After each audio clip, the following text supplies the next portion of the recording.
A service of KIBMradio.com, the Internet's home for an all-old-time radio.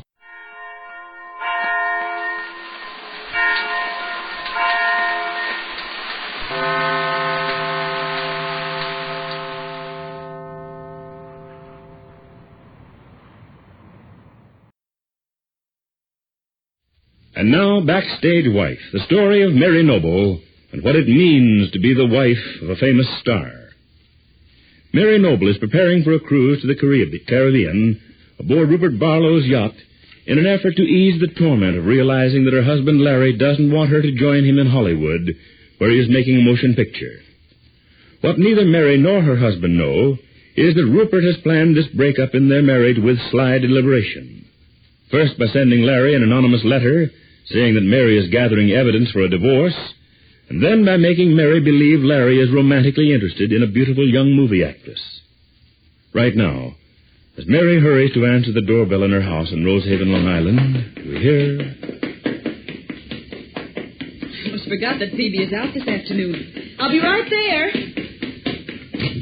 Oh, hello, Mary. Thought for a minute nobody was home. Oh, Tom Bryson, hello. I'm sorry I was so long.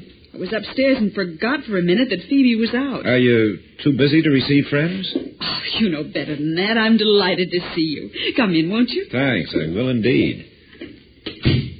Well, you're making a good many trips way out here to Long Island these days, Tom. I expected you'd be so busy when you returned to New York from Hollywood that I'd scarcely see you at all. No, you ought to know better than that, Mary. I've been waiting a long time to get back from the coast so I could see you again. And what happens? The minute I get back, you tell me you're leaving. Now, what kind of welcome home is that? Oh, please sit down, Tom, and make yourself comfortable. I'm going to fix tea for us. Phoebe is out right now, so... Oh, that can wait till she gets back, can it? Well, yes, of course. I only thought... Well, you see, Mary, I have a car and driver waiting outside. I haven't very long to stay. Well, won't you ask your driver to come in and wait for you? Oh, I don't think so. He's busy listening to the car radio, and as I said, I won't be long.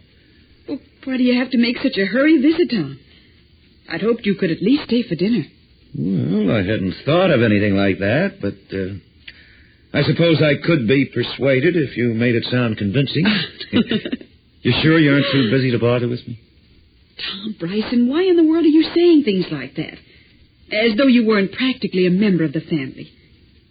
You know perfectly well I wouldn't hesitate a minute to go on with whatever I had to do, just because you arrived on the scene. Well, in that case, I might tell my man to return for me later this evening, Mary. Sure you weren't planning to go somewhere? I'm very sure. Oh.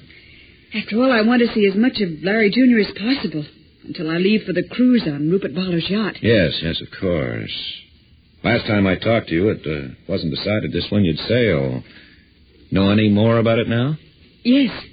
Rupert is going to pick me up here at the house the day after tomorrow, about 10 in the morning. So soon? Well, why all the hurry? He's anxious to get started, Tom. I'll bet he is. And his guests are all waiting.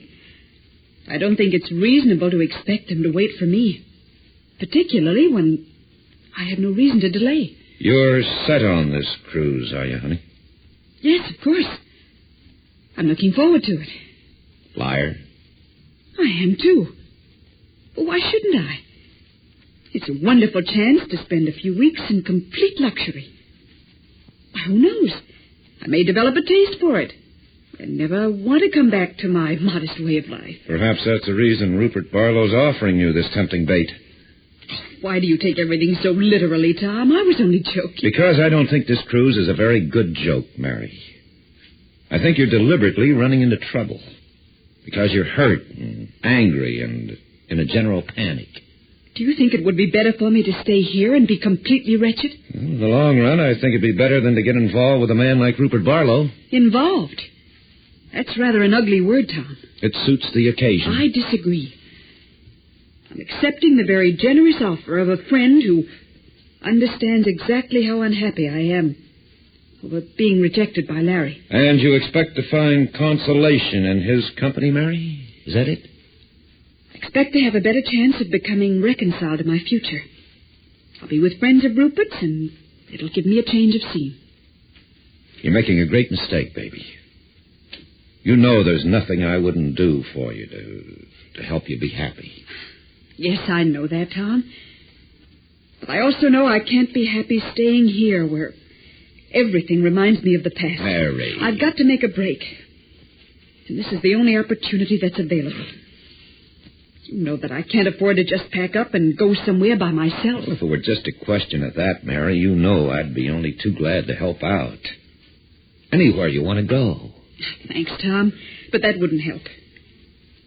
Right now, I can't face the thought of my own company. And on Rupert's yacht, I'll have other people to consider.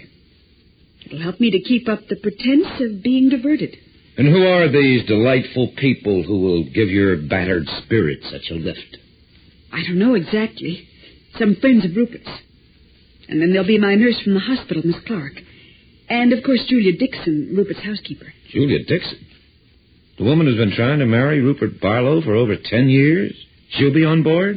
Why, yes, Tom. What, do you think she's going to like having you along? Perhaps not right at first.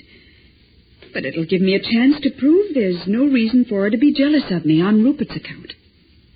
Doesn't sound good to me, honey. Julia Dixon will be watching you all the time to see that Rupert isn't paying you too much attention.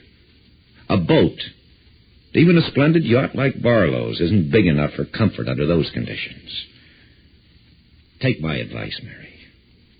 Call it off before it's too late. Mary Noble doesn't answer, and it's plain to see that she isn't going to change her mind. Later this same day out in Hollywood, Larry is finishing a particularly difficult scene in the picture he's making on the Marco and Franklin lot. And as he starts for his dressing room, he is stopped by a page boy who reminds him that there's a long-distance call waiting for him. And Larry replies, I know it, Jerry. Call operator 36. Thanks for reminding me. I'll attend to it later. Larry Noble continues on his way. But after a few minutes, he reconsiders and goes to the nearest telephone. Larry gets the operator and says, Let me speak to long-distance operator 36, please. There's a call for me. I'm a fool for doing this, because I know it's only going to be another disappointment. It won't be Mary, and there isn't anyone else I want to talk to, so... Long distance? Is this operator 36? That's right. Well, this is Larry Noble. I have a message that there's a call for me. Just a minute, please. I'll look it up. Right. Feel more nervous than I would before a first night on Broadway. Hello, Mr. Noble? Right here. Ready with your call, sir? Oh, fine. Where's it coming from? From New York. Oh. Well, put it through, please. Here's your party. Go ahead, please.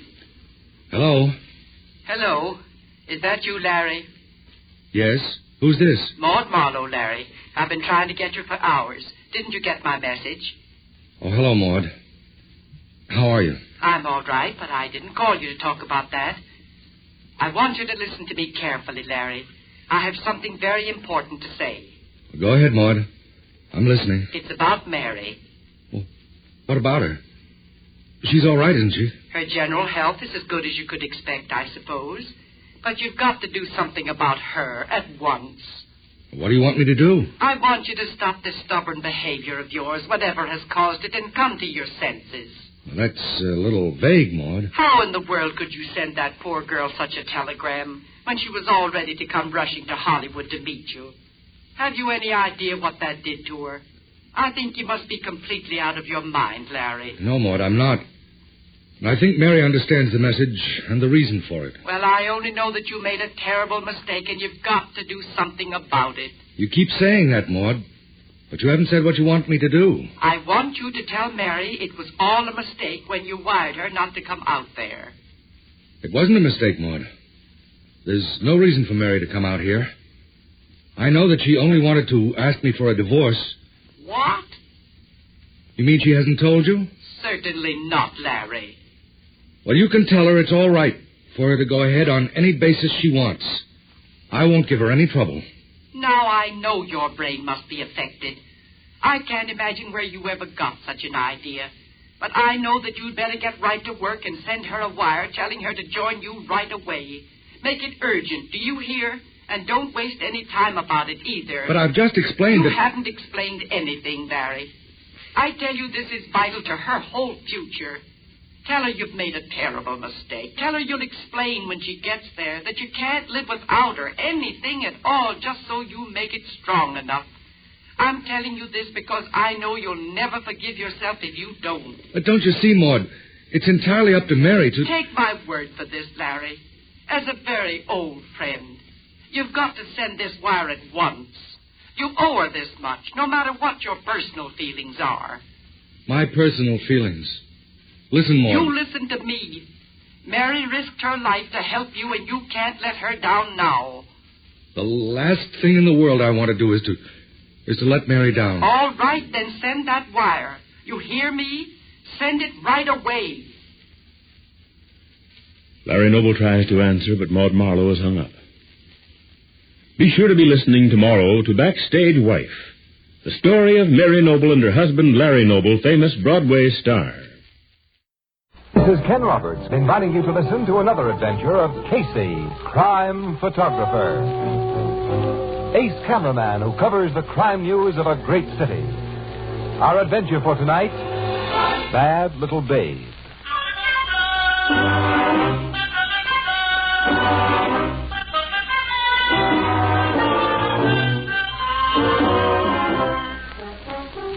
Night. In his rather untidy bachelor apartment, Casey slumps comfortably in an ancient, overstuffed chair, reading a popular mystery story. Oh, just when I'm about to find out who done it.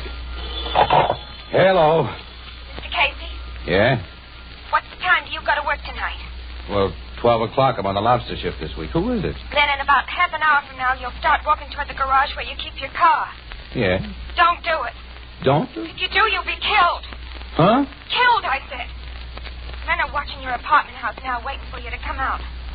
Call the police and tell them to get those men. Wait, who are you? Never mind that. Phone the police and don't leave. Now, look here. I can't talk anymore. Goodbye. Huh. Oh, nuts. It's just a gag.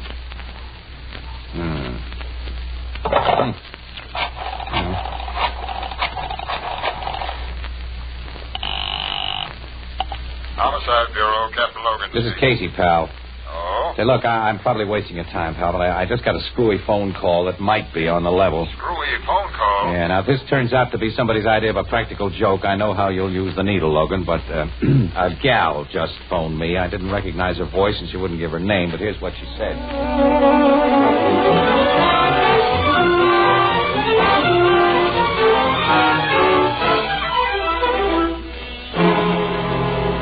Whoever the gal was who phoned you, Casey, I don't think she was a practical joker. No?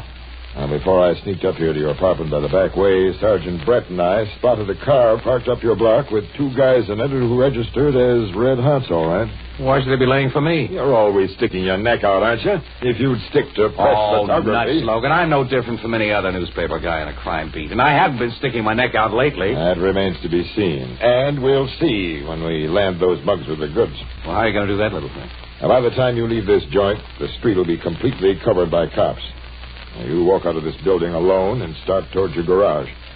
Sergeant Brett will instruct his men not to act until they see you definitely threatened. Definitely threatened? When and if the birds in that car or anybody on the street flash guns, the cops will close in. Yeah, I suppose they're there just a little too late on that close-in. Then I'll be the late Mr. Casey, I suppose. I'm hoping that won't happen, pal. Oh, you're hoping? Sure I am.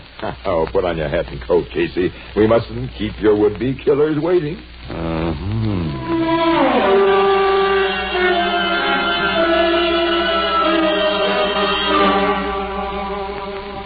Suspicious cars way up the block there, Casey. A black sedan. And the gunner will probably wait until you're nicely outlined under the next street light before... Yeah, I'm going to make a swell target there, Logan, you know. You'll be safer than in church. There are at least a dozen cops covering you. I can't even see one cop. You don't think I told Brett to post him where they could be seen, do you?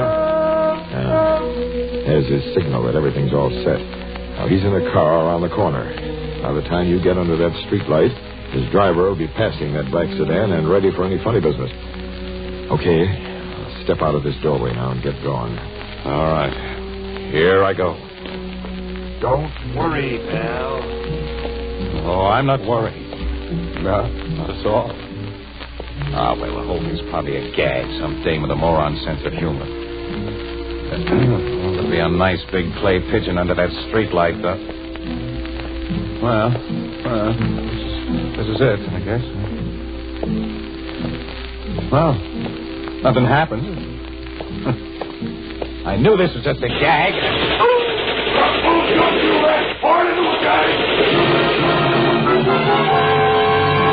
Are you okay, Casey? Yeah, I seem to be all in one piece, Logan, but a couple of slugs whizzed by awful close. Guys, have everything under control up there. Come on. Yeah, I want to see these mugs. Sergeant, what did you do to him? We couldn't take chances, Captain. Both dead, huh? Well, you had no choice. Casey, take a look at these stiffs. Do you recognize them? No. Never saw either one of them before. That means they were hired to get you.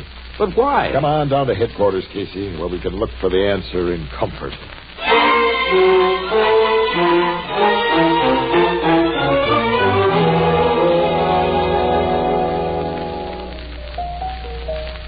You and Captain Logan ain't figured out who was behind that attempt to mow you down last night, huh, Casey? No, I figured it out. Now, Andy, everything points to Joe Kirby, Casey, and you know I it. don't know anything of the kind. Kirby looks on me as nothing more than a nuisance. He wouldn't take the trouble to have me bumped off. Bumping a guy off ain't much trouble for that Joe Kirby. He's got the smoothest working crime organization in this town. You've been much more than a nuisance to him. He knows you've done your best to trace the murder of Sam Alberts to him. I haven't gotten anywhere with my tracing, have I? Well, he may think you've gotten further than you have. And you didn't let me finish about his reasons. Now, you've tried to interfere with his personal affairs. Oh, you mean that? I mean Sandra Lamson. You've done everything possible to keep her away from him. I've gotten nowhere with that project either. Who's Sandra Lamson? Oh, poor little rich gal who's seen too many glamorous gangsters in the movies. And she's fallen for Joe Kirby, and he likes her.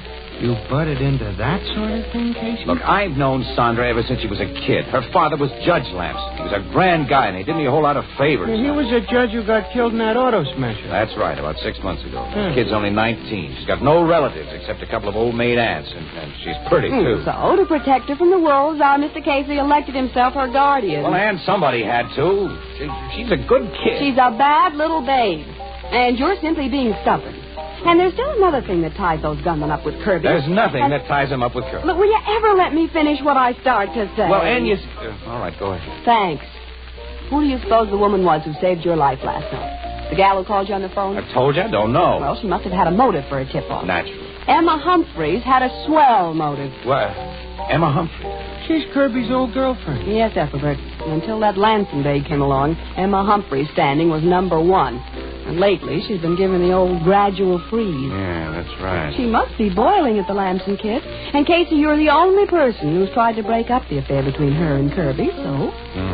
She sure had a motive for tipping you off, Casey. Yeah, but Well, I'm going to have a talk with Emma Humphreys. You're finally waking up. I still think you're doping this thing wrong, Annie. But just to show you that I'm not stubborn... That I want to see. Okay, all right now. But wait a minute, though. I can't go direct to Emma.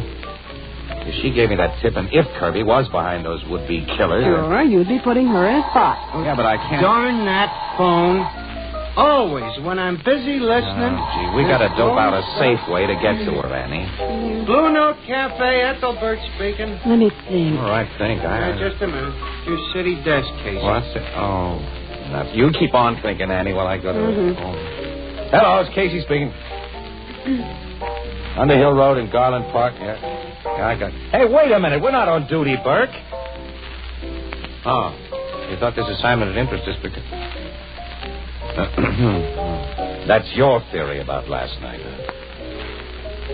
The body's been identified as... What? Thank you, Burke. Yes, we'll start right away. You're Casey. Oh, I boy. think I figured a fairly safe Forget it, Anne. Forget it. Huh?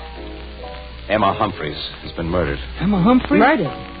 Since the news stories about my life being saved by a woman's phone call hit the streets this morning. Casey. Yes, and our city editor has exactly the same idea you have.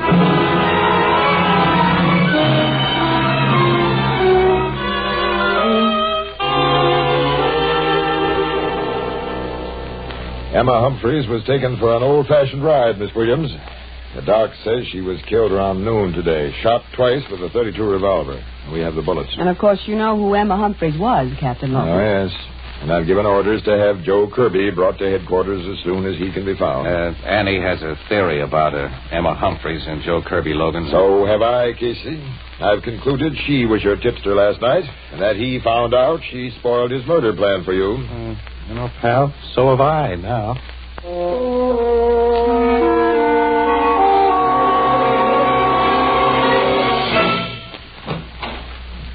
Kirby's here, Captain. Oh, bring him in, Sergeant.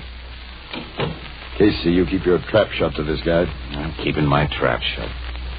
You too, Miss Williams. We know. Good evening, Captain. Oh, Kirby. You've been told what's happened. Miss Humphreys. Yes, the news came as a frightful shock. I can imagine. Yeah. Oh, Casey, Miss Williams, please forgive me for not noticing you before. My state of mind. Give it, Kirby. If that's the way you want it. How can I help you, Captain? Emma Humphreys was killed around noon today. You have an alibi for that time, of course. Why should I? As it happens, I was having a conference with the president of the Warwick Square Bank between 11 o'clock and noon today. The Warwick Square Bank is way downtown. Emma Humphreys was bumped off way uptown. Yes. Where were you last night when we cops interrupted that shooting party prepared for Casey? Why, I was having supper with a lady in the Tiger Room of the Hotel Bombay. Dozens of people will remember I was there. Who was the lady with you? Miss Sandra Lampson. Nuts. This line of questioning is most ridiculous, Captain. Save that injured innocent stuff for the jury. Casey's been getting in your hair, and you wanted him out for keeps. You figured Emma Humphreys tipped him off to your plan, so you had her finished.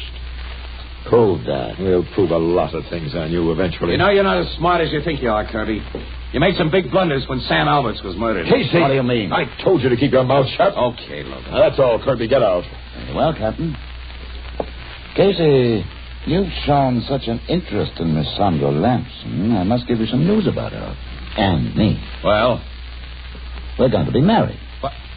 Married? Yes, I thought you'd like to know. Oh, you dirty louse. Casey! Before I let you ruin the life of Judge Lampson's kid, let me go, Logan. Let it out. Let it out. Oh, all right. Get out now, Kirby. Fast. Goodbye, Captain.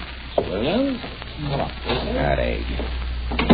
Casey, you're going to lose control of your temper once too often around here. I'm sorry, Logan, but when he said... Stop fussing about what happens to Sandra Lampson. Well, you don't know her as I do, That's what you think. I can get a better line than one of my own sex in 5 minutes than you can get in a lifetime. I'm betting you're right, Miss Williams, but forget about the Lampson kid. Casey, I know you've been doing some private snooping into the Sam Alberts killing. What did you mean by telling Kirby he'd made some big blunders? Oh, well, that was just a bluff, Logan. Well, anyhow, for the first time since I've known that fish-eyed crook, he looked a little scared. Yeah, he did, didn't he? Yeah. You made my bluff sound better by shutting me up. Now you'll think we really have some. Well, since we haven't, that gets us nowhere. No, it doesn't. Say, can I use your phone, Logan? I want to call Sandra Lampson. What for? Now, to see if she'll make a date with me. I want to see her alone. Maybe I can talk some sense into her.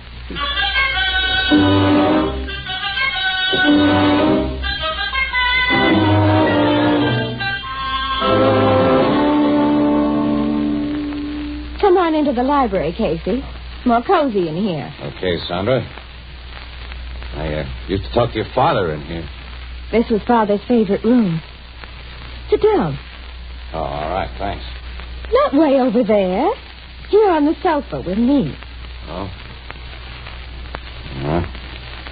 I imagine you've been in touch with Joe Kirby since I met him at police headquarters yesterday, huh? I had lunch with him today. You told me you and he are going to be married. That true? Why shouldn't it be? Kirby's a crook. He's a rat and a murderer. So you've told me before. He's been lucky and clever, but now he's slipping. Slipping? He displayed bad judgment in attempting to have me shot night before last. He displayed even worse judgment when he had Emma Humphreys killed for tipping me off. He had nothing to do with either of those. Sandra, get wise to yourself. How dare you talk to me like that? What's the matter with... Because I was a friend of your father's. Because I think you're a right kid. Now, you listen to me, Sandra. Listen to what? I'm not a child. Give me some proof that what you say is true. You told me Joe was responsible for the murder of Sam Alberts. Casey, if you can convince me that he was behind the murder of Alberts, I give you my word that I'll never see him again. No? You want to know what the cops and I have dug up about the Alberts killing? It's your duty to tell me. Yeah. You just made a little mistake, Sandra. Mistake? Well, your hammy gestures knocked this lampshade crooked. Lampshade? Cute little microphone you have underneath. Let's see where the wire from it leads. Casey! I see, a tape recorder. Hidden behind the sofa you insisted that I sit upon. Yes, you were to play nice and find out what had been discovered about the Alberts killing. Kirby had this recording outfit set up and showed you how to work it. Okay, Sandra. I'll leave the thing turned on and give your boyfriend an earful. Kirby, I don't care what happens to Sandra anymore. She's become the same sort of rat that you are. But get this, Kirby. Some way I'm going to pay you off big. You'll regret that, Casey. Goodbye, Sandra. You've been the biggest mistake I've made about this case. I'll try not to make any more.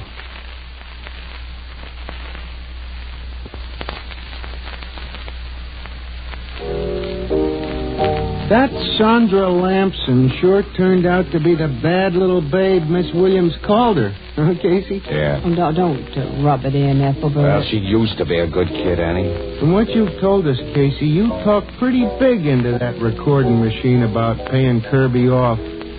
How are you going to make good? I don't know. I was sore and shooting a big mouthful. But you've made his grudge against you more personal than ever. I wish Captain Logan hadn't let you talk him out of having you guarded. Logan knows I got sources of information that completely dry up if there's a smell of cops around. You got some crook in mind, Casey? No. But I passed the word that the paper's willing to pay plenty for information, which it is. And in the meantime, you may walk into another trap. Forget it, kid. I'm keeping my eyes open. Mm. One of the few times in my life, as a matter of fact, I'm toting a gun. You really are? Yeah, Logan insisted on it. The darn thing feels like a lead weight in my pocket. Well, Annie, it's only 8 o'clock. We don't have to go to work till midnight. You'd like to see a movie? Excuse me. Going down the street? No, I don't think so, Casey. Blue Note Cafe, Ethelbert speaking. Well, why not? Because I'm so worried about you, I wouldn't enjoy it. Just a second. You're wanted on the phone, Casey. Well, who is it? Well, a guy wouldn't give his name, but he said to tell you it's important. Oh, probably isn't. Hello, Casey speak. Yeah? Wait a minute. Who is this? Lou? Okay, I'll start right away. Where are you starting right away? Well, that was an old pal of mine, Annie. He wanted to see me. I promised to go over to his hotel. Well, I gotta hurry. So long, you two. So long. Casey lied to us, Ethelbert. Miss Williams. I think he did.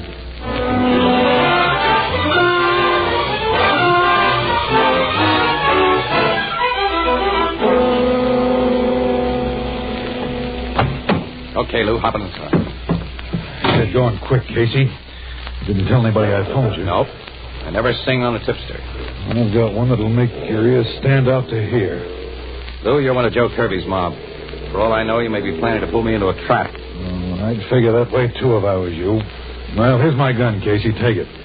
That proves to you I'm leveling. Well, it helps. It just happens that I have a gat with me tonight, fella. It's pointed at your belly, under my overcoat. I'm going to continue to keep it handy. Word's going around that the rag you work for will pay high for information. That's correct. But I've never known you to sell information. I'm not selling it now. I'm giving it to you. I've never known you to give anything either. That's because up to now I've never had a good enough reason. Casey, I carried a torch for Emma Humphreys. What, you? Yeah. Oh, I never got anywhere with her. She was Kirby's gal, and Kirby was my boss. A guy can hope, can't he? I hoped that she'd give me a tumble after the boss began making a play for that Sandra Lamson babe and edging Emma out. I never thought the two of them would kill Emma. What? The two of them? Yeah. Kirby made the plan, and the babe did the shooting. Sandra Lamson? She hated Emma. She wanted her out of the way. When your paper told how you were saved by a woman's phone call that night, she offered to take Emma for our last ride. You're sure of that? I made it my business to be sure. But, look, now I bow out, Casey. You forget I ever talked to you. Payoff's got to be completely yours. Well, how can I prove anything? The cops have the bullets that killed Emma, haven't they? Yes. You're going to find the gat those slugs were fired from. And where? In Sandra Lamson's bedroom in her home. She didn't throw that murder gun away. It's a gold-plated .32 that Kirby had specially made up for her. You'll find it wrapped in a silk nightgown in the second drawer of her bureau. How can you know that? I went to her house tonight looking for that gun. I knew this was the servants' night off and that she and Kirby were having dinner together downtown. Then they'll be at the theater for the next couple of hours. You have the joint all to yourself. There's a trellis you can climb to her bedroom window. You might have planted the murder gun in her room yourself, Lou. Oh, are you still trying to kid yourself? That skirt's on the level? No, I guess I can't. But I don't trust you, Nicholsworth. So you and I are going there together. Okay, if that's the way you want it. Yes. You'll be just a step ahead of me, Lou. With both your gun and my gun pointed at your back.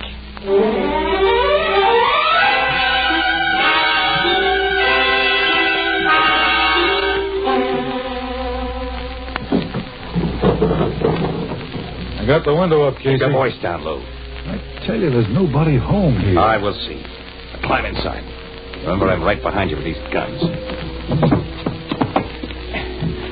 Close the drapes over that window. And circle your flashlight around. Okay. You see, we're all alone here. This the bureau? Yeah. Second drawer. You open it. Sure.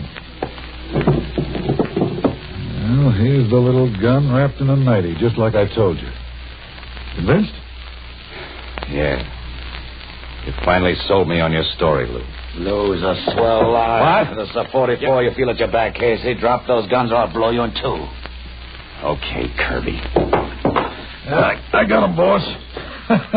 Hey, this is like taking candy from a baby. The boss was waiting for you in that clothes closet, Sam. The boss and... And me, Casey.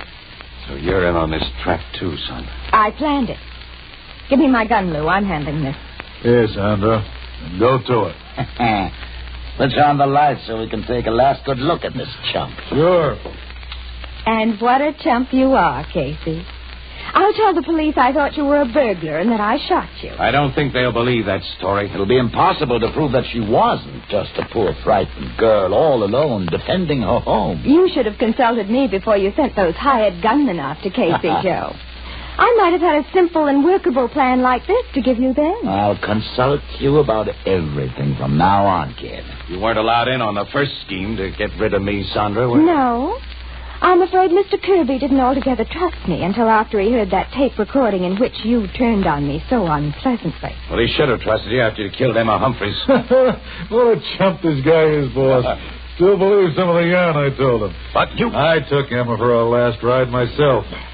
I did the job just like you wanted, didn't I, Kirby? You've always followed my instructions to the letter, Lou. Casey, how close have you and the cops got to me on the Alberts bump-off? You'll find out someday. Didn't expect a different answer from you. Well, I'm not too worried. Get this over with, Sandra. I will, Joe. Because you've spilled everything I hoped you would. What? Put up your hands, you and Lou. Put them up or I'll shoot. Boss. Sandra. Get their guns, Casey. The guns they were foolish enough to put back in their pocket. I got them. My own, too. But what is this? That's what I want to know. What is this double cross, Sandra? The ending of a game I've played ever since you killed my father, Mr. Kirby. He killed crazy. No. You drove him to suicide. Suicide? My father deliberately drove his car into a tree because Kirby had been blackmailing him to force his consent to our marriage. He left a letter telling me what you've done, Mr. Kirby. A letter I didn't let you know about until now, when I'm able to send you to the chair. If you think the admission Lou and I made here can convict us of anything, you're nuts. We'll deny everything. My lawyer can make liars out of both of you. He won't be able to contradict the evidence of your own voices. Our own? You taught me the value of recording machines, Mr. Kirby. One hidden under the bed has been recording every word that's been said here. Boss. You lousy little... That'll be all from you, Kirby. Sandra, you are one swell little babe. Call the cops.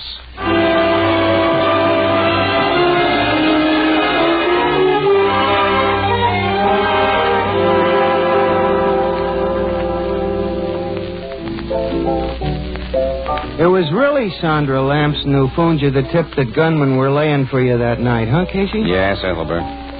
She had no idea, of course, that Emma Humphreys would be blamed and murdered for that tip. And Sandra purposely exposed the microphone under that lampshade so I'd say, well, only what I did say. Miss Williams, you sure made a big mistake about that Sandra Lamson. Yeah. Well, let's not rub it in, Ethelbert. I'm not going to.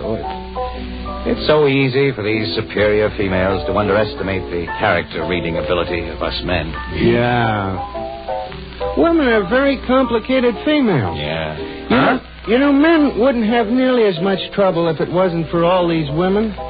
Why, women... We could get along much, women... They're interesting, though, aren't they?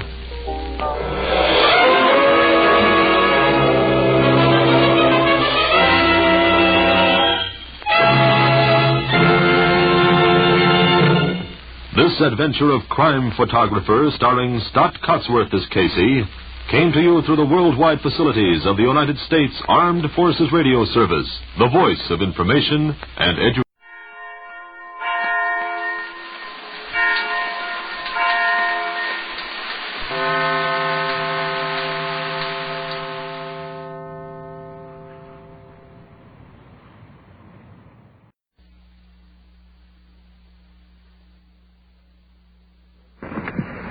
It's 2:30 in the afternoon. Looking into the police station. In fact, it's almost 4 hours too early to start the night watch. But I received a hurry-up call. So let's wheel on over to the desk and see what's up. Hi, Lieutenant. Hi, Don. Sergeant Perkins wants you in the briefing room right away. Okay. If you like to give him this report, that's what it's all about. Okay, fine. Thanks very much. Well, here's the deal. 8-year-old boy missing from home since yesterday noon. Possibly maybe victim of foul play. Well, that was the reason for the rush call. By the way, I'm a police recorder, and my name is Don Reed, and you're following us here on this investigation. As you do, remember one thing. The people you hear are not actors. This is it. This is real. This is what happens on the night watch. Indian type. Night Watch, the actual on-the-scene report of your police force in action. There are no actors, there is no script. Every voice, every sound is authentic. The investigations are recorded as they actually occur. Night Watch is presented with the cooperation of the Police Department of Culver City, California. W.N. Hildebrand, Chief. We switch you now to the Detective Bureau and your police recorder, Don Reed. Green stripe. You're listening to Sergeant Ron Perkins, who has been assigned by Chief Hildebrand to organize the search for this missing boy. Now, gathered here in the briefing room are the fire chief and his assistants, as well as the chief of police, who will assume personal command in the field. About 6:30 in the evening at Lobby Creek in Overland area. So we'll go on down to that point and work out of that point. We can start dispatching in both directions. Okay? We'll bring some poles and lights and walkie-talkies. If you have a version enough. Oh, yeah, we got. We got up your men here. We'll take one truck down there. Well, that's our starting point. So let's move out to the La Bolona Creek area and set up headquarters. Yeah.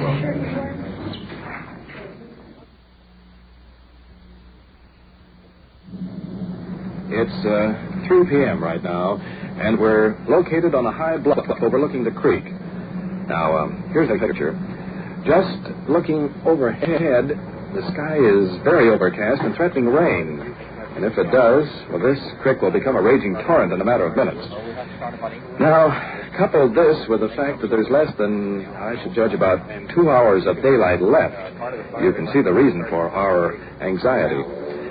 Now, Sergeant Perkins is talking to members of the fire and police department, so let's move right in on that conversation. The motor officers will take the pavement. They'll ride the creek on the pavement. I see. And I've got these 4 boys here. You can take 2 with each crew, and they can check in the culverts and that part of it. Well, now, we've got some our pike poles and also grappling hooks to rope along. In case needed. Yeah, it should be in any of the deep pools. Ought to check out the deep pools. We won't find a deep one until we get below Inglewood. There's some pretty good down there. There's one right down here a ways, just below that dam, but these things will easily reach it.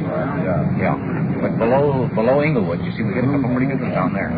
You can't get too near the center of them. We may have to drag those, you know. Well, why don't you go down and check that area? All right, we'll call you back and tell you where the deep pools are at, see? Right. Okay. And you'll have 2 of your motors check the west east end of the upper end of the creek. Okay. Yeah, fine. Well, if you want to do that, then we'll start these from here. Yeah. Captain? Wilson? You've got the lifeguard coming in from... The lifeguard service is coming in from the ocean, up below the creek, so they meet the firemen going down this way to the ocean. Fine. Well, we've got it pretty well covered here. Englander, would you stand by here and be the contact here? At the present time, Martin will meet you here. When the hot rodders start coming down, start fanning them out through the hills, right? All the way up? All through the hills. Yeah. Cover every part of it they possibly can. All right. Mike, would you and Bob... I told Bob to work it from here because the hot rod clubs will be coming down. We've got the whole creek area covered now. And then if the hot rod clubs come down, would you handle the part of it up through the hills? Well, you want to have them go in car? Yeah, in hot rod cars, and they take 2 or 3 fellows in each car, and they can fan out on foot and look in the culverts and stuff like that, too. In other words, you got a group on this way towards the beach. We got the whole thing with both ways on the creek. We got the lifeguards coming in from the ocean, and we've got the motor officers handling the part they can down there on the pavement, and the fire department's handling this rough stuff through here. We're going to have communication. Yes, you've got, here's another walkie-talkie right there. We can use that one right there. I can go in the opposite direction from the other walkie-talkie. Give us this one, Mike and I are going to come along. Yeah, we're going to take the Hot Rod Association and go up in the hills. Well, do you know when they're going to... You know when they're going to be down? No, I don't, Captain. I don't know. I understand to be here after 4 o'clock. That's the only information we have. This little fall's been gone an awful long time. I'll tell you what we don't have covered. We don't have this area from the bridge up to where the pavement starts. So if any of the officers come down, get them going on that area there. On both sides of the creek up to where the pavement starts. The motors are going to take the pavement right, the culverts clear on in. Well, the search has been set up. Units have been dispatched. As I'm looking out here below the creek, the fire companies are out, moving along the creek with grappling hooks. I heard someone say it's like looking for a needle in a haystack. Well, I guess that's probably true. But nevertheless, the search will continue as long as it's humanly possible. In other words, there's a boy missing somewhere. We'll find him. You probably can hear a radio going off in the background. Actually, that is a fire unit down here that is sending directions to the various mobile units that are operating here in the field. Behind me now, Lieutenant Conlon is conferring with Chief Hildebrand, so let's get over there. These waterfalls are coming out into the creek. Got very dangerous gas in it, and nobody can go in that unless they got gas masks on. And if they go back up 200 or 300 feet into that, they become asphyxiated and die. So I talked to this Mr. Jones up here. He's got men coming out with gas equipment to go back up in and check this for 400 to 500 feet. I better broadcast the units, not to have anybody going there with that until we have a control. 5-0 to control 1. You're calling, go ahead. 5-0 to control 1. Will you notify all units involved in the search down here to notify all of the men not to enter any closed culvert. Not to enter any closed culvert. We have an expert coming down from the flood control that will check them out for sewage gas prior to anyone entering. 5-0, roger. Control 1 to all units. All units. While this call is being relayed to the other units in the field, the chief just informed me that the 4 of us are going over to confer with the boy's mother. So let's get back to our police car. Enter any closed culvert.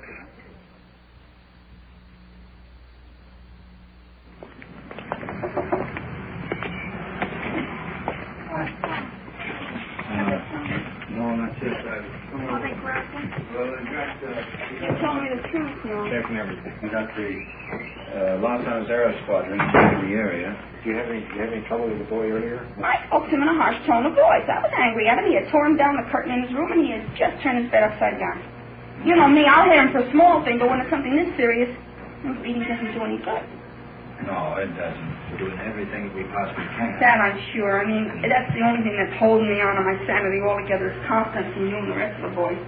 Well, we will continue all night long searching the creek bottom and up in the hills, and we've got an aerial squadron that's flying over the place. As I told Sergeant Perkins, if we get him back alive, we should both get some assistance to see. Well, you get all the assistance. Straighten out, you know. Yeah. You get all the assistance in the world if we find him and we do it. I hope we do. I hope we do. Well, we will. Don't worry about it. Don't worry about it. There's no use. We're going to go back up the area. Would you stay here? You wait here? Of course I'm going to be. I can't go. I'm too nervous to drive anymore. You see me? I was ripping that car around like... Look, I only ask that you keep notifying me, yes or no, good or bad. I mean, that's the only thing that'll keep me going. Every hour or two, check with me. All right. Thank you, Chief. I'm grateful for all the help you're doing and for the wonderful assistance everybody's giving you. We'll do everything we can, and we'll keep you informed. Well, as we head back for our car, I think I know what's going on the minds of these officers. Has he been kidnapped? Did he fall into a deep pool in that creek? Could he have strolled into one of those caves and been overcome by gas? Well, you could ask 1,000 questions and never come up with an answer. So far, not even a lead. Well, I guess this is where hard work and a prayer comes in.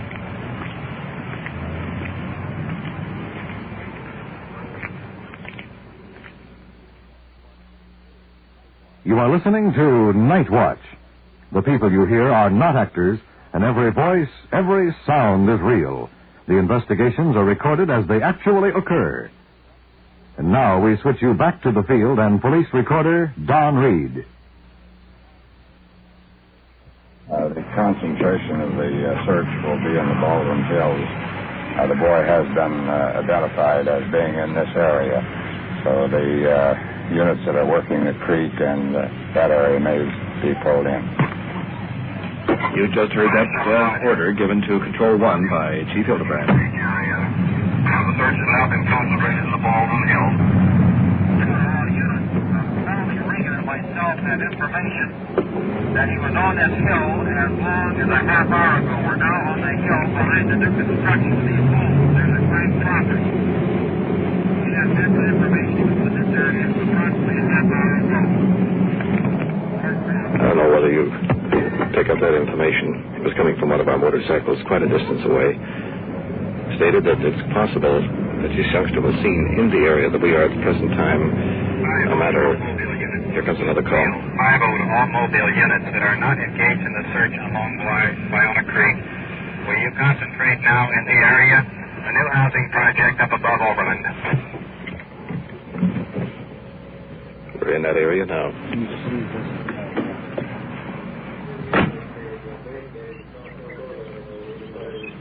Did you hear somebody yell, or is my imagination? A kid in the red over there. No, that's two guys that are helping. Did you check that cave over there? Well, it's up the road. Okay. Is that an open gate there? I guess it is. I can see It looks like it's open. Perkins down there coming up the hill. Sorry, what are you sweating about, Sergeant? Running. We can pull that creek search off. I think it's one of these last seen at approximately 3 o'clock this afternoon in the development on the hill, the creek development. And they also were reporting drink of water. Well, you probably can take up part of that, getting up over that motor. Officer Bovard taking off up the hill. Let's get back onto our police car. 5 of the units down at the La Bayona Creek and Overland area. The sheriff's area unit is in the field now over La Bayona. Would you have one of the sheriff's cars stand by down there relative to any communication between the airplane and their office? Here in our police car once again. Just observing out toward the hills, I can see the plane from the Sheriff's Aero Squad that is circling the hill area in an attempt to locate this boy. But this much we've accomplished in the last hour. I think we've established fairly well that the youngster at least is alive and is somewhere in the hills area. I think it's just a matter of time now before we will close in, because there are, well, I wouldn't even hazard to guess the number of units that are looking for it, but it must be up somewhere in the 20s. Here comes some more calls through. Would you go to the fall of the branch and pick up 4 of the... No, this doesn't relate to our situation other than just picking up some of the youngsters that are in this search. So now, all we can do is stand by here in car 57 and await further developments.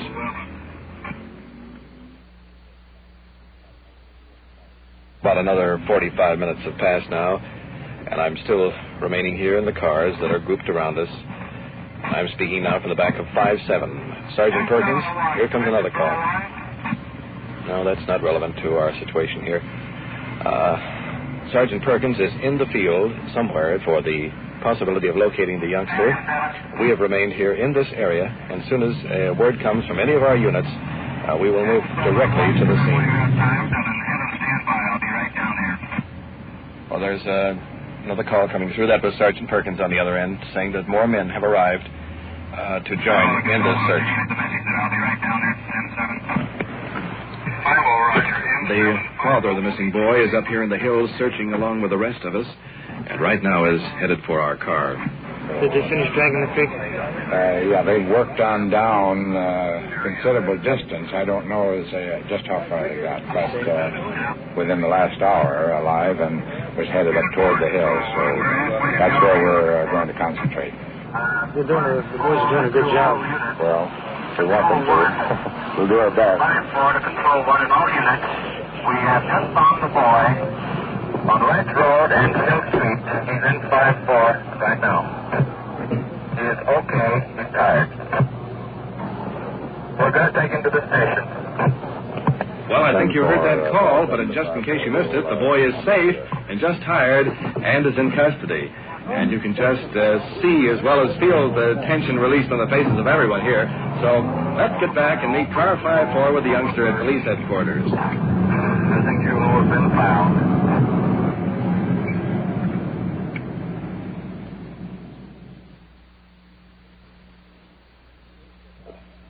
Well, standing here in front of the police station, here's the picture. There must be at least 20 photographers standing by, ready to snap a picture as the youngster's brought in. And, yeah, on my left, here's the father of the boy, anxiously watching the street for sight of the car that will bring the young fellow in. That's car 5-4. It's coming in right now, and Lieutenant Lugo has the boy by the hand and is taking him over to his father as the flash bulbs continue to pop here, so it's quite an exciting moment. And Chelsea, right where you've last seen that. Where you at all night? Huh? In the car? Whose car? Can I tell? I had a puncher knife in somebody's car. He went to somebody's car to sleep. Well, I made that statement last night, and of course there was a lot of cars around. We couldn't locate all the cars, did we? Whose car was you in? Yeah. My car? You were home in my car? No, I was in my car. Why didn't you get in the house?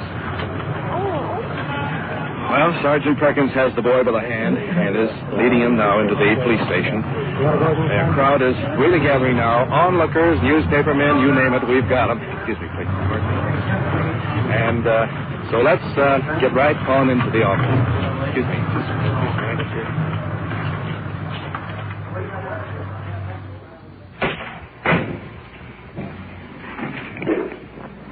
Here in the Detective Bureau, and Sergeant Perkins is talking with the boy, along with Chief Hildebrand and Lieutenant Conlon. Where did you stay last night?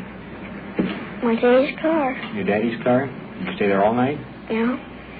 Where did you go when you got out of the car? Went around the corner. Went around the corner to the car? No. Where did you go? On the weeds next to the golf course. In the weeds? Yeah.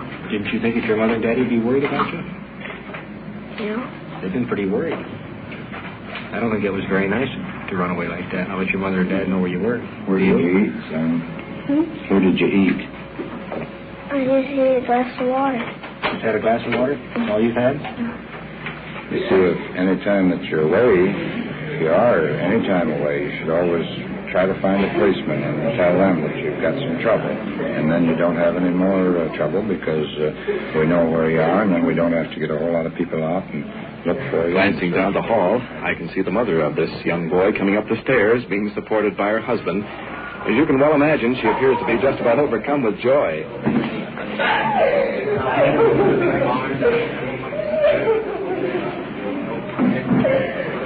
Baby! It's like he was drowning in the creek.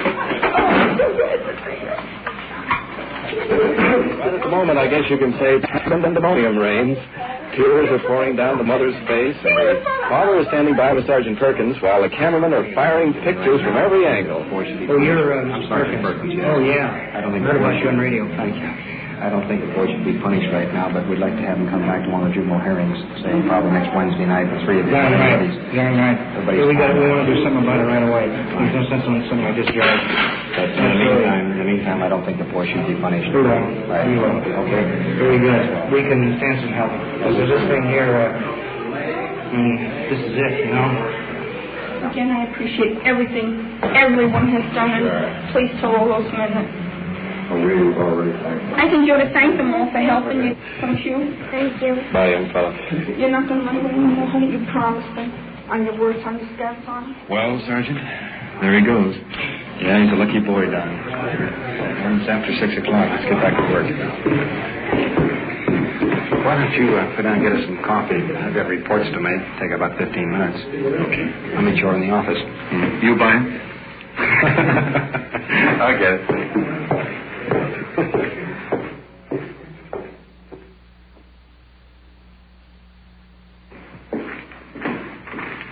Ray, will you open the door for me, please? Sure, here you are. Thanks. Here's your coffee. Watch it hot. What's that going on out there?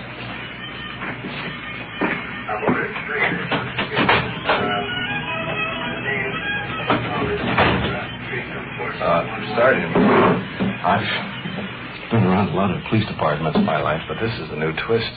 I don't quite get it. Why the music going on out there? Well, Don, did you see the woman sitting out there with the record player? Yeah, I saw her. She came in the station a few minutes ago. Sergeant Green just called me. And brought this record player in, sat down, started playing it. You mean she's just sitting there playing records? She's just sitting outside playing records.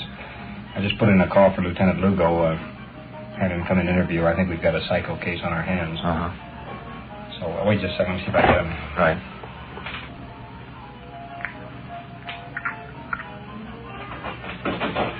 Go to the door, Sergeant. Where's Lieutenant Lugo? Oh, wait a minute. Here he is here. Okay, thanks. Come on in, Lieutenant.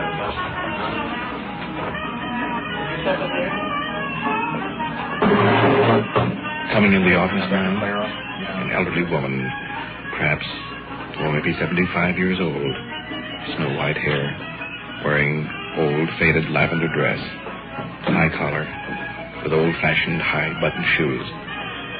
Sergeant Perkins is going out now to turn off the phonograph. And Lieutenant Lugo just whispered to me that he's very familiar with this case. Apparently, she's been in the station several times recently. Sure. You know, we want to help you if we can. I know.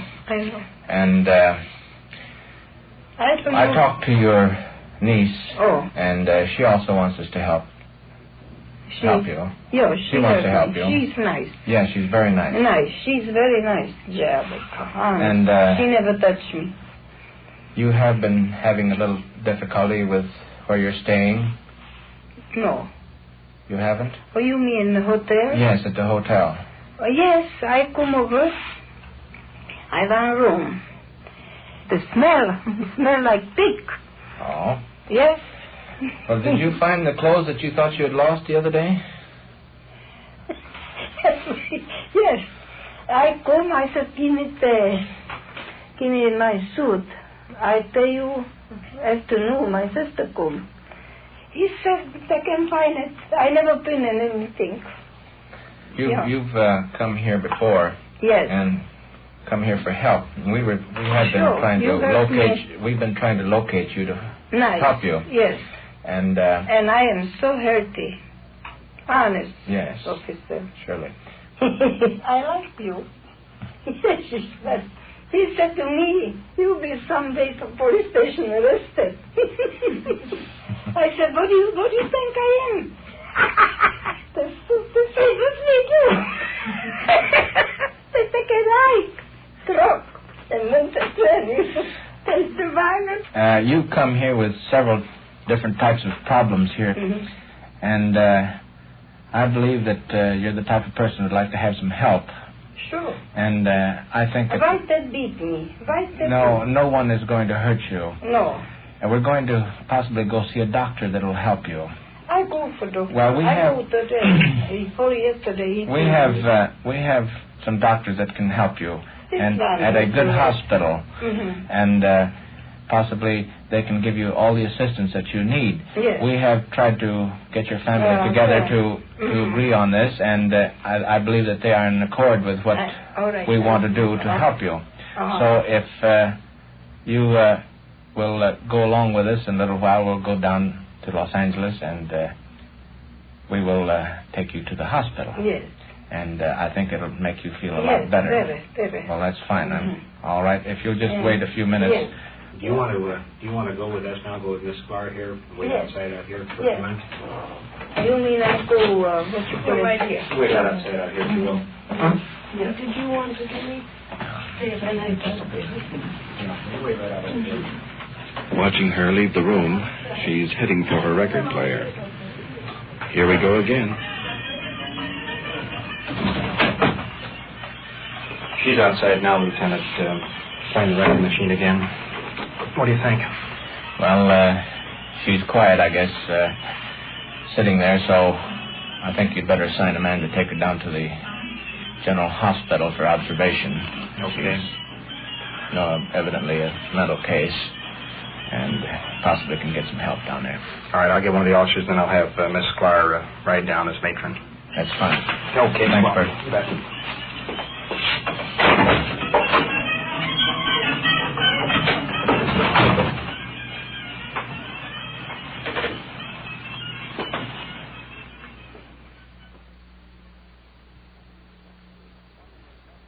What you have just heard was real, recorded as it actually happened on The Night Watch. And now, back to Police Headquarters in Chief W.N. Hildebrand. Tonight's action presented still another phase of police work, that of conducting an all-out search for this missing boy. As a result, police units from 4 different cities cooperated, including a plane from the Los Angeles Sheriff's Aero Squadron, Boy Scout groups, even hot rod clubs. While he was fortunate to have survived the first night without serious injuries, the second could have brought on a great tragedy. Once returned to his home, my department immediately became interested in still another phase of this case, namely, what prompted the boy to leave home. Our Juvenile Bureau requested the boy and his parents to appear at a hearing where the situation was discussed and corrective measures taken. In the last case involving the 75-year-old woman that came to the station with her portable record player, she was taken to the General Hospital's psychiatric ward, where an examination confirmed the investigating officer's report. For her own security, the subject was confined for hospitalization, where she will be assured of constant attention and protection. The average citizen I know wants to aid his local law enforcement officers in every possible way. If we succeed in bringing this message to just a few, then our efforts shall be well rewarded in bringing you Night Watch. Thank you, Chief Hildebrand. You have just heard on-the-scene reports of your police force in action. Every voice, every sound has been real. Night Watch, brought to you through the cooperation of your police department of Culver City, California, is produced by Sterling Tracy and Jim Hadlock, with technical advice by Sergeant Ron Perkins, and is described in the field by police recorder Don.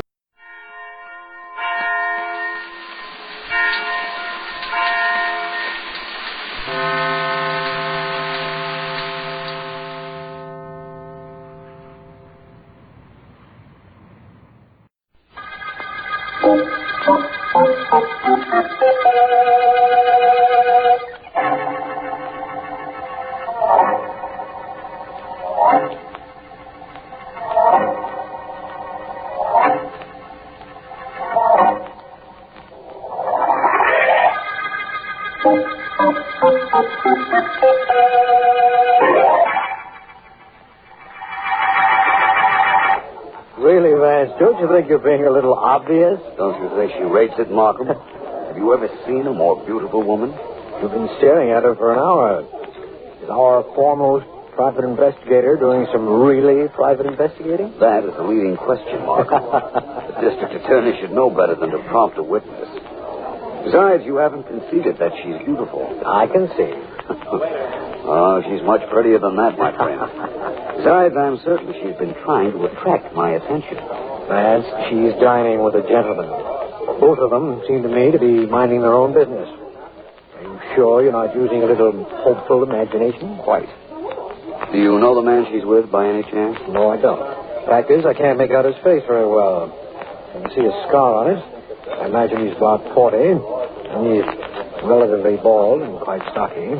There's something familiar about him. And there's something very lovely about his blonde companion. Yes, there is. I think she's... Markham, did you see that? Did I see what? They're leaving. And I could swear she indicated she wanted me to follow her. You intend to go after her? Yes. Vance, wars have been fought over legs. Well, our check is paid. Let's go. They've just passed the head waiter. We can probably catch them in the foyer before they get into the street. All right, but after we do catch them, then what? That all depends on whether I did get a signal from the lady. Well, here we are. Too late, Vance. They've already gone out the street door. Oh, no, the man is still here. You see that chap, the one with the scar? Oh, there he is, sitting over there in that chair. The man is still here. That's the break I get. Come with me a minute, will you? Right. I beg your pardon, sir. Well, what is it? The young lady you were dining with, would you mind telling me where she is? What are you talking about? He's talking about the young lady you were dining with. We've been watching the two of you inside for over an hour. I'm very sorry, but I'm afraid you gentlemen were mistaken. What do you mean? I haven't been with any young lady all evening.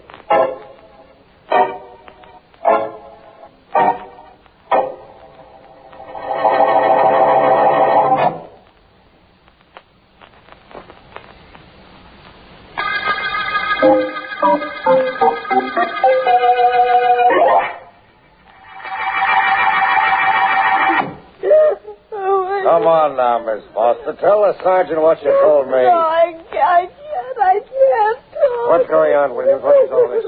This is Miss George Foster, Sergeant. Foster, eh? It was her husband who was murdered a couple of hours ago? That's right. Sergeant Heath is up at her house now, looking the place over. I found her on my beat, crying, just like she is now, so I brought her here to headquarters. I see.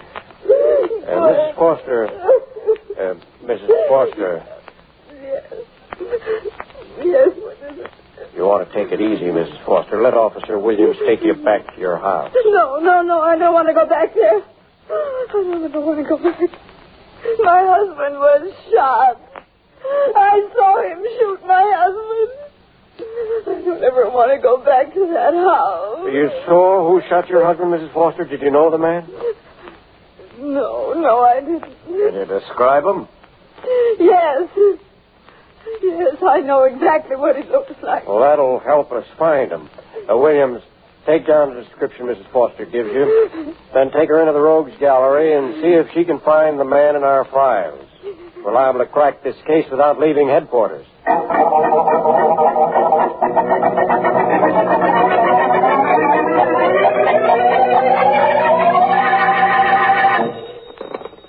Hello, Philo Vance speaking. This is Markham, Vance. Are you entirely recovered from that little restaurant scene last night?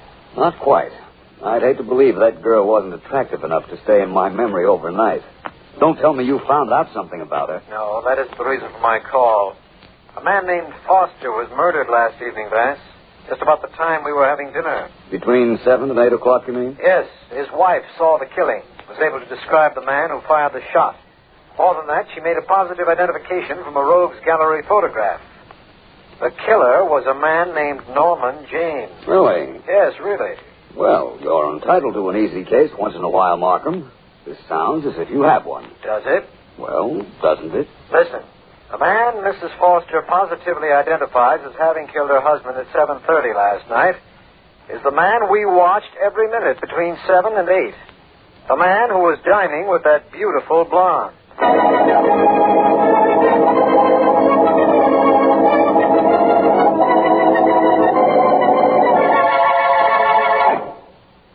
Daddy. What do you want?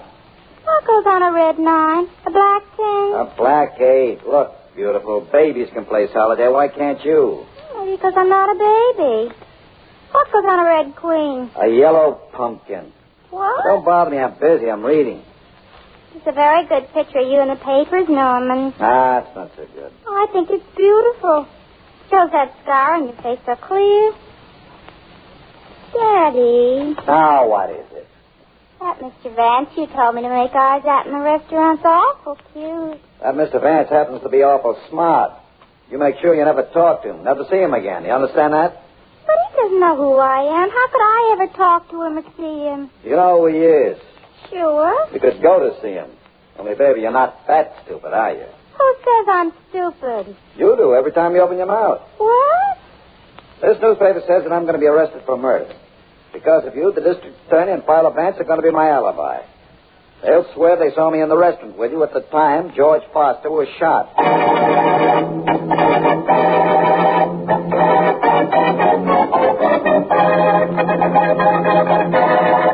Now, Mrs. Foster, please calm down for just one moment. You seem to have made a terrible mistake. It wasn't a mistake, Mr. Markham. I swear it wasn't. I saw the man who killed my husband. It was this Norman James, the man whose picture I picked out from the police file. But Mrs. I couldn't Foster... have been mistaken. I saw him. I'll never forget his face when he shot my husband. He did it, I tell you. He did it. Mrs. Foster, I dislike saying this to you, but it would be physically impossible for him to be in the restaurant where I saw him between 7 and 8 o'clock and at your house killing your husband at the very same time. Now, wouldn't it? Well, I don't know, and I don't care. And there is a possibility, of course, that Norman James had a twin brother, in which case I can figure out what happened. We're checking into his background now. Look, Mr. Markham, you're the district attorney. You know all about murders and alibis and all that sort of thing. I don't know anything about them. All I know is my husband was killed. And I saw the man who did it. And that man was Norman James. I swear it was Norman James. I don't doubt either your sincerity or your identification, Mrs. Foster, but there are certain... Excuse me. Come in. Mr. Markham? Yes, Williams, what is it? We made a thorough check on Norman James' background, Mr. Markham. He was an only child. No brothers or sisters, twin or any other kind. That's definite. I see. Thank you, Williams. Right? Well, now what? So the man had no twin brother. I saw him kill my husband. And you say you saw him in the restaurant at the same time. I not only saw him, I spoke to him in the foyer. Well, what does this mean? Mrs. Foster, I say to you in all sincerity, I wish I knew.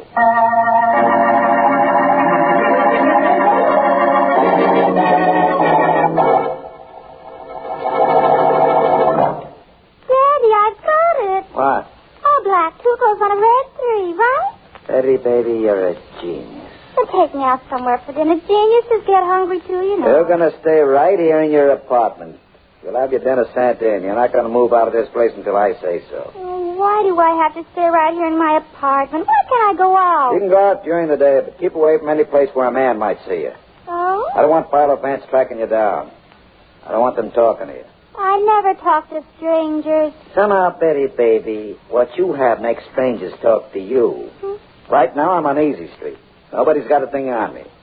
And except for one little detail, I'm completely in the clear. Hey, who could that be? Could be the detail I was talking about. Right on time, too. I'll go to the door. You take my gun out of my topcoat pocket. You'll find a silencer in the other pocket. Screw down the end. Which end? Never mind. I'll do it myself. I'm coming. Hold everything. I'll get your gun and silencer out. You can put it on yourself. All right, all right.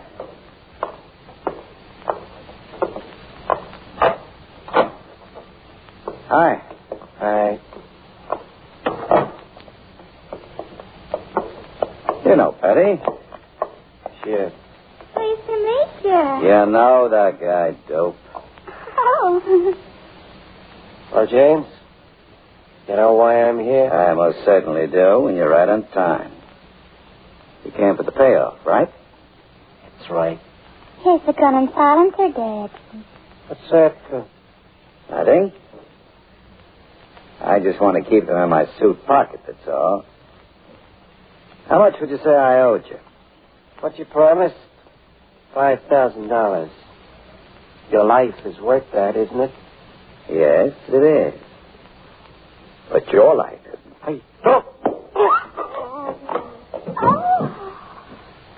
Gee, Daddy. Is he dead? Wait a minute while I make sure.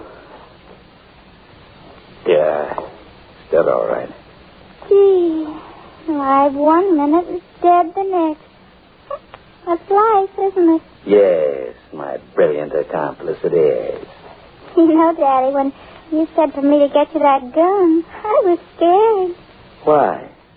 I thought maybe you were going to kill me.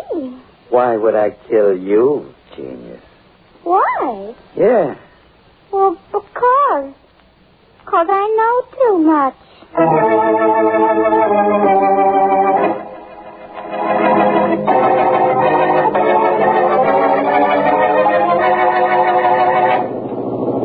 We're almost moored, Vance. You want to tell me now why you developed a sudden interest in a very ordinary shooting? Yes, Markham.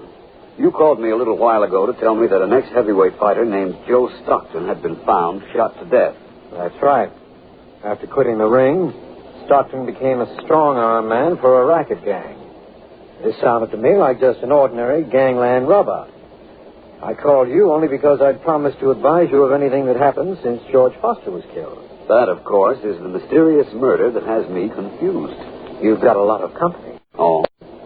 Mrs. Foster positively identifies Norman James as her husband's murderer.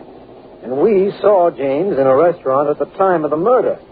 Now, how can that be? It can be very easily. It can? Yes. Well, maybe you'd better tell me as long as it's so easy. Well, this Joe Stockton, the one whose body we're going to see, he's about 5'10". Just about. Heavy set. Yes, why? Practically bald, about 40.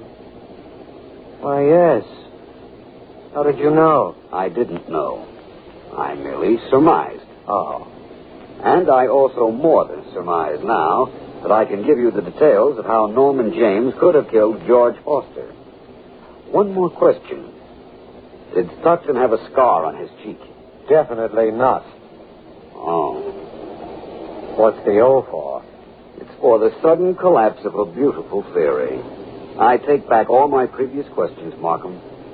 They mean absolutely nothing now. I'm afraid I don't know how Norman James could be in two places at once after all. Nor do I know how I can ever again find that beautiful blonde.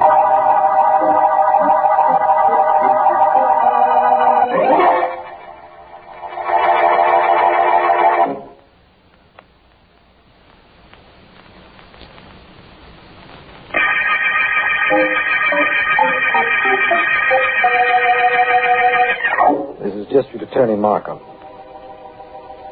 The Scarface murder case opened with the killing of George Foster. Foster's wife, who saw the murder, positively identifies Norman James, still at liberty, as her husband's killer. But Vance and I are certain we saw James in a restaurant at the time of the murder. The killing of a petty racket strong-arm man proves no clue, even though Philo Vance believed it might at first. At the moment, Vance and I are questioning Mrs. Foster again. Neither Mr. Markham nor I are doubting you, Mrs. Foster. But what reason did Norman James have to kill your husband? Reason? Is the reason important? I saw him do it. Isn't that enough? Not with the situation we find ourselves in, Mrs. Foster. Well... It'll be your word against his, and he has us to back up his alibi. Perhaps your giving us a reason for his killing your husband might help us. All right. My husband borrowed money from Norman James. I never knew his name, but I'd seen his face when he came to the house. My husband was supposed to pay him a very high interest rate. He couldn't pay it. He couldn't pay James back. So he was killed. So that's Norman James's racket. That's right. That second murder could have explained all this so easily, Markham. But it didn't. What are we going to do to break James's alibi, Vance? If I could find that blonde he was with at the restaurant, that might do it. I don't see how. I do. But it's too early for me to explain. Lend me an officer from the homicide department a telephone book, and I might be able to locate her.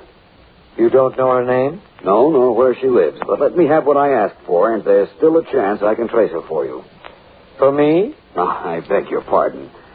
For both of us.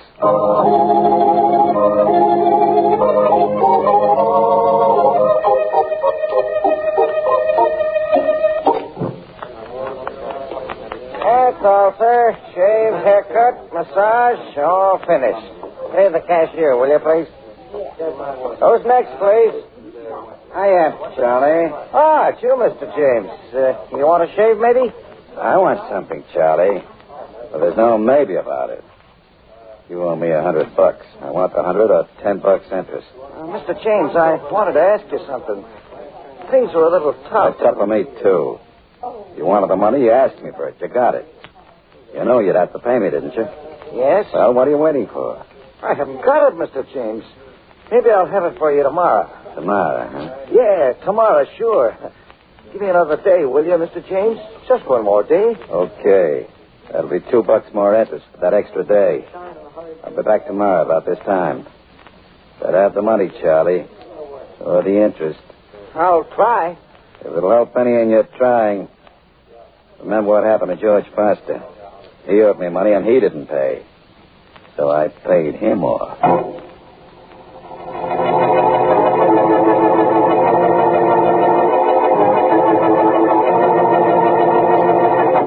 Oh, never mind, thank you. Goodbye. Well, any luck, Williams? Hello, Mr. Vance. Any more numbers for me to call? There are only about 3 more on my list. I think I'll make the next call myself. Okay, you try for luck. Here's the phone. Thanks. Let's see. We called about 30 numbers, didn't we, Mr. Vance? So far, yes. I'm sure this has to work. Oh, maybe if I knew what you were trying to do. Hello, Salon. How do you do? My name is Philo Vance. I'm trying to find a girl. I wish you luck, brother. Happy hunting. Just a moment, please. I'm hoping that this particular girl is one of your customers. Well, what's her name? Well, I don't know. Oh, you're a big help. What's she look like? She's blonde. That's big news. I'd say she was the kind of girl who'd come into your establishment about 3 times a week. Does that help any? Well, it might. Give me a little bit more to work on. She's about 5'8", very attractive, very smart dresser. Her hair is blonde, but not golden. Platinum, huh? Dark eyebrows, nice mouth, gray eyes.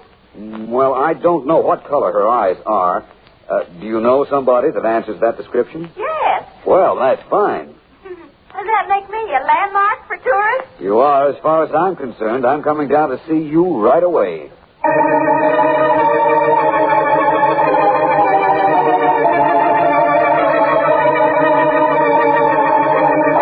You're the district attorney. You've got to help me. Norman James will kill me, just like he killed George Foster. He'll kill me. I know, Charlie. I heard you. You're a barber, and you borrowed money from James and can't pay him back. Is that it? Well, he lends money to a lot of us people. For barbers, newsstand men, taxi drivers. Well, we have no security, so he charges us high interest.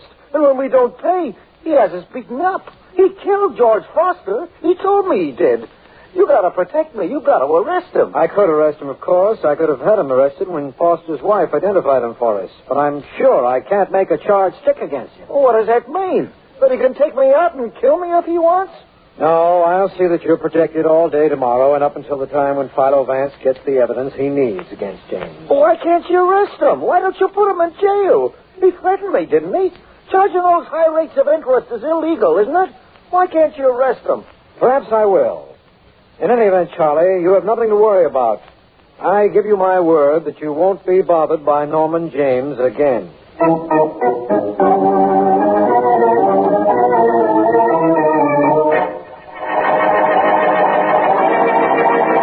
Daddy. Oh, bother me, will you? A lot of men say I bother them. See, that's silly. Everything they put in your face, they left out in your head, kid. I bet you don't think I have any brains. That's the only bet you ever made that you had a chance of winning. What do you want? I want to go out. Where to? The beauty parlor. What do you think? See, you're stupid. Yeah, I know. You've been to the beauty parlor once this week already. You said I could go any place where there weren't any men, didn't you? Well, there's no man in a beauty parlor except Antoine. He just does my hair. You need work on the inside of your head, kid. Oh, can I go, Daddy? It's only right down the street. I'll be back in a couple of hours. It doesn't take long for my hair to dry. Okay, go ahead. You'll pester me to death if I don't let you. Oh, thanks. And when I get down to see Charlie at the barber, you'll sneak out anyhow. So go ahead. I'll pick you up there. Okay. What are you going to have done? Oh, I think I'll have my hair just a shade lighter. Don't you think that'd be becoming? Just a shade lighter. I don't know. Where I sit, you're lightheaded enough already.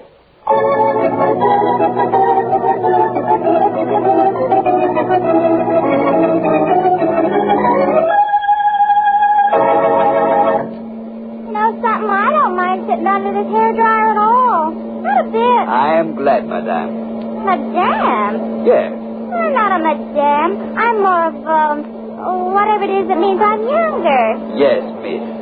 Hey, you're cheating me. You ain't friend. I'm sorry. That's all right. I like you. I like you as well as I like Antoine. Except your mustache is cuter.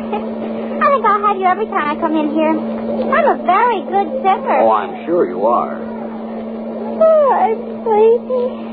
Noise from that dryer makes me sleepy. Well, why not sleep a little then? I can't. The noise from the dryer keeps me awake. Oh. Can you play solitaire? I imagine so. I just learned to play. That's quite an achievement. Sure amazed Daddy. Daddy? Oh, forgot you're new here. I met Mr. James. He's waiting for me downstairs. I hope he won't mind waiting a little longer. He'll wait. Got a lot of patience. He has to have with me. The only time he doesn't have any patience is when he's jealous. Oh, he's jealous? I'll say. He killed a guy just because he took me out once. How do you like that? Joe Stockton? That's the guy. Uh-huh. Hey, you read the papers, don't you? So do I. Gee, the things you can learn. Yes, I know. From other things besides newspapers. What? Oh, it doesn't matter. You say your friend Mr. James is waiting for you downstairs? Yeah, but he won't mind. Well, we won't keep him waiting long. I'll just turn the dryer up a little so we can get everything over in a hurry.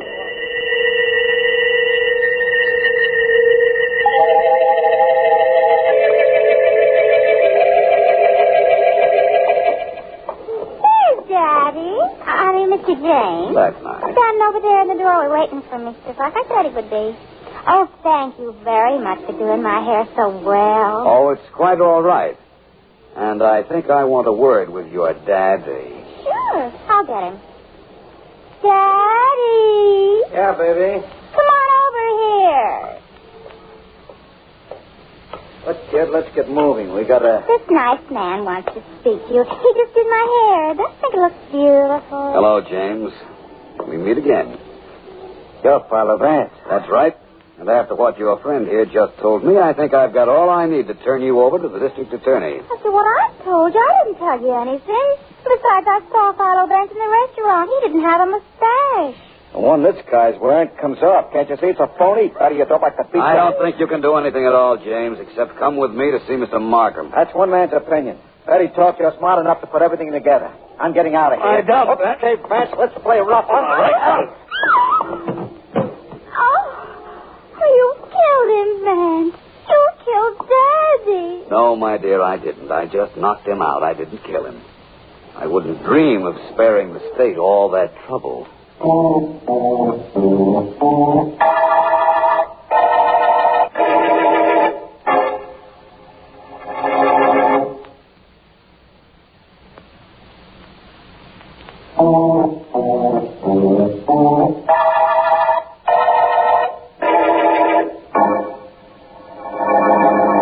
I'm a patient man, Vance, a very patient man, but I'm also a very curious one. Now, we know from his confession and from what his girl Betty told us that Norman James did kill George Foster and later the ex-prize fighter Joe Stockton. But we did see James in the restaurant at the time Foster was killed. Did we? Of course we did. He was sitting over in a corner with his girl.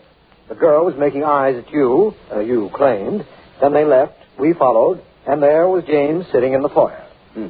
Markham, do you remember why I thought the prize fighter Joe Stockton would have a scar on his cheek when we were en route to the morgue to identify him? Yes, but he didn't have. I told you that. It was Joe Stockton who was in the restaurant, Markham, not Norman James. Don't tell me that. I spoke to James myself. So did you, in the foyer. Oh, that was Norman James. But the man in the restaurant, the one we saw with the girl between 7 and 8, was Joe Stockton. Stockton? He was built like James, sat in the shadows so we couldn't really see his face, and he made sure we noticed the scar on it. You mean the scar was just makeup that was put on Joe's cheek? Exactly. Now, here's what happened. The girl had instructions to attract my attention. Your attention, that is, because you're the district attorney, and you were to be Norman James' alibi. I see. It was all set up for us to follow the two of them out the door. Then they were to disappear into the street, and Norman James was to be found by us seated in the restaurant foyer. He denied there had been a girl with him to intrigue us, to make sure we remembered him. That was the plan, and it worked. Yeah. You see, James had time to kill George Foster between 7 and 8 and get to the restaurant afterwards, just as we were leaving. And then later, James had to kill Joe because of the possibility that Joe would either blackmail him or talk in the future. That's right. It was a very clever plan, and it almost worked. I figured the girl would be a key to all of this, and I also knew that a girl such as she would be a beauty parlor addict. She'd go to one several times a week, probably a swanky one. So I called all the better beauty parlors in Midtown and finally found the right one. You most certainly did.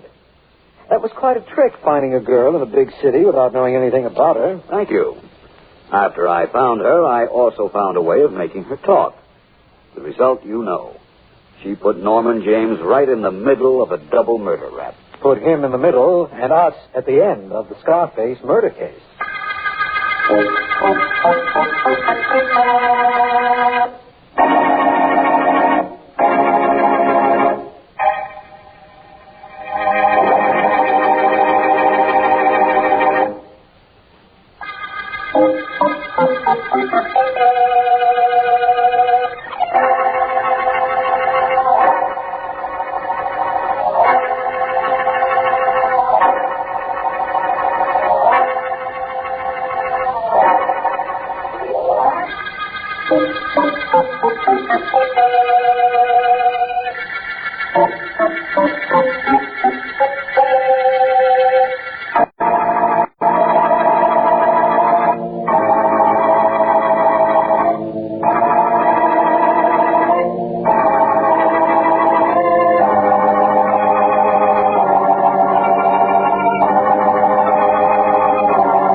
Calling all detectives.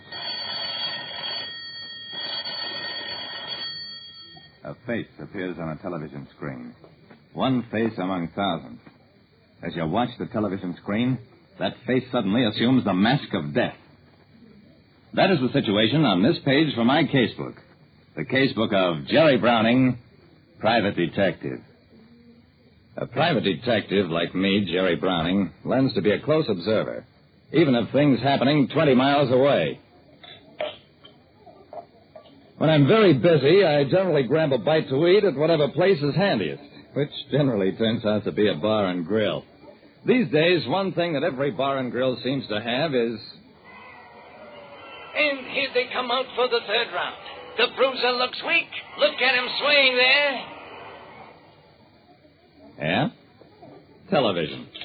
That evening, I was watching what looked like a one-sided massacre with the bruiser on the receiving end.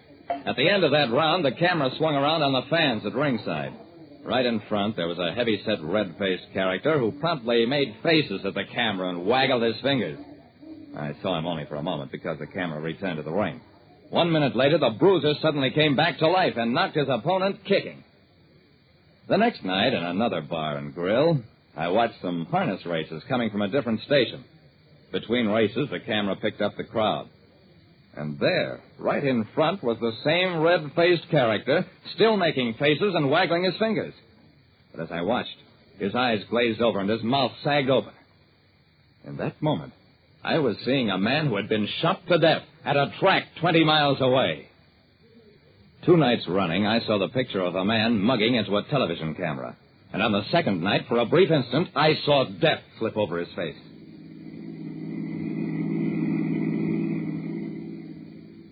At police headquarters, Lieutenant Dawson told me, Frankie Cosgrove was his name, Jerry, one of those sporting characters. Nobody knows how to make a living. What's your interest in the case?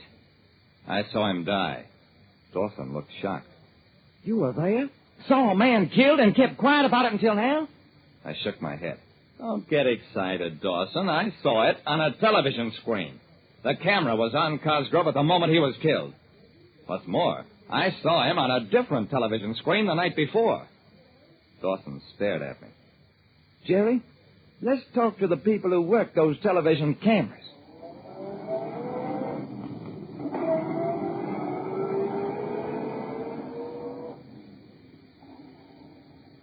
We talked to the television cameramen and to other people higher up who ran the television stations. Mr. Browning, some people are inveterate show-offs. When they see a camera turned on them, they act for it. Remarkable coincidence that this murdered man got his face into the picture on 2 successive evenings, but believe me, only a coincidence.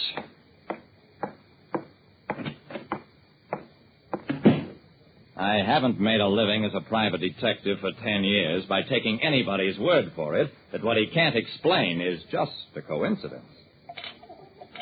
Laughing Boy is one of my best sources of information for a price. What do you want, Browning? Hurry it up. There was a character killed at the track the other night, Frankie Cosgrove. Laughing Boy barely moved his lips. I don't know who killed him. I didn't think you would. What I want to know is, how did Frankie get by? What was his racket? $20 buys that. I held the money cupped in my hand. Laughing Boy's fingers closed avidly over the 20. Gambling. Cosgrove was a percentage boy. Never with his own money.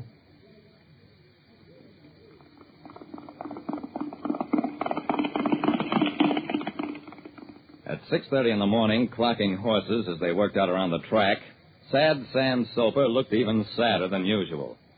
What a life, Jerry, what a life. Sam, as a handicapper, I thought you'd know most of the sporting characters around. I am looking for a line on a small-time gambler, Frankie Cosgrove. Made his living betting other people's money. Sad Sam's eyes were remote as he gazed across the track. Jerry, if a man's job is to bet money with bookies for big-time gamblers that don't want to be seen doing their own betting, that's what you might call approximately legitimate. But if he figures out an angle on how to give the boys he's working for an extra point or two, then you understand, the bookies might get very, very annoyed with him. And the biggest bookie in town is Joe Peckham.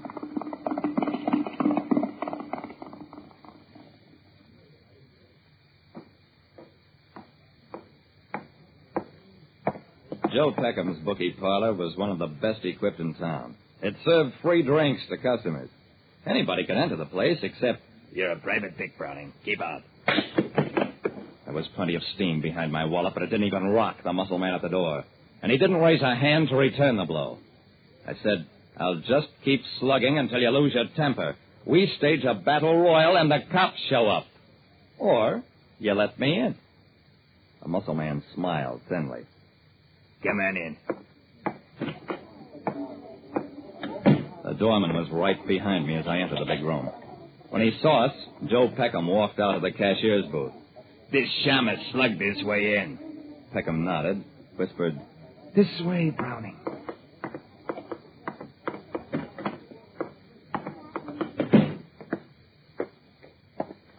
Peckham sat down at a small desk, waved a negligent hand at me. Talk to me, Browning. Give me one reason why Tommy shouldn't kick your teeth in. I grinned at him. Well, I know who killed Frankie Cosgrove and why. How's that for a reason? Peckham was amused. Why should I want to kill a mosquito like Cosgrove? Because he had a system. Because he went to fights and to the track and picked up information that would change betting odds. And then he worked his way up to where he'd get picked up by a television camera and wigwagged his information to somebody on the outside. It didn't work for him every night, most likely, but if it worked just once in a while, what a shellacking a big-time bookie like you would take. And did take. Peckham wasn't amused anymore. You chump to come here with stuff like that and expect to get out alive. I glanced around the room. The muscle man. He didn't look happy. Then I turned back to Peckham. Something's bothering your boy, Mr. Peckham. Maybe he's even thinking. As, for example, how did I find out? They made a film from that telecast. It showed Cosgrove getting killed, and it showed who killed him. If your mug here starts anything with me, he'll wind up where you're going, which is a chair wired for voltage. Peckham whispered, Take him, Tommy. Nothing happened. The guard just stood there. After a moment, I got up. Come on, Peckham. Let's go.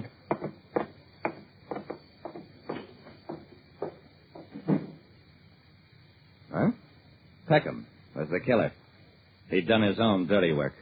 The stuff about a film of the telecast was nonsense, of course. But it was real enough to Peckham so that he started talking and talked himself into a life sentence. Like I said, a murderer always has plenty to worry about. And these days, he's even got to be careful about television. Listen next time to Calling All Detectives, mystery drama, mystery quiz, and a chance for you to match wits with yours truly, Jerry Browning, private detective. When it started, the tide was high on the San Pedro waterfront, and a hot-tempered kid had murder on his mind. But there was a knife at my throat, a beating under the piers, and a corpse on the beach before the tide went out again, and the kid was finally stopped. From the pen of Raymond Chandler, outstanding author of crime fiction, comes his most famous character in The Adventures of Philip Marlowe.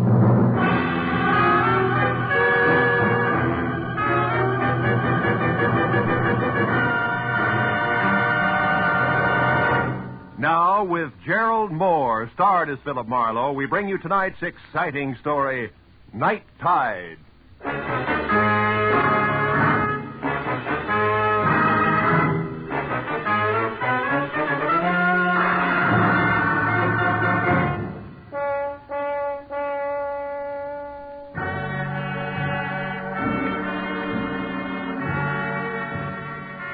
It all happened in San Pedro, the harbor of Los Angeles.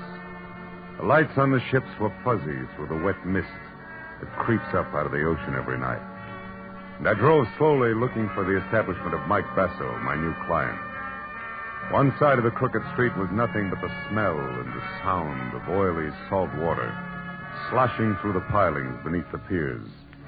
And the other side was a tangle of warped, dingy buildings, equipped to satisfy the thirsts of reckless men who never get beyond the waterfront of any port.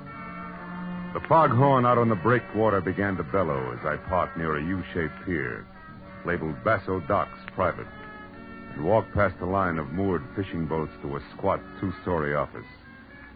The bottom floor was dark, but the second floor had lights on. So I started up the steep wooden stairs and was halfway to the top when I caught the voices. I don't want dumb excuses, John. One I'd already heard over the phone when I was hired. It was my client, Mike Basso. But you make them jump or I'll get somebody who can. These boats got to be handled faster. Why, even the crook Johnny Dyke was better on this job than you are. Johnny Dyke? Why, I ought to...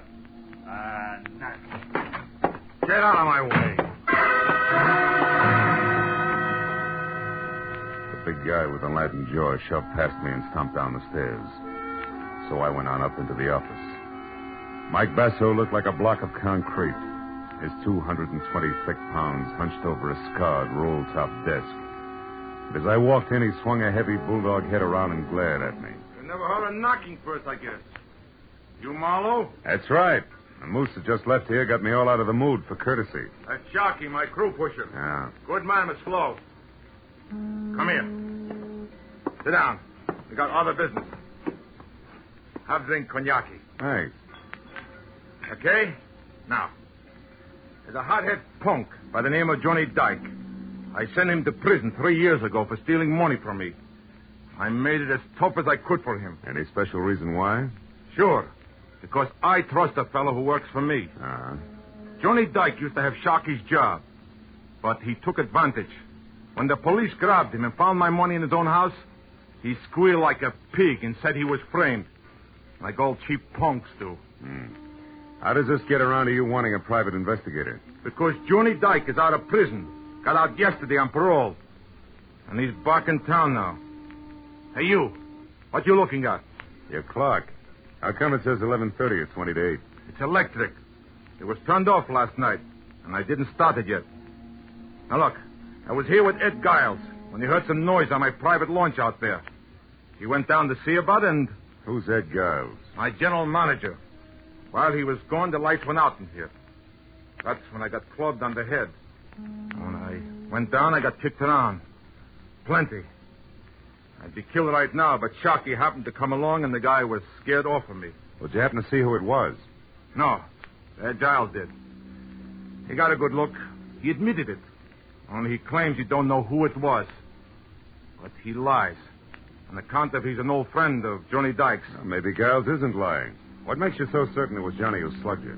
They found this. Just a book of matches, huh? Mm-hmm. But see how the edges are crimped. Johnny Dyke always did that. He's nervous, all the time fidgeting. Sure. He might as well have left his calling card for me.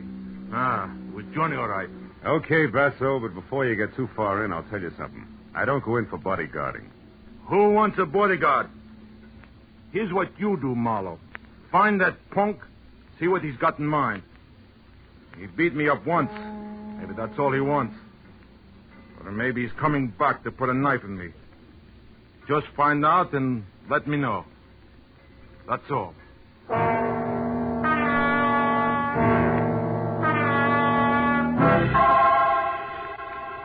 I looked out at the fishing boats along the pier, gently nudging each other, while Mike Basso told me that Johnny had a blonde wife named Christine, who ran the Albatross Cafe, and that Ed Giles lived alone in a house at 43 Terminal Road. That was enough for a starter. So I said I'd keep in touch and left. As I walked off the pier, the blinking neon light from the sign across the street made a swirling green veil out of the mist between me and my car. So I almost got up to it before I saw her, leaning lazily against the door on the driver's side. A girl in a tight black silk dress, cheap fur jacket, and double ankle-strap spikes. She smiled with one corner of her red mouth as I walked up to her and stopped. Hello, sugar. Hey, sweetheart. The name's Ginger. Oh, that's too bad. Ginger always gives me hives. Don't be like that. What did Mike Basso have to say? Yeah, we were talking business, baby, that's all. Say, tell me, which way to Terminal Road? It intersects about 10 blocks down. Mm-hmm. What's the number? 43. Oh, you want to turn right then. Ed's place is a cozy, secluded one by the water. Oh, thanks. You know Mr. Giles, huh? Yeah, he's around Mike all the time. He's nothing. Well, I'll see you around. So long, handsome.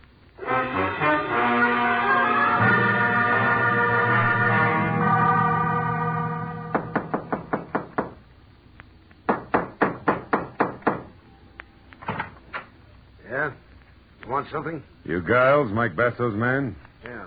So what? I'm Marlowe, private detective. I'm looking for Johnny Dyke.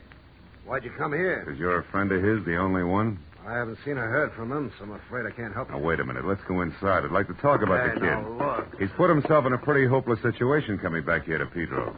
What do you think? Because he's got enemies like Mike Basso and Sharkey? Yeah. What's he going to do? Fight it out or be smart and leave town? Listen, private investigator, I told you once. I don't know because I haven't seen him. You're a liar. You saw him last night. You're working for Mike, aren't you? Get out, beat it. Don't shove. I'll shove harder than that, brother. Okay, Giles. We'll try it the hard way. Now, where's Johnny? I don't know. Come on, get up. Get up. Let's play again. You saw him last night, didn't you? Didn't you? Oh, all right. I saw him about 11:30. I was standing on the deck of Mike's launch when I heard a commotion and looked up. I saw Johnny jump down the stairs from Mike's office and run off the pier. I haven't seen him since, and that's the truth. Okay. Sorry I had to make a squeal on a friend. Now, where's the Albatross Cafe? The Albatross? Yeah. On the corner of Front and Castle Avenue. But look, can't you leave Chris out of this? She's a good kid. She's been through a lot already. Think Johnny's going to leave her out of it? Besides, it's for her own good that I want to see her. Yeah, I suppose you're right. But I'll tell you something for your own good, too, Marlowe. If you find Johnny Dyke, don't push him too hard. He was tough before he left. Now he'll have rawhide for brains. Depend on it.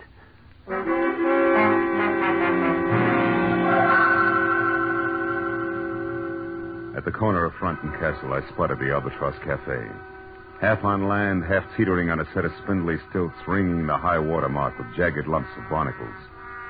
I parked down the street and started back when the door swung open and the lantern-jawed moose Sharkey lumbered out. I watched him cross the street without seeing me and disappear between two buildings. I waited a couple of minutes, and then I went in. Took a booth near the front. The place was neat and clean, even to tablecloths. A soft, brown-eyed blonde in a crisp peasant dress picked up a menu and came over. Good evening, sir. Chris? Yeah? Oh. Well, Chris, it's probably not on the menu around here, but how about a double order of plain facts straight? What are you talking about? Johnny. You remember Johnny Dyke, your husband? Who are you, mister? Private detective named Marlowe.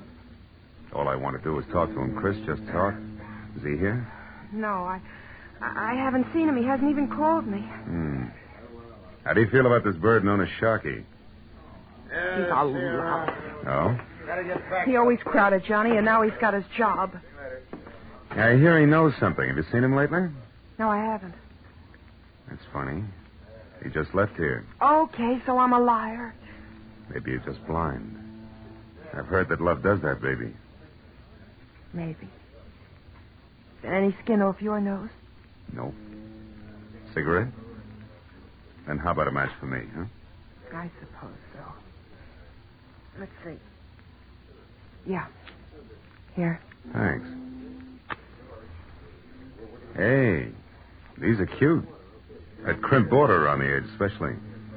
The one put there by somebody's jittery thumbnail, huh? Listen, Maybe your eyes are bad. Maybe not, Chris. But you better do something about your nerves. They're shot. Good night, baby.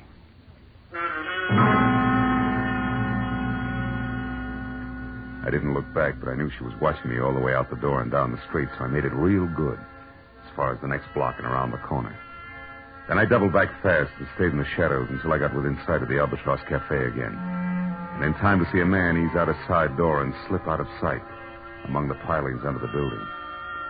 I moved in closer and found a rickety trail of greasy planks that led out through the forest of slimy pilings under the piers. I felt better on a tight rope, but it was home ground to Johnny Dyke. I felt my way slowly along the slippery planks. And from behind the piling, an arm like steel springs snapped under my chin while a hand pressed the point of a long, thin knife with a curved white handle up against my throat. You said you wanted to talk to me, Marlowe, so talk. But fast, because I don't have much time. Ease up on my throat, will you? Okay. Yeah. You're a sucker. Why don't you try to give up? Trying to even the score. Get out of town and forget it. Yeah, sure. Sure, to you, that's easy. You didn't spend 3 long years in the cooler for something you didn't do. I'm going to get even, all right. I don't know how for sure yet, but I will. You wind up right back in the coop, sucker. If it keeps this time, is it going to be worth it? Could be. I was a good boy up there. Every time I wanted to slug a guard, I said, Mike Basso to myself instead. Now I got it all bottled up inside me. I'm not going to carry all that hate around forever. I'm going to get rid of it, and there's only one way to do it. Ed Giles was right. You've got rawhide for brains. You better put the knife away, Johnny. I think we got visitors. Sure we have, Marlowe. Rats. Big ones. The piers are full of them. You should feel right at home, Just punk. don't sleep too long, pal. Oh!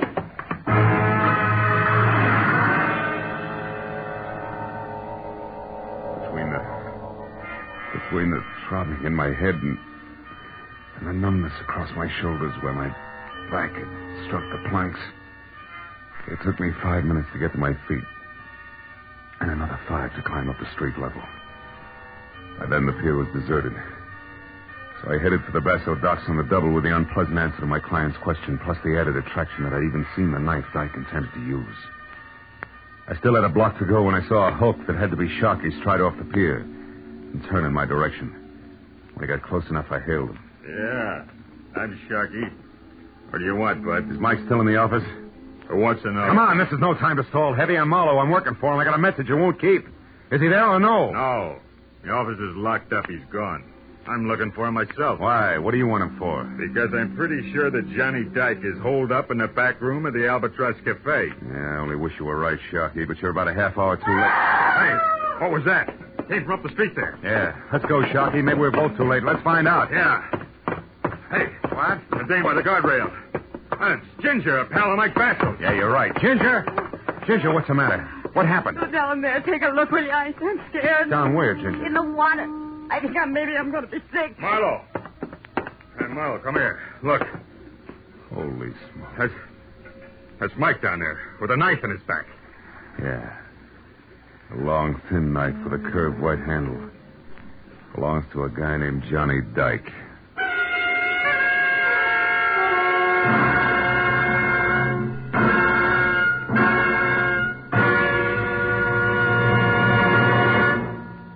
In just a moment, the second act of Philip Marlowe. But first, he may be a close neighbor of yours. At least he lives quite near you. You go to the polls, you elect him, you bid him farewell, trusting him to represent you in Washington.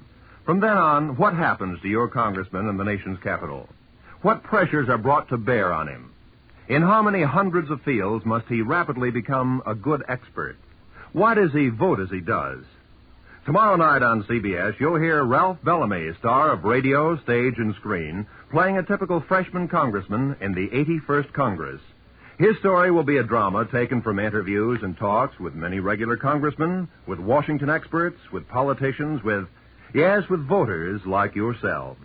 This CBS documentary unit drama, The People's Choice, starring Ralph Bellamy, will come to you over most of these same CBS stations.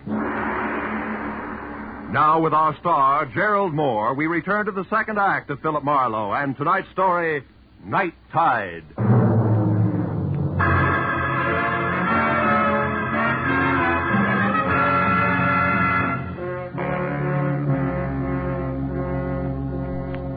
Lying with his face muzzled into the sand and the rest of him half submerged in the shallow, lapping water, Mike Basso was violent death at its ugliest. Ginger turned and walked slowly away from us, trembling like a wino caught in the morning sun. But I told Sharkey to go get the police. And I headed for the Albatross, where I figured I might get a lead on Mike Basso's murderer.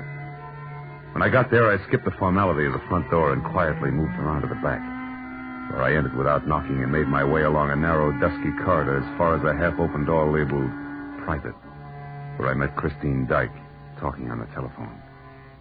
She looked up and gasped at the sight of me and then slammed the phone down abruptly. I was willing to bet that the party on the other end had been husband Johnny. Nobody else. What do you want, Marlowe? Most of all, one Johnny Dyke in handcuffs. Don't bother with the my man pitch, honey, because at the moment the lyrics will make me sick. I just left a corpse that used to be Mike Basso. Basso? Dead, Marlowe? Yeah. All because of Johnny's knife that's sticking in his back, Chris. No, Marlowe. Johnny wouldn't do a thing like that. He couldn't. You're wrong, Chris. He did. Now, where is he? I don't know. You're lying, baby. You were just talking to him on the phone. You gotta know. No, I don't. He didn't say where he was Oh, what? or anything about Basso being dead, so don't move, Marlowe. Well, husband with knife, wife with gun. Charming couple. Never mind that. I'm not going to see Johnny in trouble again for something he didn't do. So get in that closet, Marlowe, where you'll be out of the way. Now. All right. In it is. But first, baby, a word of advice. He isn't worth it, believe me. I don't. So get in and keep your mouth shut. The closet in Chris's office, which doubled as a storeroom for the restaurant, had no window and a 3-inch thick oak for a door. So I was 20 minutes as a one-man mob scene bouncing the inventory around before I was heard. And a little man with a big meat cleaver who belonged in the kitchen opened up and demanded to know what I was doing in there. I heaved the number 10 tomato juice can at him for an answer, started running, and didn't stop until I was outside, in my car, and pointed for Ed Giles' cottage. The only other place I knew where Johnny Dyke might go for help.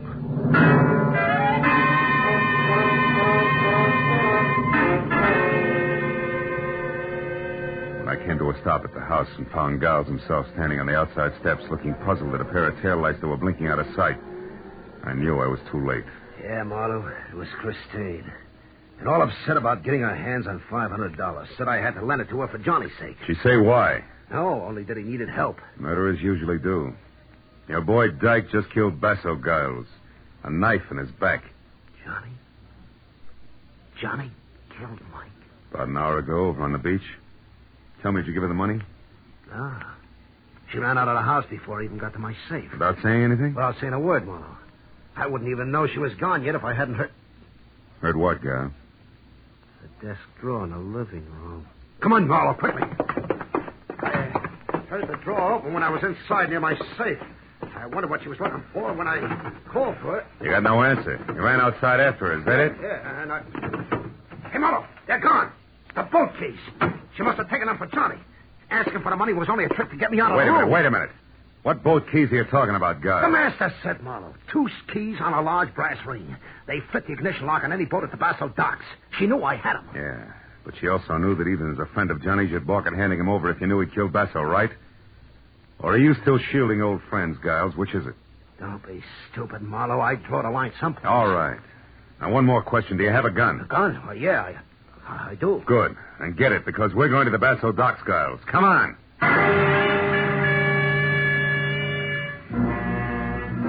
Both piled into my car, and in something less than 10 minutes, ripped through the wide, empty streets to the Basso docks, which were 2 parallel piers set about 100 feet apart and jutting out deep into the bay with more than a score of boats moored to the inward side of each. But when we were out of the car and saw nothing of Johnny Dyke or the girl, and heard no sound other than the dull thump of wood on wood and the rhythmic slap of water against the hulls, I decided that we should split, and I told Giles to search one pier carefully while I took off for the other. But a minute later, just as I started out alone over the oil-soaked planking, I remembered the panoramic view of the docks I'd gotten earlier that evening from Basso's office. So I stopped, then turned and ran for the flight of wooden steps that led to it. I was halfway up them when I stopped again. There was somebody ahead of me and with a key opening the office door. I crouched low and moved closer one slow step at a time toward what I knew might be Johnny Dyke. But in the next second, the light clicked on in the office, and I forgot all about being subtle and leveled the .38 in my hand at the belt buckle of the sharply silhouetted figure. It was Sharkey. I wouldn't move if I were you, Buster. Who is it? Marlowe, Sharkey. Who are you expecting? Nope, nobody, funny man. But I wouldn't want it to be Johnny Dyke at the moment.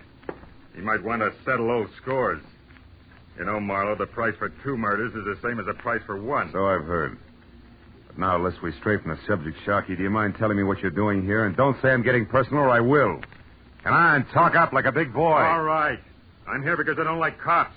Right now, they're down on the beach swimming around Basso's body like kids around a maypole. Also, I figured that before he blew, Dyke might come up here after the money he knew Basso always kept on hand. Satisfied? In a word, no. Why not? Because I buy the switch first. You're here, Sharkey, to steal that dough and let people think that Dyke took it on his way out. You can't prove that, Marlowe. Only because I haven't got time. You see, Sharkey, it's an odds-on bet that Dyke's out on one of those boats right now. Just waiting for the... What is it, Marlowe? Sharkey, what time is it?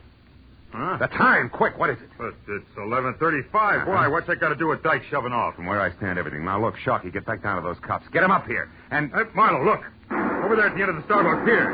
It's Dyke. Yeah, and trying to get away. Go on, Sharkey. Get to the cops fast.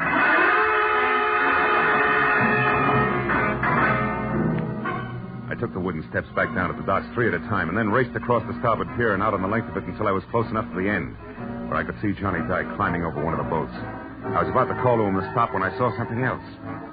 Standing almost opposite me in the shadow of some nearby rigging, gun in hand and taking careful aim at Dyke, was Ed Giles, his fingers slowly closing on the trigger. It was too late for words, so I followed suit and fired before he did. Got him high in the shoulder. You fool, Marlowe. It's me, Giles. Dyke is out there. I know. The man who murdered Basso isn't. He's right here, Giles. What do you mean, Marlowe? But I just found out you're a liar about seeing Dyke last night from the deck of Basso's launch. You couldn't have. So what? So you weren't shielding him, Giles. You were framing him. Framing him so that you could get rid of Basso and pin his murder on Dyke, who you'd also get rid of while playing public citizen who's helping the private detective apprehend a killer. Well, what do you say, Giles? Is that it?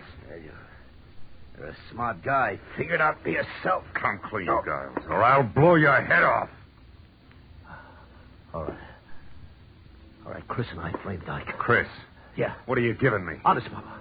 We figured that we'd be in the clear with the money we took from Basso. And with Johnny well tucked away in a big, strong prison. You dirty louse. Keep talking. So we took advantage of Johnny's loud mouth and incidentally, you as well. With Basso gone, I was going to step into his spot. You're the one with the loud mouth, Giles. Well, Little Red Riding Hood. I went for your line. Funny what a sucker a smart guy can be. He wasn't the only sucker, baby. Johnny! Stay back, Johnny. Shoot if they move an inch. She's got a gun. Shoot him, Chris. Shoot. Come on. Get away, Johnny.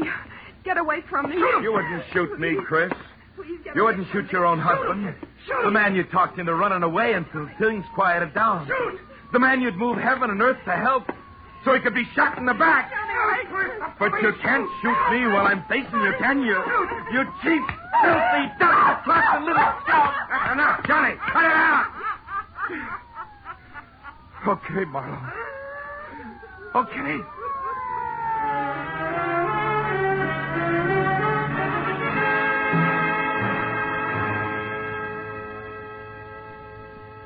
It was a long hour of questions and answers before the police were finished. And they'd left with Chris and Giles in tow.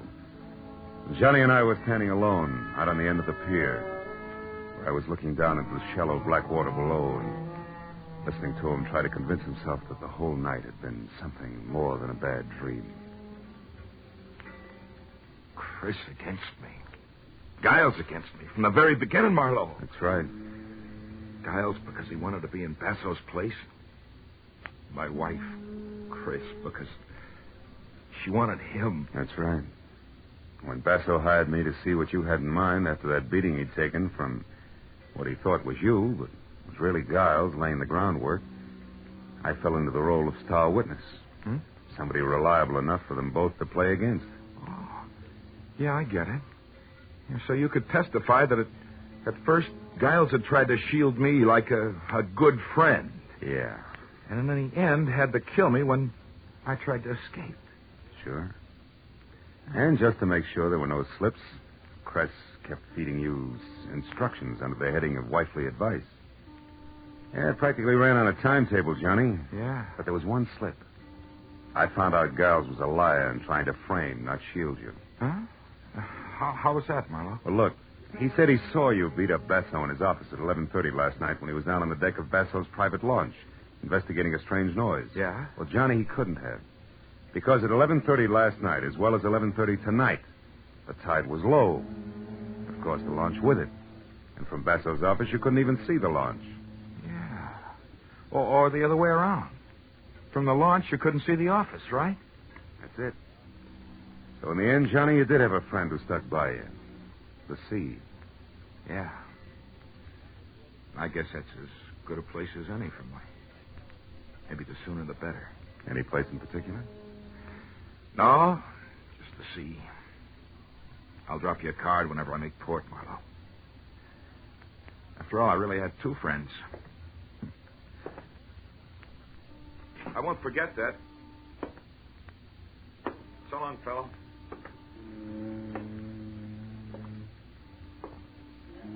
I watched him walk away until he'd gone the length of the empty pier and was swallowed up in the emptier night. Then I turned back to the shallow black water beneath me, which, where the sea and the land were close to meeting, was coated thick with oil and dirty and almost stagnant. And I thought a lot about Johnny. People like Chris and Giles he'd mixed with and trusted. I felt sorry for him. But then I looked up a little, away from the water at the pier and out toward the open sea where it was deeper, cleaner. The further I looked, the cleaner it seemed to be. Then I remembered that was where Johnny Dyke was heading. And I felt better.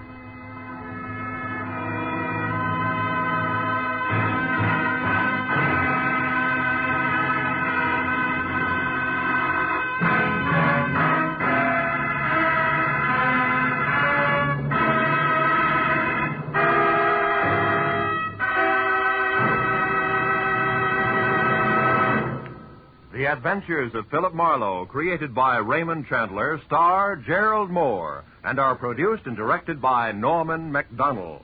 Script is by Mel Donnelly, Robert Mitchell, and Gene Levitt.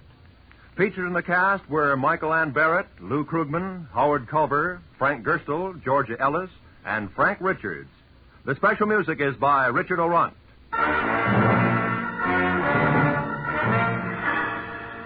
Be sure to be with us again next week when Philip Marlowe says... I was hired to find a thief, and I did. 8,000 miles away from home. But first, I found a hammy Othello, a lush with a Luger, and a fresh corpse in the closet. All because the only woman in sight wouldn't play fair.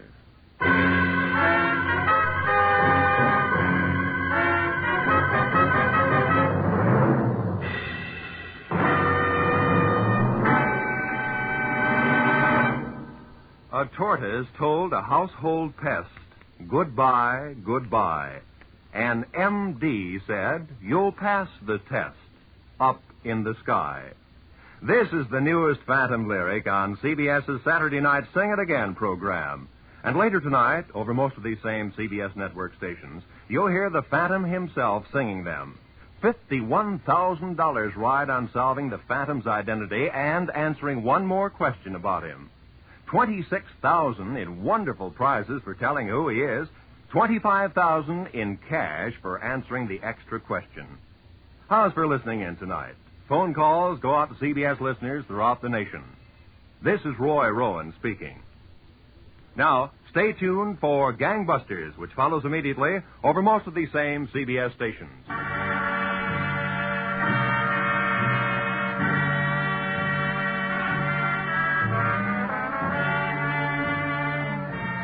This is CBS, the Columbia Broadcasting System.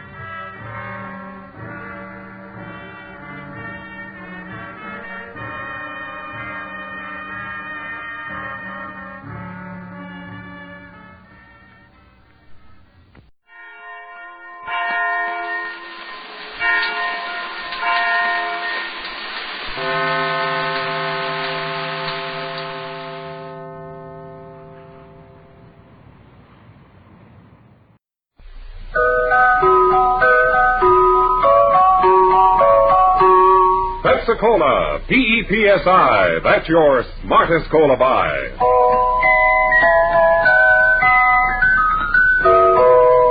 Pepsi-Cola presents Counterspy.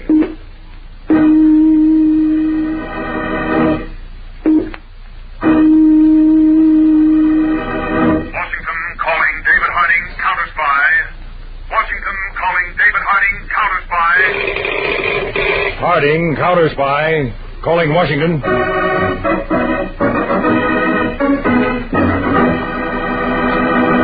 United States Counterspies, especially appointed to investigate and combat the enemies of our country, both at home and abroad.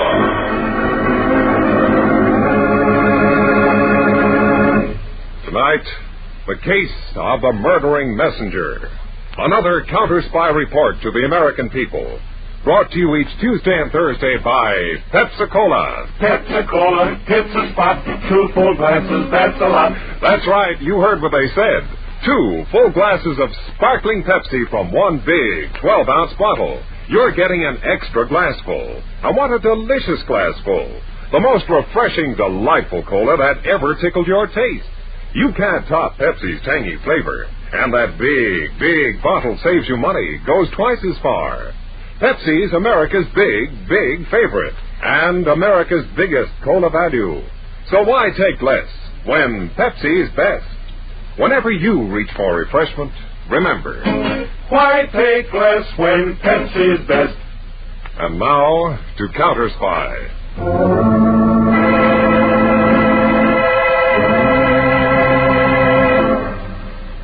In espionage, the penalty for mistakes is death. Every member of the guilty spy ring is doomed by its faraway superiors. Yet the sentence is rarely carried out by direct means. The watchwords are concealment and mystery. In the city of Detroit, a small branch library stands in a quiet side street. One morning, a young man with eyes alert entered the building and went to the main reading room. Excuse me, miss. Yes, sir. I want to turn this book in. Julius Caesar's Commentaries. In the original Latin. Yes. You're quite a student, Mr. Argyle.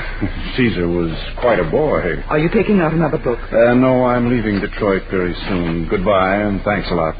Goodbye, Mr. Argyle.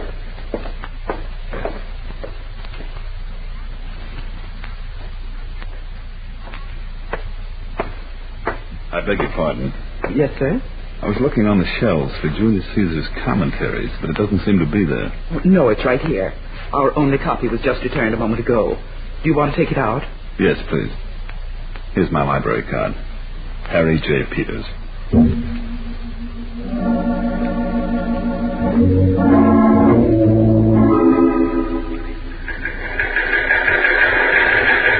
From Peters, Counterspy Field Office, Detroit, to David Harding, Washington. Have just received coded report from Counterspy George Argyle, operating undercover inside foreign spy ring in United States. Code used, alternate word and line transposition. What are your orders? Peters, have Memphis decoded in Detroit and hold there. I'm flying Detroit immediately.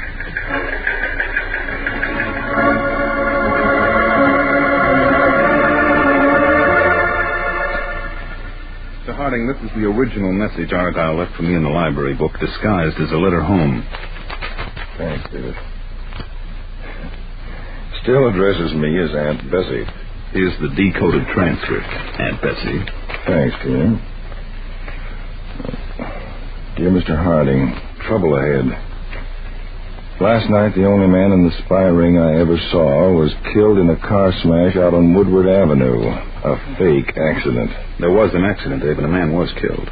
What's more, I've been ordered to leave my job in the turbojet factory here and go to Memphis, Tennessee. I think the superiors of the spy ring now realize that someone has fed them nothing but false information for a year. I don't believe they know I was the one, but evidently all members of the ring are to be moved around. Oh, fine. Yeah, I don't like that either, Peters. We still don't know who the other members of the ring are. It may be getting dangerous. Want to pull Argyle out? And lose 3 years of our work and preparation? Still, I don't want Argyle to be left entirely alone in Memphis. Is Aunt Bessie worried? Definitely. Argyle adds here that he'll be at the Hotel Lee. Peters, brush up on your southern accent. You're going to be there, too.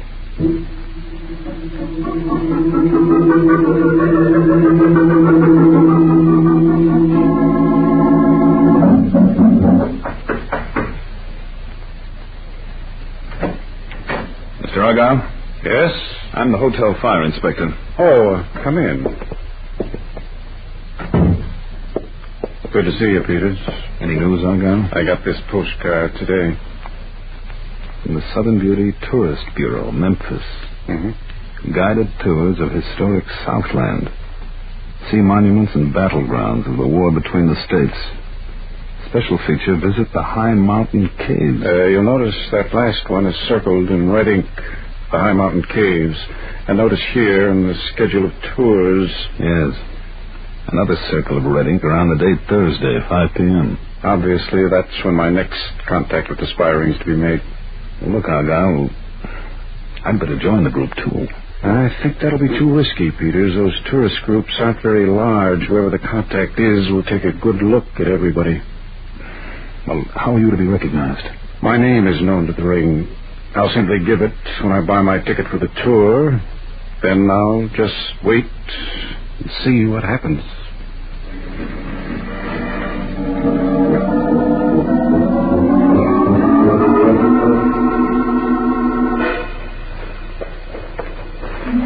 Now, folks, we're pretty near finished our tour, the famous High Mountain Cave. Scene of beauty with the stalactites and stalagmites. Kind of scary, too. One more little demonstration before we step outside again into our lovely southern evening. This here underground river we've been following from one of these caves to another ends right here, you see, in a deep well or chasm. Leave me tell you, the fellow that falls down here ain't never coming up. You see this rock? I'm going to drop it down. Now, you have to listen hard to hear the splash. Ready? There she goes. Well, that was that.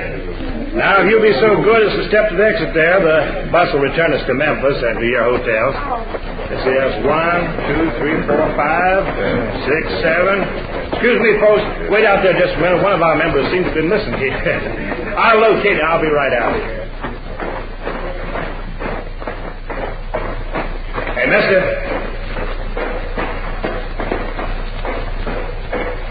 Mister? Hey, there you are. Help, please. Good heavens, you've been stabbed. Guide, get me to a doctor, quick. But the knife. Don't pull it out, dude. But I must. Otherwise, how can I finish you off for good?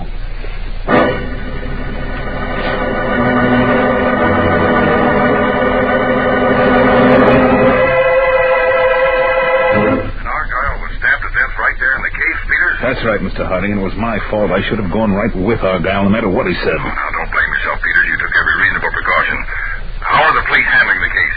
All members of the tour have been questioned except the guide. He's disappeared, so he must have been the murderer. Peters, in my opinion, this spy ring isn't just being moved around. It's being wiped out. Well, Dave, there's one way to make sure. Let me take Argyle's place. That's a good idea, but how? First, to slip in the papers that Argyle was only wounded.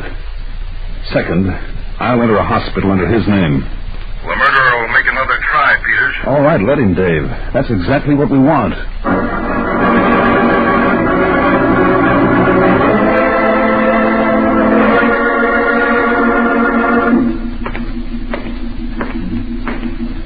Nurse, you said Mr. Argyle had this here room?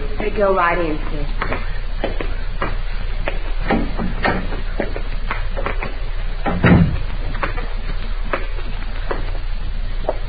Mr. Argyle, how fortunate you were to have lost nothing but a little blood. May I sit down by your bed?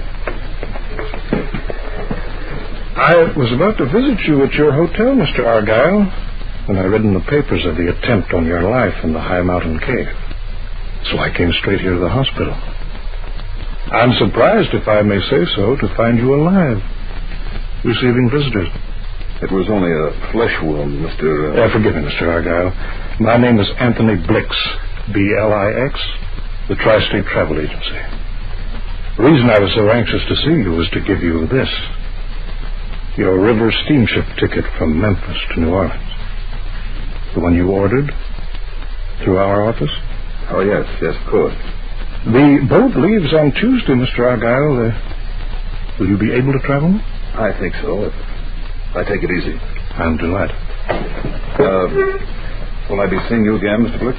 The world is growing so small, Mr. Argyle, I wouldn't be at all surprised. Oh, by the way, we were unable to get you a cabin entirely to yourself. I'm sorry to say you'll have a cabin mate. Goodbye.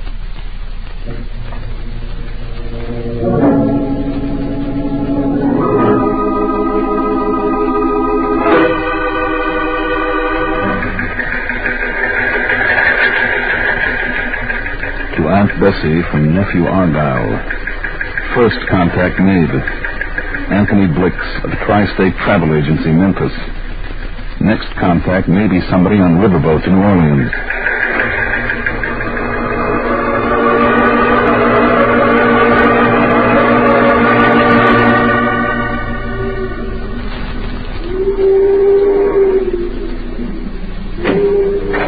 Thank you, Stuart. Put my suitcase down here. Then you may go. Yes. I beg your pardon? Good morning. What are you doing in this cabin? My ticket says I was booked in here. Why are you lying down? Are you ill? I'm recovering from an accident. It's ridiculous. There was nothing ridiculous about it. I mean, you're being booked into this cabin when I was booked in here, too. Obviously a mistake. Obviously. I'll have myself moved around. No. It's easier for me. You're halfway settled already. I'll ring for the steward. Button's right here. Thank you. I'm sorry, Mr. Argyle. Argyle. Well, I'm sorry I was angry. My name is Valerie Arden. Are you going to stay in New Orleans after we get there?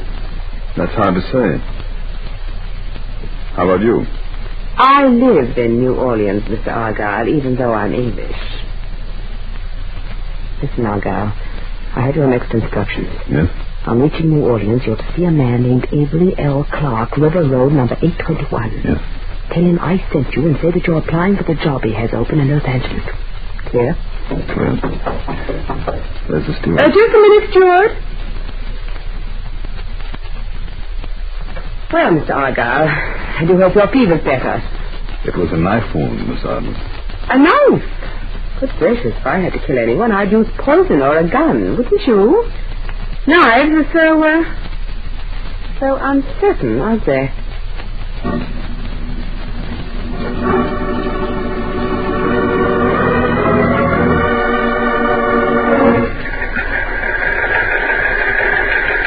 To Aunt Bessie from Nephew Argyle. Boat contact made by one Valerie Arden. Next contact in New Orleans. Avery L. Clark, 821 River Road. To Argyle from Aunt Bessie. On arriving New Orleans, register Hotel Esplanade. You will be given room 484. I will be there with Lieutenant Fabian of New Orleans Police. See you tonight.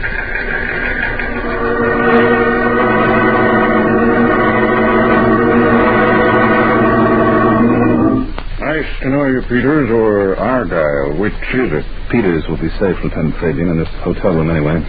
Any news, Mr. Harding? Well, I've ordered a complete checkup on that man Blix back in Memphis, Peters. I expect a report very soon. About Valerie Arden, Peters. She really lives here in New Orleans, runs a high-toned gift shop. About Avery L. Clark, all we know is that he's in the sugar business. Well, Dave, Valerie Arden said I'm to talk to Clark about going to Los Angeles. Well, I think that's just talk, Peters. I'm pretty sure now that every member of this spy ring is marked for death by its own employers abroad. Clark may try to kill you. I'll have to take that chance, Dave.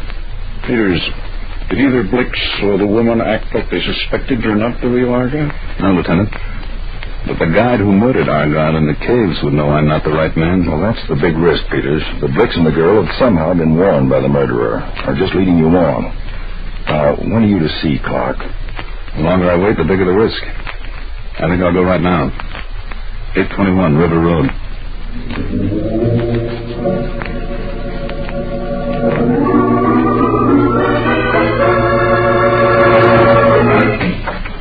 Well, what is it? What is it? Well, don't stand there on the porch gaping. I'm sorry. May I ask who you are? I'm Mr. Clark's housekeeper. Come from Oklahoma, and I don't like New Orleans, and I don't like the riffraff that comes to see Mr. Clark. See him you want to see, I guess. Yes. My name's Argyle. Well, come in, young man, but don't expect me to announce you. He's in the living room. You can go right in and announce yourself. All right, thank you. And tell him not to ring for drinks, because I got the baking to do.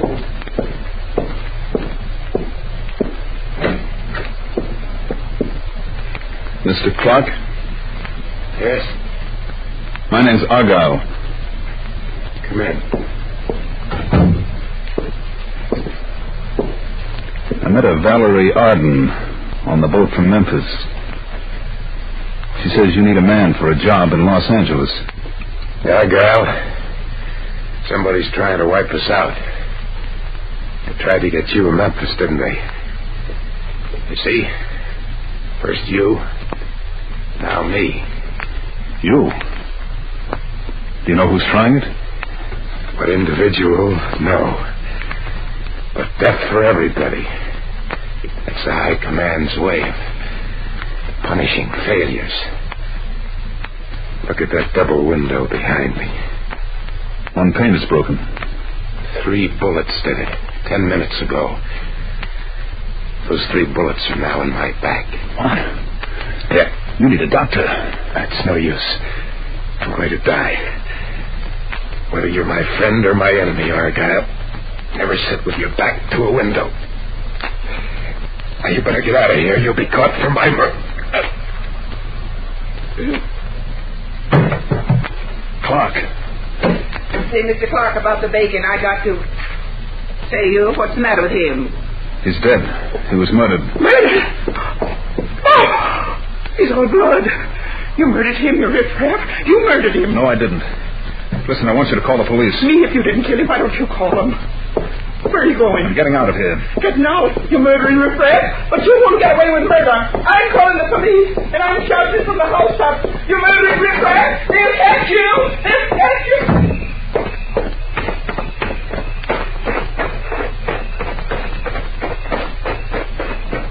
Hey, you. What? You're under arrest, buddy. There was a murder. You're under arrest. Are you the police? Yeah, me and my friend here. Come on. Where? We got a car. Come on, snap it. I'd like to see your credentials. Credentials? Papers to prove you're police. Sure. Hey, Bang, sure, what do you call them, credentials? There's our credentials, buddy. Come on, Bing, we're taking this your guy for a ride.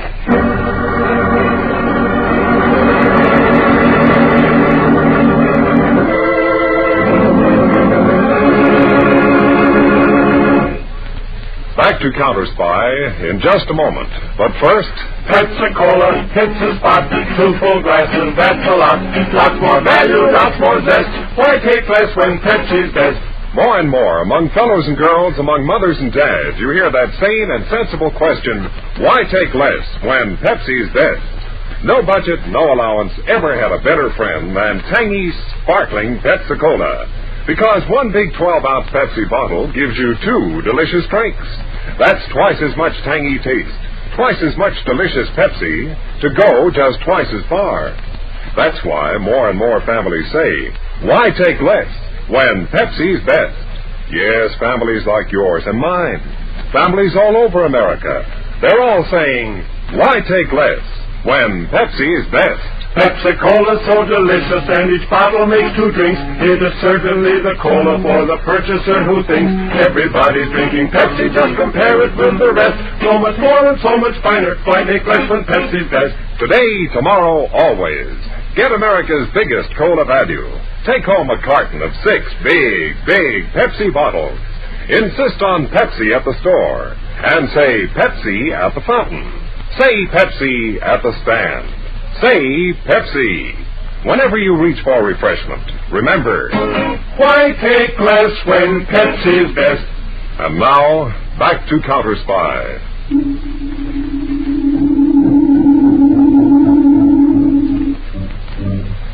It is late night on the shores of Lake Pontchartrain outside New Orleans.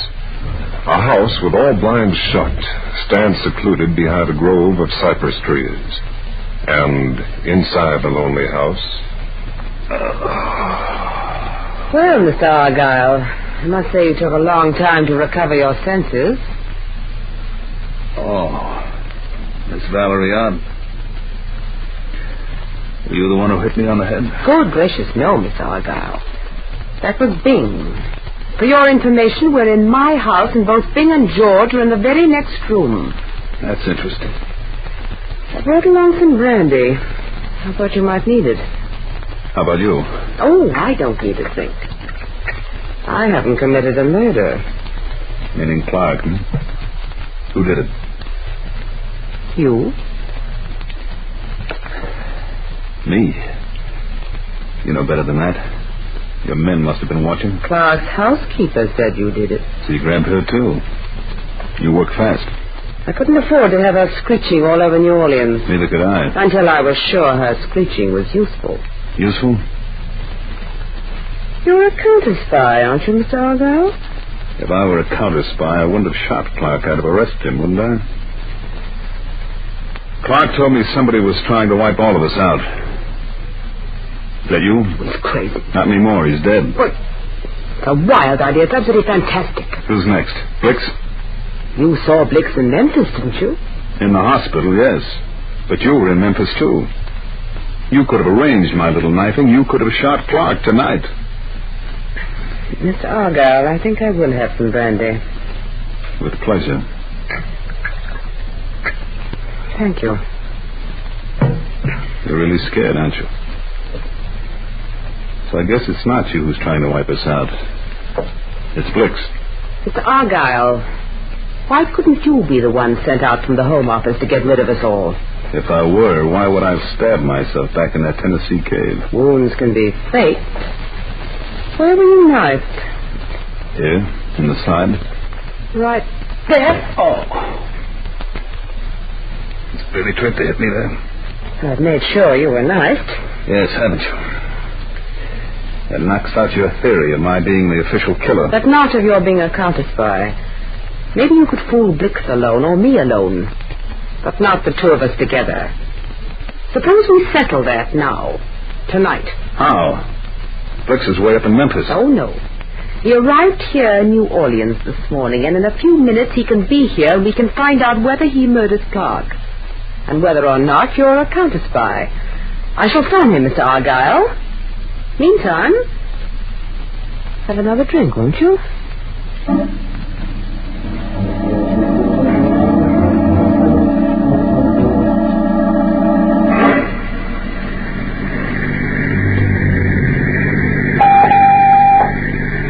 Harding speaking. Go ahead. Lieutenant Fabian, Mr. Harding, I got bad news. Let's hear it, Lieutenant. We saw Peters come out of Clark's house fast. But before he could reach us, two men grabbed him and took him away in a car. Did you follow? Oh, we lost him on a turn, Mr. Harding, so we went back to the house and found Clark shot to death. You any idea where Peters is? No. But I'm on my way to your headquarters with a report on Blix from Memphis. He was the one who abducted the real guide in the caves, took his place, and murdered Argyle. But Blix knows Peters is not Argyle. He's lucky they caught him in Memphis. They didn't catch him in Memphis, Lieutenant. He's probably here in New Orleans right now. And he's the one who knows that Peters is a plant. We've got to find him and stay close to him, or Peters won't live out the night.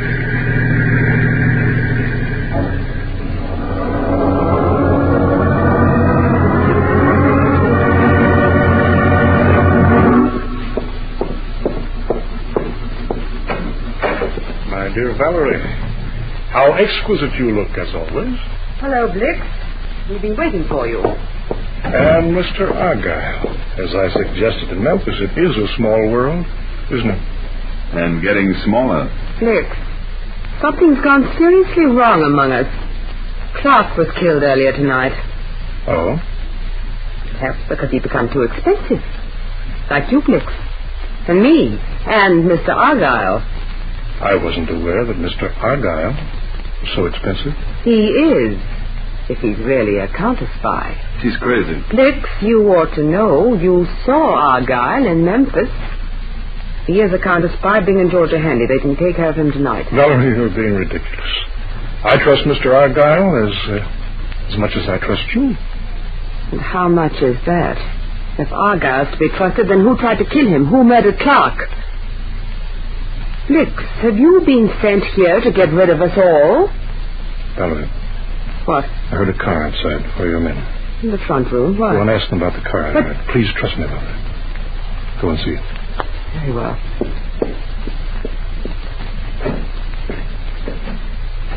Listen, Argyle, don't waste a second. Both our lives depend on it. I know you're not really Argyle.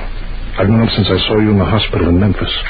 I realized then that my game was up, so I sent you along to meet Valerie and Clark purposely, as evidence of my goodwill. You are a counterspy, aren't you? What if I were? I'm ready to tell you everything you want to know about the spy group in exchange for your letting me go free. So you're the man sent out to wipe out this group? The information the real Argyle sent us turned out all wrong. All of us are supposed to pay for that. You don't add up, Blix. If you've been betraying your own friends by exposing Valerie Arden and Clark to me, why did you murder Clark? A shrewd question, Mr. Argyle, or whatever your real name is. Frankly, I thought it best at the last moment to make myself look good, both to my own people at home and to you. Whatever happened, I'd have a good story to tell. Smart boy. Now, if you're really a counterspy, to let me go free, I can save us both from this woman. Those two plug girls. If not, I'll have to kill you. Now. Did you really hear a car outside? Of course not. What's your answer? I'm sure I heard a car. Maybe two. You're evading my question, Mr. Argyle. That means that you're not a counterspy. Yes, I see I've made a mistake. That's easily corrected with a gun. Drop your gun, Blix. The house is surrounded. Drop it, Blix! Got it, Mr. Harding. Sorry. That was so close, Peter. It's all right now. How about the woman? Lieutenant Fabian, these men are out front. They've already got her and her two gunmen. And here we've got the murderer of Argyle and of Clark, haven't we? Mr. Harding, you mistake me. I just made an important offer to this gentleman here. A full report. Blix, I'll make you an offer. You give us that full report, and we'll see that it reaches the government that employed you. They wanted this ring wiped out. Now you can report complete success with some help from the counterspies.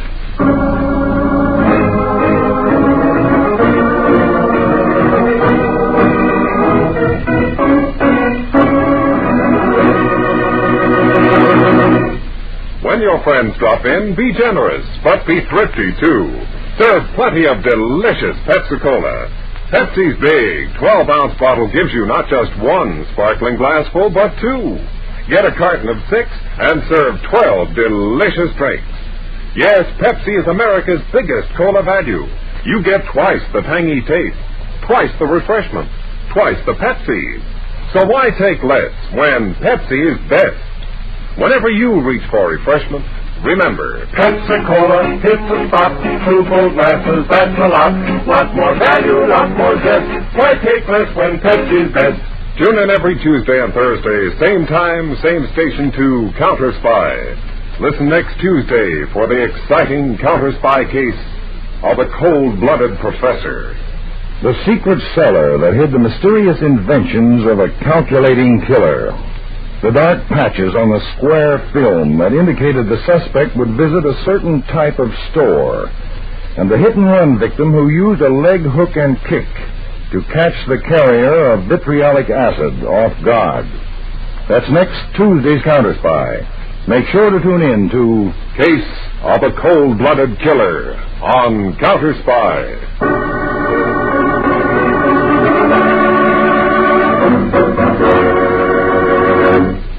Tonight's Counterspy program originated in New York, was directed by William M. Sweets, and featured Don McLaughlin and Mandel Kramer with music by Jesse Crawford.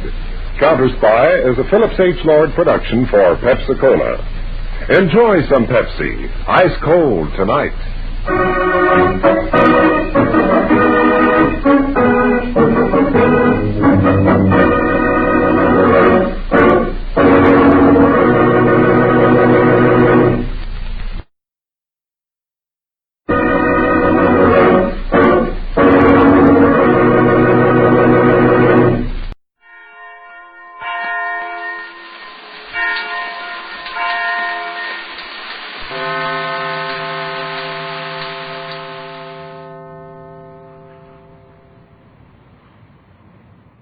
Willing accomplice. For Nick Carter and the mystery of the society burglar.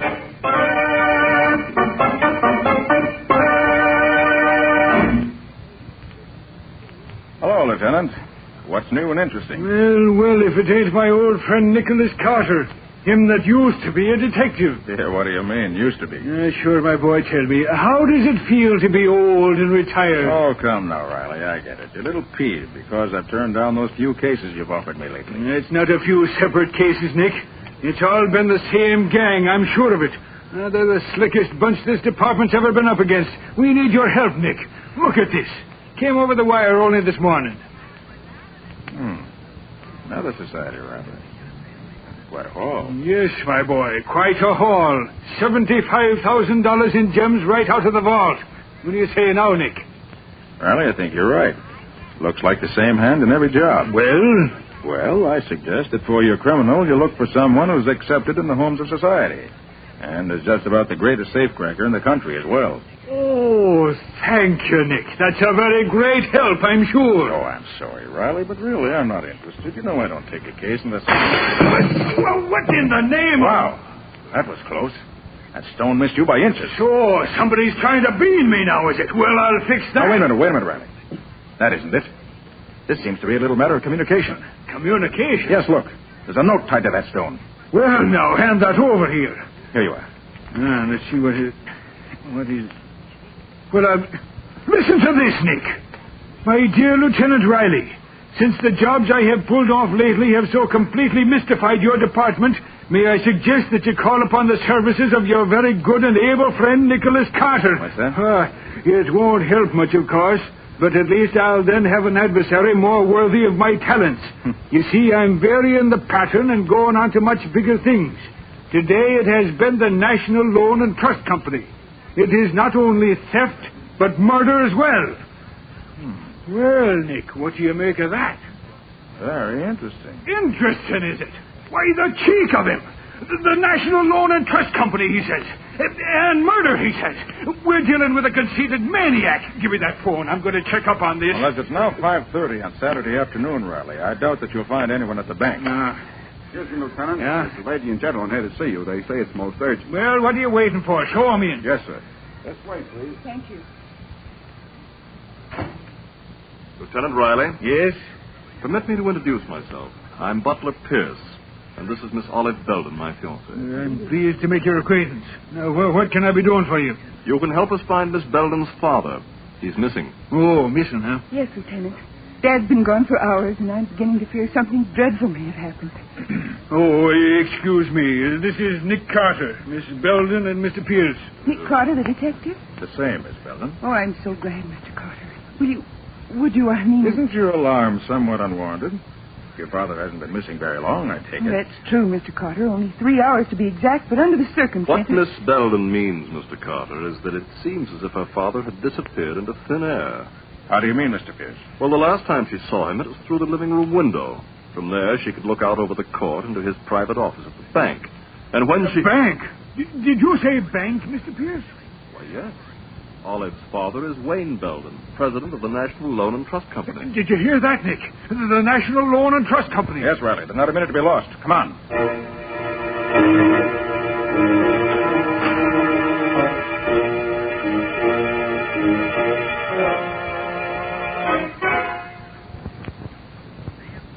Now, let me get this straight, Miss Belden. You say your father came into his private office here through that special passageway that leads from the house to the bank. That's right, Mr. Carter. Father often spent Saturday afternoons here writing letters. I see. And there was no one else in the bank at that time? No. This is Saturday, you know, and it was after banking hours, of course. When was the last time you saw your father? About 1 o'clock, Mr. Carter. He was sitting at his desk here writing a letter. But when I looked through the window again a few hours later, he wasn't there. You're sure he hadn't returned to the house? Positive. I'd have seen him. The passageway opens right into the living room where I was reading. Well, what happened when you looked for him and he wasn't there? Well, just about then, Mr. Pierce called on me. I told him about Father's absence, and we both went to look for him. I see. About what time was that? Oh, about 4 o'clock. Mm-hmm. And so you both went into the bank as soon as you missed your father? Yes. We found Mr. Belden's office just as you see it now. Then we looked all through the bank. There wasn't a sign of him anywhere. Now, wait a minute, all of you. What was to prevent Mr. Belden from walking right out the front door of the bank? As easy as that. Well, that's not very likely, Lieutenant. He was wearing his house slippers at the time, and he had no coat or hat. Oh, and not only that, Riley. Do you see this letter here on Belden's desk? Huh? He was writing it when something interrupted him. You notice anything peculiar about it? Well, no, except that he broke off in the middle of a sentence. More important than that, Riley. He stopped in the middle of a word. Belden was interrupted very abruptly. Oh, that must be the cashier now. Hello, Mr. Cook. Come in. Hello, Miss Belden. I got here just as soon as I could. This is Mr. Carter and Lieutenant Riley. Good afternoon, gentlemen. Now, what's all this I hear about Mr. Belden disappearing? That's right, Mr. Cook. But I've an idea. He'll soon be found. What do you mean by that, Mr. Carter? I've asked Mr. Cook to come down here because as the cashier of the bank, he's the only one beside Mr. Belden who knows the combination to the large vault. And I want that vault opened. Immediately. But that's impossible, Mr. Carter. The large vault operates on a time lock. It can't be opened until 9 o'clock Monday morning. We can't wait that long. It must be open now. I'm sorry, Mr. Carter. That's impossible. Then I'll do it myself. But it's impossible, I tell you. Give me 1 hour and we'll see how impossible it is.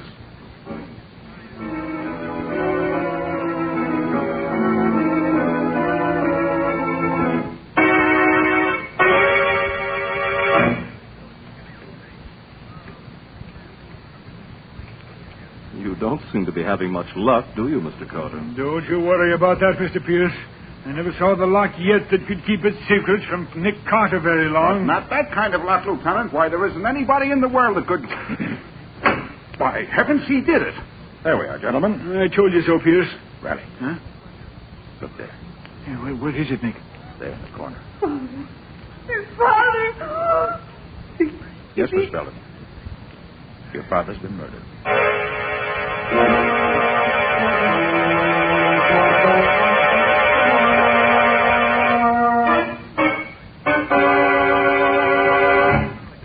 How's Miss Belden, Riley? Oh, she's all right now, Nick. Mr. Pierce took her back to the house. Good. Well, Mr. Cook, have you finished examining the contents of the vault? Yes, Mr. Carter, and you were right. There has been a robbery. $50,000 is missing. Well, I'll be just as the note said, Nick. Remember? Theft and murder. Yes, Riley. But the theft, I'm sure, was just an afterthought. Mr. Cook, did Mr. Belden have any enemies? Why, not that I know of. What can you tell me about Mr. Pierce? What do you mean? Well, was he friendly with Mr. Belden? Oh, yes, quite. They were very good friends. They'd known each other for years. And was Mr. Pierce in the habit of visiting Mr. Belden in his office at the bank? Oh, yes, very often. He had an account here, rather large one, I might add. Mr. Pierce, you know, is a very wealthy man. Indeed. Yes, sir. Hey, what's that you've got in your hand there, Nick? Oh, this. It's part of a cufflink, Riley, with a very interesting stain on it. A fresh blood stain. Where'd you find it, Nick? In the dead man's hand. But there was no blood on the body. He was done in by a crack on the skull. There was no bleeding. Exactly, Riley. It's undoubtedly the murderer's own blood. Probably tore his hand on the broken edge of the cufflink in the scuffle. Do you want me for anything else, Mr. Carter? Oh, no, thank you, Mr. Cook. That'll be all. Well, good day. Good day, sir. Oh, Mr. Cook, one more thing. Yes? Tell me, is Mr. Pierce in the habit of wearing his gloves indoors? His gloves? Why, no, never. But, wait. Come to think of it, he was wearing them just now, wasn't he? Yes, he was. Well, thank you, Mr. Cook. Thank you very much.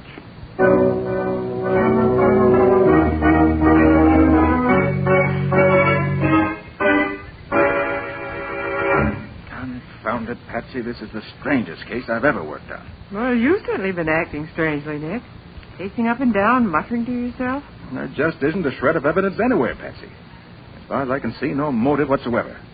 Yet I'm positive that Butler Pierce is our man, that he's not only the murderer of Wayne Belden, but is also the society robber that's been baffling the police for months now. But, Nick, he's a rich man. And Wayne Belden was one of his best friends. I know, Patsy, but it still adds up to Butler Pierce.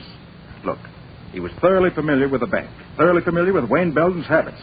He called at the Belden house after the crime had been committed. He wore his gloves indoors, which might have been to conceal a bad scratch from a broken cufflink. He arrived at police headquarters immediately after that stone had been thrown through the window. But, Nick, Miss Belden was with him when he called to see Riley. Surely you don't think he could have thrown that stone? No, Patsy. But his chauffeur could have. While they were entering the building. His chauffeur? Yes. It was he who set me thinking on this line originally.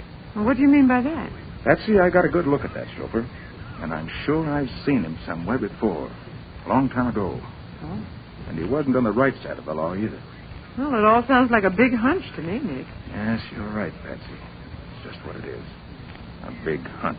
Although I have to admit your hunches are usually pretty good. Patsy, I feel so sure this hunch is right, I'm going to play it for all it's worth. Well, what are you going to do? I'm going to start playing it right now. Get Scubby for me.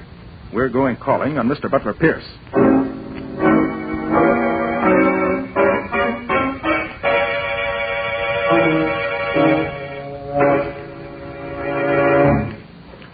You're taking a long time opening that safe, Nick.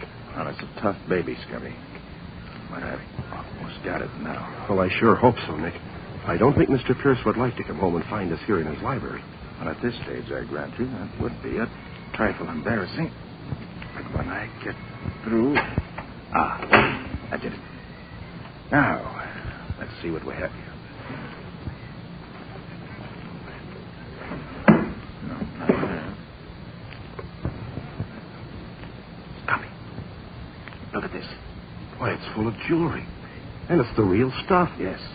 Unless I miss my bet, every piece of it will answer the description of some stolen gem. Well, let's see what else now. Uh-oh. What's that, Nick? What does it look like? It looks like a package of bills. And all big ones, too. Exactly what it is, Scubby. Let's see how much. 5, 10. Boy, look at those $1,000 bills. 40, $45, $50,000, Scubby, the exact amount stolen from the bank. Well, of course, it could be a coincidence. Yes, it could be, but I doubt it. This does it. Scubby, we don't have to speculate any further. No? This letter I found on the drawer here clears up everything. Listen to this. Yeah. Dear Butler, this is a warning to you to permit you to escape if you care to do so. I have definite proof that you're a thief, and on Monday morning I shall place that proof before the proper authorities. You have until that time to escape. Signed, Wayne Belden. Gosh, Nick. Yes, Scubby, gosh. And there we have the motive for Wayne Belden's murder. So your hunch was right after all, Nick. The rich Mr. Pierce is nothing but a thief. And a murderer, Scubby. Oh, well, look, Nick, you better get out of here. Scubby, it just came to me. What? Butler Pierce's chauffeur is really Jim Martin. I knew I'd seen him before. Jim Martin? I never heard of him, Nick. No, that was before your time. Oh. I tangled with him many years ago on the West Coast. One of the cleverest cracksmen in the business. He could open almost any safe I could. Oh, so that's it. He and Pierce have been working together. Yes. Pierce with the front and real brains, while Martin supplied the technical skills, so to speak. Oh, I see. Well, what now, Nick? Scubby? Yeah. I want you to clear out of here quick. Take Wayne Belden's letter with you. Mm-hmm. Get it to Lieutenant Riley immediately. Tell him to pick up Jim Martin. Oh, well, what about Butler Pierce? Don't you worry about him, Scubby. I'm staying right here. I want to tackle Butler Pierce myself.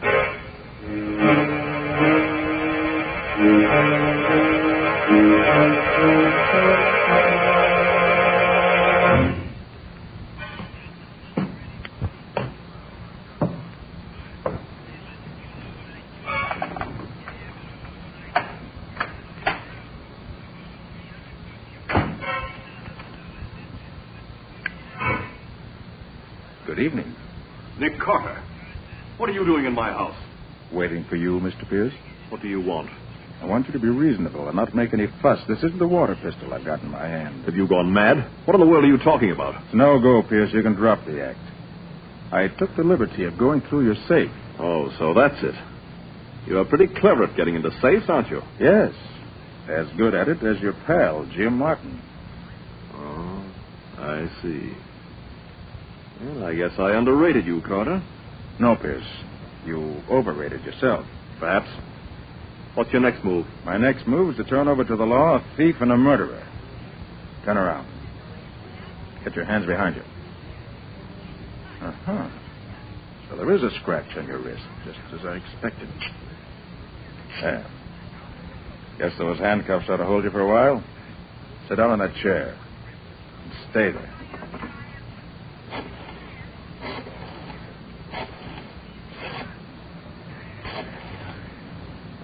Police headquarters.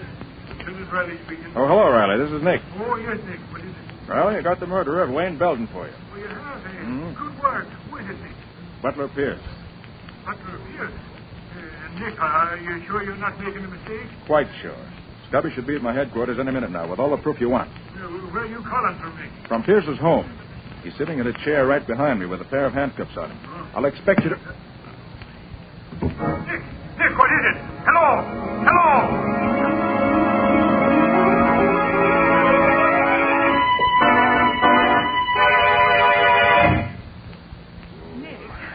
Oh, Nick, are you all right? He's coming through now, Patsy. How do you feel, Nick? Oh, I'm all right, I guess. Oh, rather, my head. Yeah, that was a nasty bump you got, my boy. Come on, take it easy, Nick. Here, give me your hand. I'll help you up. You go, Nick. Take it easy. All right, now. Okay, can you stand up all right, boy? Yeah, I guess I'm okay now. What happened? Your guess is as good as mine, Patsy. All I know is that I had Butler Pierce in my hands, and now he's gone. That's too bad, Nick. Hey, look at the safe.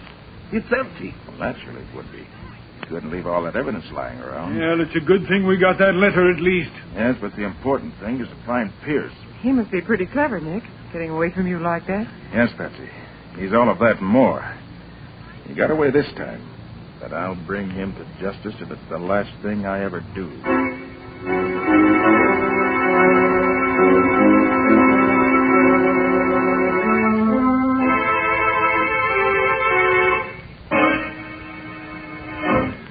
Well, Nick, we got Jim Martin anyway.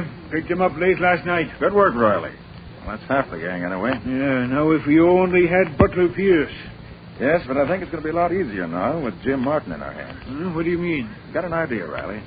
If it works, it won't be long before we catch up with Wayne Belden's murderer.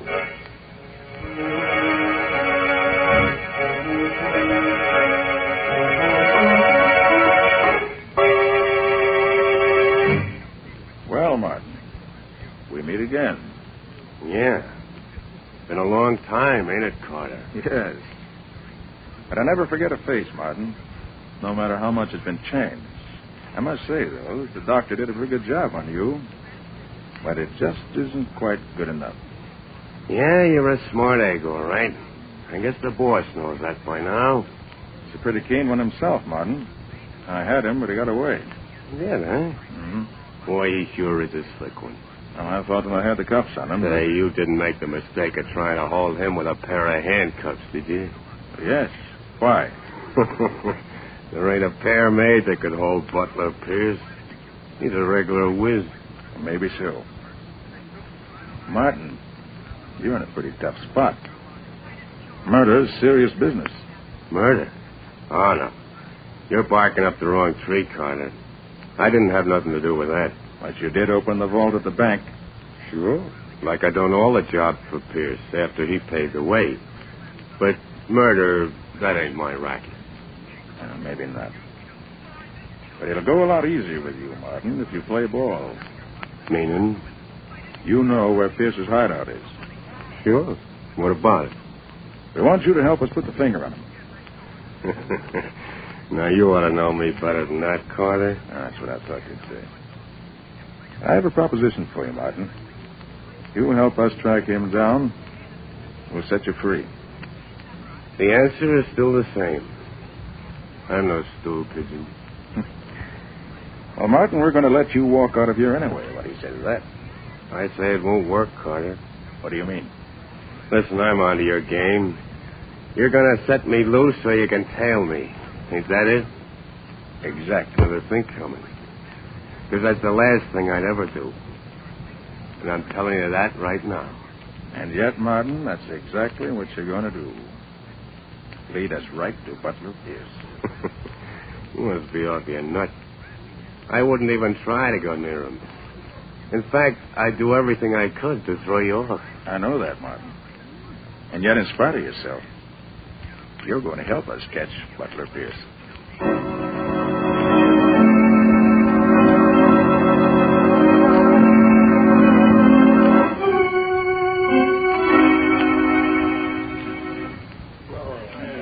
Clerk. Yes, sir? Any mail for me today? His name's Martin, James Martin. Just a minute, I'll see. No, nothing, Mr. Martin. Thanks. Hello, Martin. You expecting a letter from someone? Who are you? I'll give you one guess. That ought to be enough. Oh, you must be the guy that's following me. One of the guys, Martin. I'm Scubby Wilson. I work with Nick Carter. Ah, glad to see you. You know, I've been getting sort of anxious the last few days to know what you guys look like. Yes, I can understand that. Must have been quite a strain on you, knowing that you were being watched every minute of the day and not knowing who was doing the watching. Yeah, it was sort of getting me down a little. Well, that's what Mr. Carter was figuring on, I guess. Oh, yeah? Mm-hmm. A lot of good it's going to do him. You never know, Martin. Hey, I can't figure this thing at all. Oh, you're not supposed to, Martin. No, you just keep on having a good time, that's all. You bet I will. And as for Nick Carter, you can tell him from me, whatever his scheme is, it ain't working, see? How do you know it isn't working? I haven't led you to Pierce yet, have I, pal? No, not yet. But you will. You're nuts, too. You're all nuts. Good night. Good night. Oh, but Martin, knowing Nick Carter as I do, I don't think we're the ones that are nuts.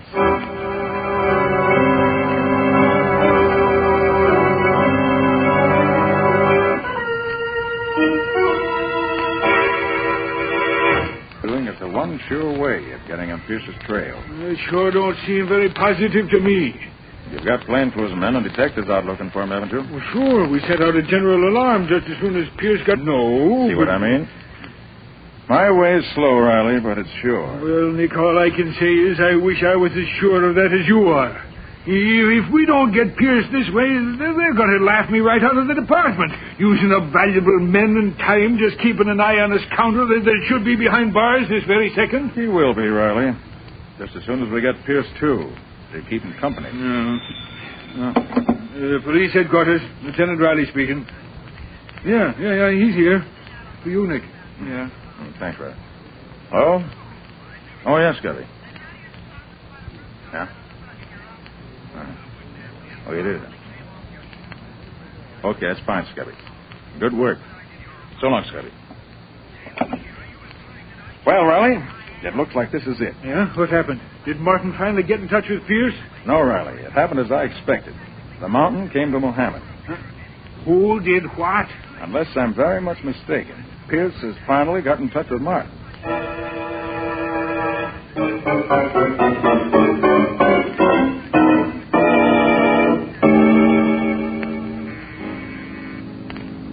Who is it?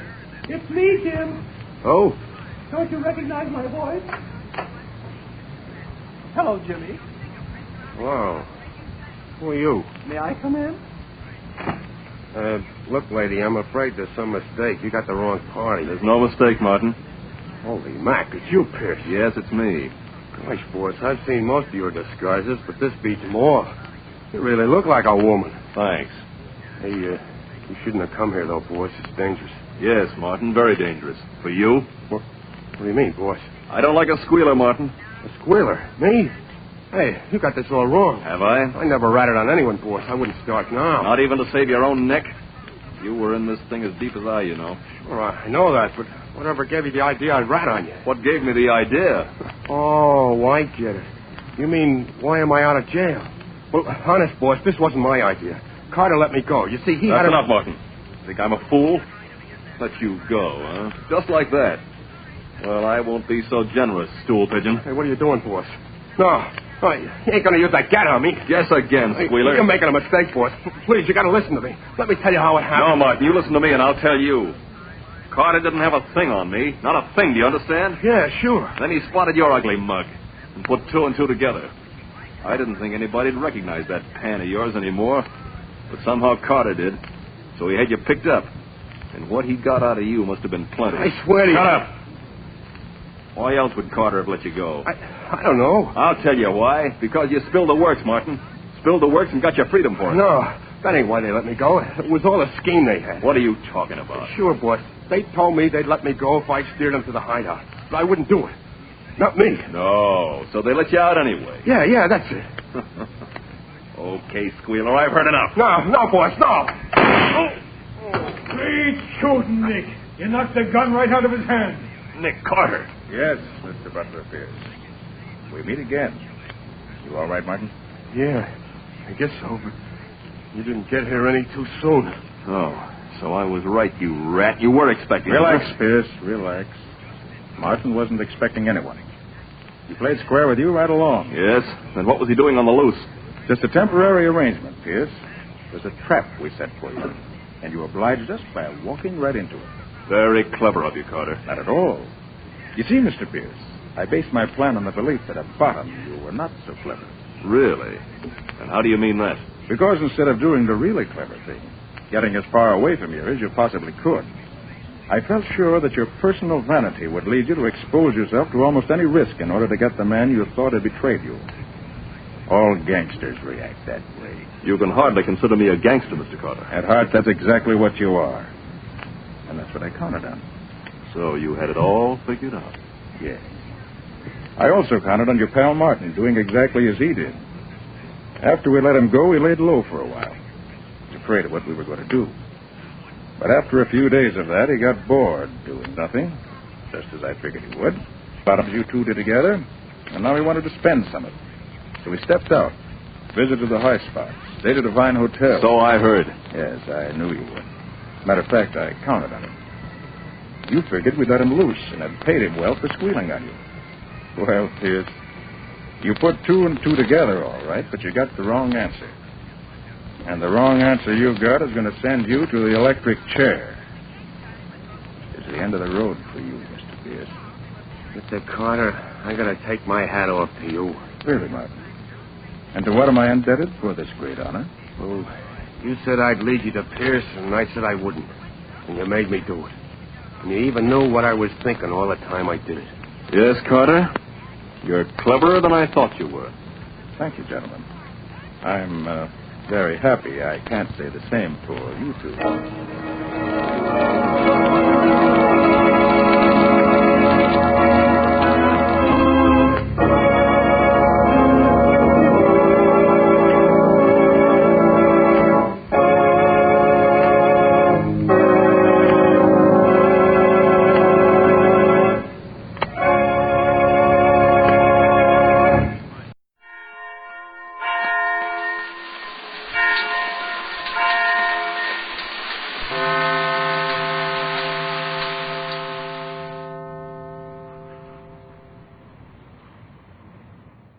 NBC presents transcribed Frank Lovejoy in Night Beat.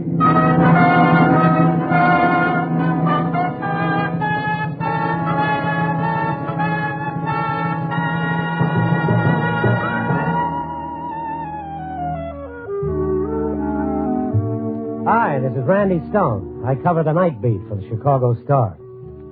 I guess any newspaper man will tell you that if you're a reporter, you have to be interested in people. You have to be interested in them to want to write about them, and you have to like people in order to want the facts about them set down straight so that they'll get a fair shake. Yes, you have to want to know about people, all right. Only sometimes a reporter finds out things he wishes he didn't know. And sometimes it's hard to go on liking people after you've found out. It was getting to be a habit, a nightmarish habit, standing beside Homicide Lieutenant Tilson at the morgue and hearing the same report. 3 times in the last 3 weeks we'd stood there, and now, number 4. This one left choir practice, never got home. What's her name? Mary Sims. Any connection between her and the other 3? Yeah, they had a lot in common. All blonde, all about 25, all pretty, and all knifed to death. Same old pattern. 4 young women from 4 different parts of Chicago. Their families say none of them knew each other. Maybe the killer knew him, maybe he didn't. I don't think he did. I don't think it matters to him who he kills, just so long as he kills. Yeah, I know. I read your column on it last night. Thanks for not asking for my head like the rest of the press has. Well, I'd settle for your head if that'd solve anything. You don't have to be smart to catch up with a psychopath. You have to be lucky. Well, maybe we're getting lucky. Mary Sims had a steady boyfriend. He's supposed to be out of town right now. But anyway, we can at least connect her to some guy. The other 3 didn't seem to go anywhere but the YWCA. You got everything you need from here? Yeah, I guess so. Well, let's go out to the office. I want to check him at the station. What's this guy's name, her boyfriend? Blake. Al Blake. We're checking on him. His landlady said he left on a business trip yesterday afternoon. Mary Sims was killed last night, around midnight, we figured. The body wasn't found until this afternoon. When did Bug call? That's just it. Before the other 3 murders, he's always called, said he was about to kill. He didn't call this time. Wonder why he slipped up this time. Because he's a screwball. It takes a screwball to do a serious killing like this. It takes one to call the police beforehand. This is Bug, he always said. This is Bug, I'm going to kill her tonight. And then he hangs up. He may be sick, like you said in your column, but in my book, he's off his base. I'll get that. City Morgue, Lieutenant Tilson. Oh, yeah, he's here. Hold on. For you, Randy. Thank you. Hello. Sorry, Randy. You going to languish down there at the morgue much longer? You got a better idea? Yeah, when's your way back to the office? I got some action going. What kind of action? It'll keep till you get here. Make it quick, huh? I'll fly. Got to check into the office, Lieutenant. If you get a line on Bug or the Blake guy, let me know, will you? Sure, Andy. Otherwise, I'll catch up with you later.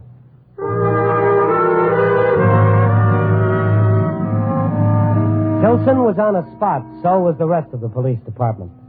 So, as a matter of fact, was all of Chicago. We've had our share of psychopaths, but this killer's pattern and method seemed somehow to show a little extra menace. Not the least of which was calling the police before committing each crime. This is Bug. I'm going to kill her tonight. Only this time, in the case of Mary Sims, he didn't call. Maybe the pattern was breaking down. Farley listened as patiently as he ever does while I told him the latest on killing number 4. They'd better get a lead on this Bug, or whoever he is, or the whole city of Chicago will march in the police department. Maybe they got a lead when they find this Al Blake guy. If Tilson can't cut it, get him out of there. But you sit back all serene and philosophical, saying the police are doing the best they can. After all, they're dealing with a sick man. Yeah. You said you had some action going, Farley. Yeah, I do. You know Professor Murray Blenheim? The psychologist? Well, I've heard of him. I've never met him. No, he's due here now. As long as the Star's attitude in this is going to be so all-fired psychological, I decided to hire a guy who knows the field to do a series of articles. What do you want me to do? Turn in my badge? I want you to help him. You know the facts. He can handle the dream stuff. Ought to sell a lot of papers. Yes, and that's what we're here for, isn't it? If we don't sell papers, we're not here. It's that simple. Well, as a matter of fact, I think hiring Blenheim is a pretty bright idea. I don't know how you thought of it. Oh, you don't you? Well, let me tell you something. I didn't think of it. What do you think of that? Well, I think that's wonderful. Who thought of it?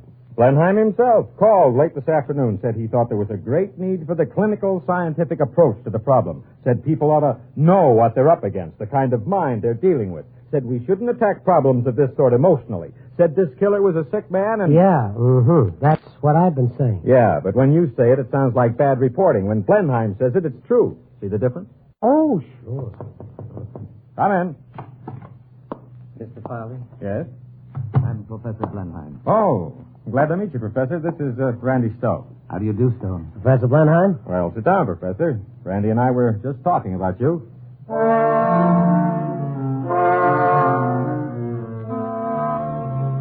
Blenheim was a small man, and yet you could feel the stature about him.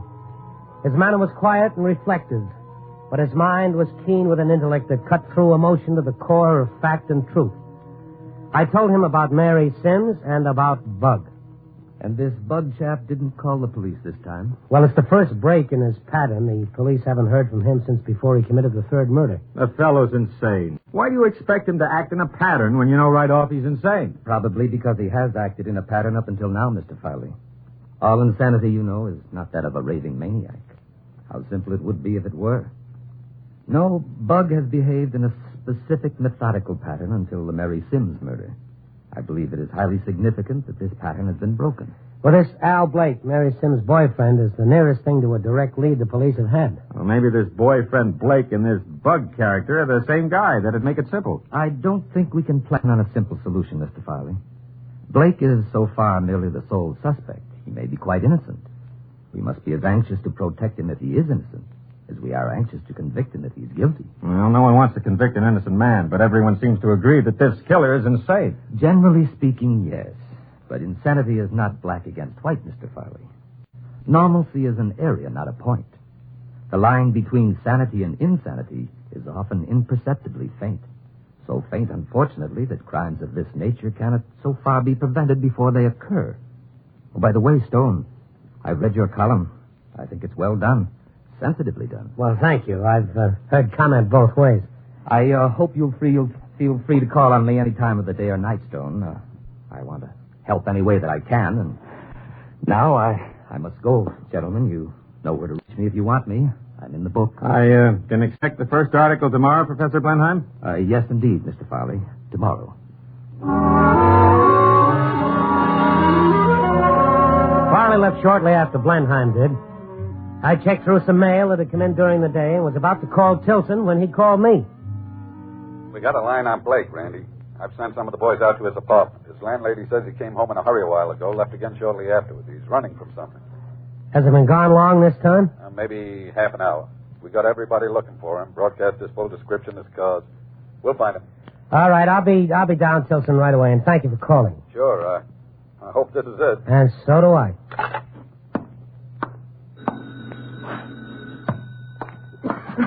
Hello. Is this Randy Stone? Yeah, what? This is Bug. Bug? You know who I am. You've been writing about me. All of them have. Now listen, I haven't got much time. You've got to listen. Okay, I'm listening, only why call me? Because if I call the police again, I'll have to talk a while. It'll give them a chance to trace the call. You tell them for me. Tell Tilson. What'll I tell him? Tell him I didn't kill the Sims girl. Get that? I didn't kill her. Have you killed any of them, Bug? Sure, the first 3. They were mine.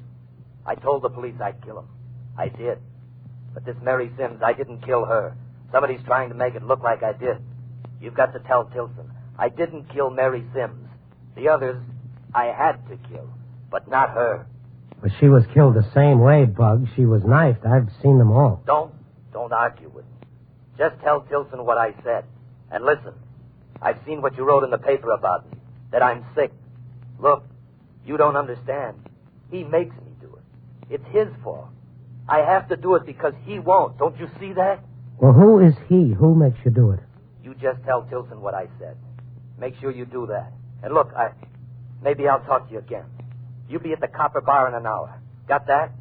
The Copper Bar on Clark Street. The Copper Bar on Clark Street in an hour. Okay, Bug, I'll be there. Yeah, and listen, I'll find you wherever you are when I got something to say.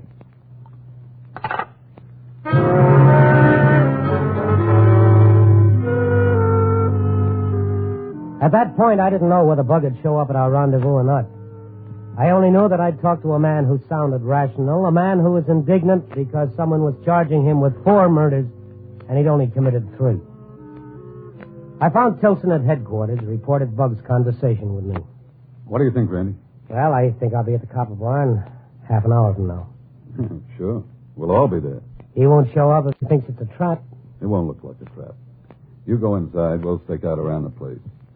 What I meant was, do you think the guy was telling the truth? All I know is what he said. If it was Bug, and he said it was, he admitted he killed the first three. Now, why would he admit that and deny killing the fourth? I don't know. Maybe he is telling the truth. Then again, maybe the guy you talked to wasn't Bug. And then, after that, maybe Bug and Al Blake are one and the same gent. I don't know. How about Blake? Found him yet? No, not yet. The funny thing, though, that Copper Bar place you're going to isn't far from where Blake lives. That's what I love about this whole thing. It's full of maybes, and who knows. This could be the beginning, or the end, or nowhere. Yeah. Well, you'll be glad to know my boy Farley's got the whole thing licked. He's hired Professor Murray Blenheim to do a series of psychological studies on the crimes for the Star. Oh, swell. Tell Blenheim to stick around. Either way this thing goes, I'll be in the market for a psychologist.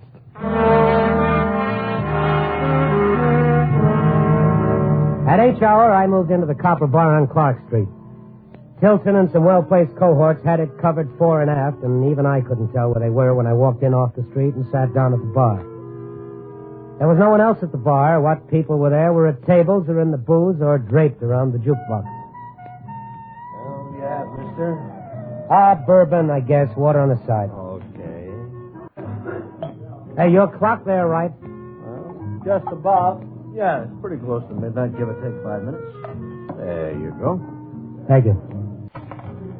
You just having the one drink? Yeah, for now. Oh, look, I might get a message here. Someone might ask for me. My name is Randy Stone. Yeah. Oh, you already got one call.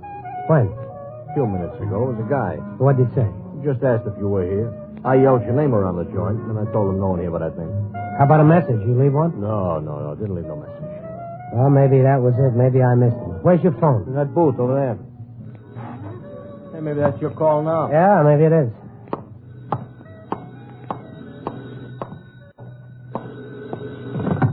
Hello? Hello?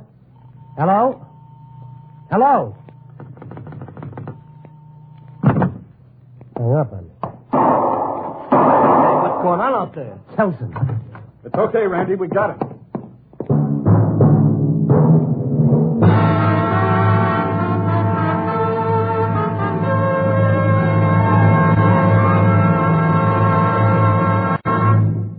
NBC is bringing you Night Beat, starring Frank Lovejoy as Randy Stone.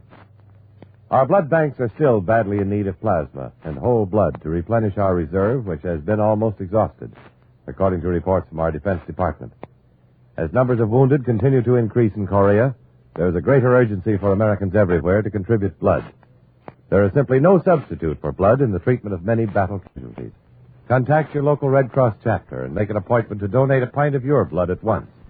All types of blood are needed. Volunteer now and save a life.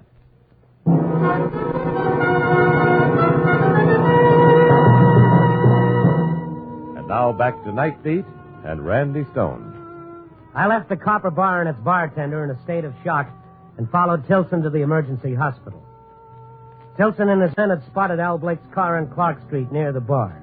When he returned to the car and they approached him, he took off down the street, and Tilson gave chase and winged him. I waited for Tilson to come out of Blake's room at the hospital. How is he? He's not hurt. I caught him in the shoulder. He's scared stiff, though. Won't say a word. I don't suppose your friend Bug kept his appointment, huh? Well, the bartender said someone called me there just before I got to the bar.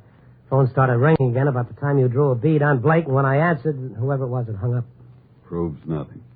You don't actually know it was Bug on the other end of the line before he hung up? No, and I don't know that it wasn't. Maybe Blake's your man. That's what you think, isn't it? That's what I hope, that's all. At this moment, about Blake, all I know is that he's running from something, and he's got a hole in his shoulder because of it. Emergency hospital. No, just a moment. Lieutenant Tilson. Yeah, coming. Stick around, Randy. Lieutenant Tilson. Oh, yeah, Bonnie. You did, huh? Sure. Better take him to the lab first. Is that all you found? Yeah. Yeah, I'll be here. Keep in touch. Thanks, Bunny. That was one of the guys I sent out to Blake's apartment. They just found some of his clothes in the incinerator. The spots on him look like blood. Well, you said this could be the beginning or the end. Could be both. Yeah. I have an idea that sending them to the lab first is a waste of time. Blake's wound so tight shut in there. I'll bet all I'd have to do is show the clothes to him and he'd crack wide open.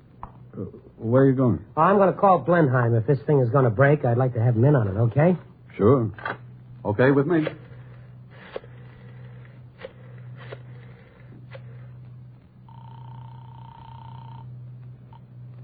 Hello? Oh, Randy Stone, Professor Blenheim. Oh, yes, Stone. I took you at your word to call any time of the day or night. I meant for you to. What can I do for you? Well, it looks like a break in the case. The police have Mary Sims' boyfriend. He hasn't talked yet, but looks like something's going to give pretty soon now. I thought maybe you'd want to be here when it happens. Well, indeed I would, Stone. Where are you? I'll dress and catch a taxi as soon as I can. Well, I'm at the emergency hospital not far from you. Never mind the cab. There's time. I'll come by and pick you up. Splendid. I'll be expecting you.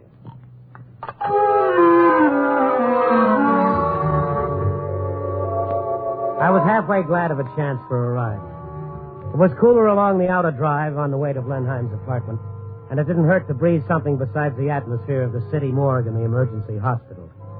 It was still the dead of night. Now tattletale gray of dawn in the east. Most of Chicago was asleep. I wondered what they'd wake up to. Professor Blenheim's apartment building was one of those good addresses on the near north side.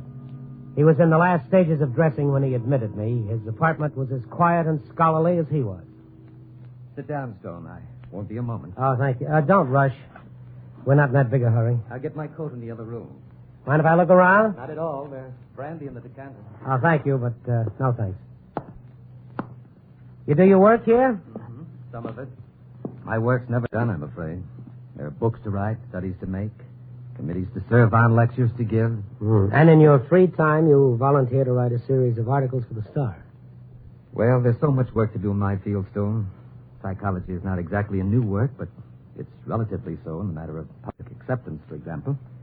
Part of my hope for this series is that out of it may come some intelligent reaction that will one day reflect in our laws. You're really sincere about this, aren't you? Really dedicated. Is that so surprising? Oh, a little. Not many men would find the time or manufacture the time, whatever it is you do, to devote to the work that you believe in. Perhaps that's why I have the time. I have nothing else to devote my time to. But there are other things in a man's life. In my case, Stone, there were other things. If you're interested, there is a reason. A single human reason that drives me. Yes, I'm interested. Her picture's there on the desk. Her name was Catherine. She was my wife. Oh, well, she was very pretty. Yes. She's been dead 5 years. I'm sorry. She was murdered. The man who killed her must have had the same warped mentality we're up against in this killer. Must have had? Don't you know? So far as I know, Catherine's killer is still at large. The crime was never solved. Professor Blenheim, you all right? Yes. Yes, I just felt dizzy all of a sudden. Here, let me help you to the couch. Oh, it's foolishness. I'm just tired, that's all. How about you having some of the brandy? No thanks, Tony. It'll pass. It happens sometimes when I talk about Catherine. Remember. Now, you just take it easy. Can I get you a doctor or anything? Oh, no. No, it isn't that important, really. Besides, we've got to be going. There's work ahead. No. You stay here, get some rest. I'll let you know what happens with Blake. I really want to go, Stone. I can't give in to this thing, and perhaps I can be of some value there. Forget it. I'll call you in the morning.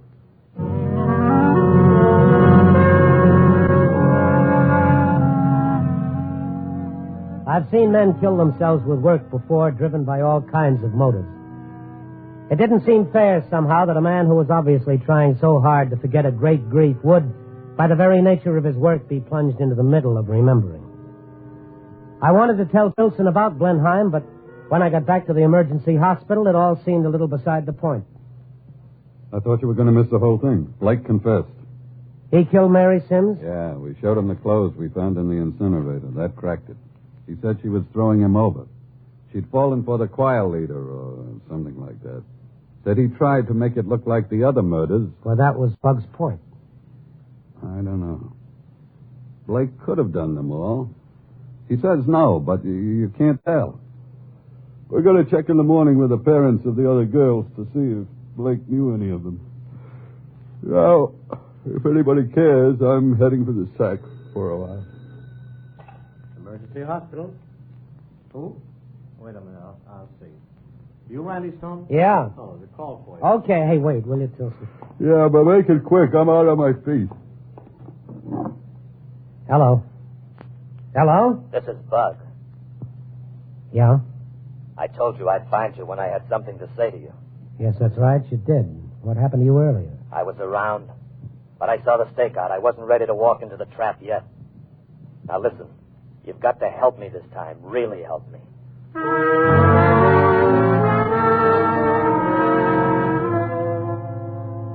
I waved Tilson to the phone, wrote the word Bug on a slip of paper, and pushed it at him. He and the operator got busy on another line, checking the call, getting a tracer on it. I kept talking to Bug and listening. You listening to me? Sure I am. You better. It's important. You know Lincoln Park? Yeah, what about it? The zoological gardens there? There's a big monument not far from it. Can you find it? Yes, I can find it. Why?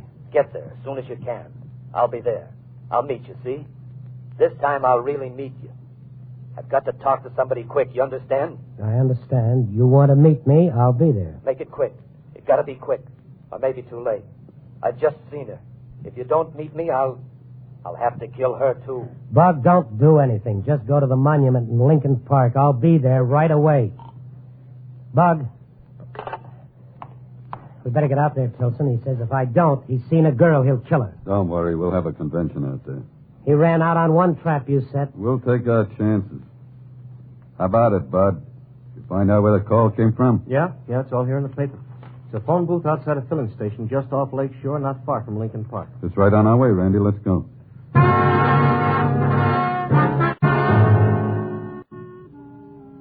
Tilson put out the call, and even as we sped toward the filling station Bug called from, we knew that half the police cars on the north side were closing in on Lincoln Park.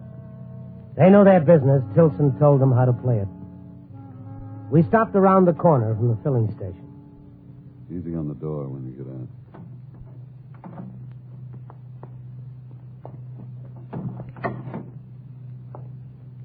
You think he's standing around here waiting to get caught? I think you're a whale of a lot better off if we can meet him here instead of the park. Come on. Just to the corner of this building now. We can see the station from here. Yeah, I get a perfect view of a street that's empty and a station that's closed. Yes, you're right. Anyone for Lincoln Park? You never made a mistake, eh? Come on.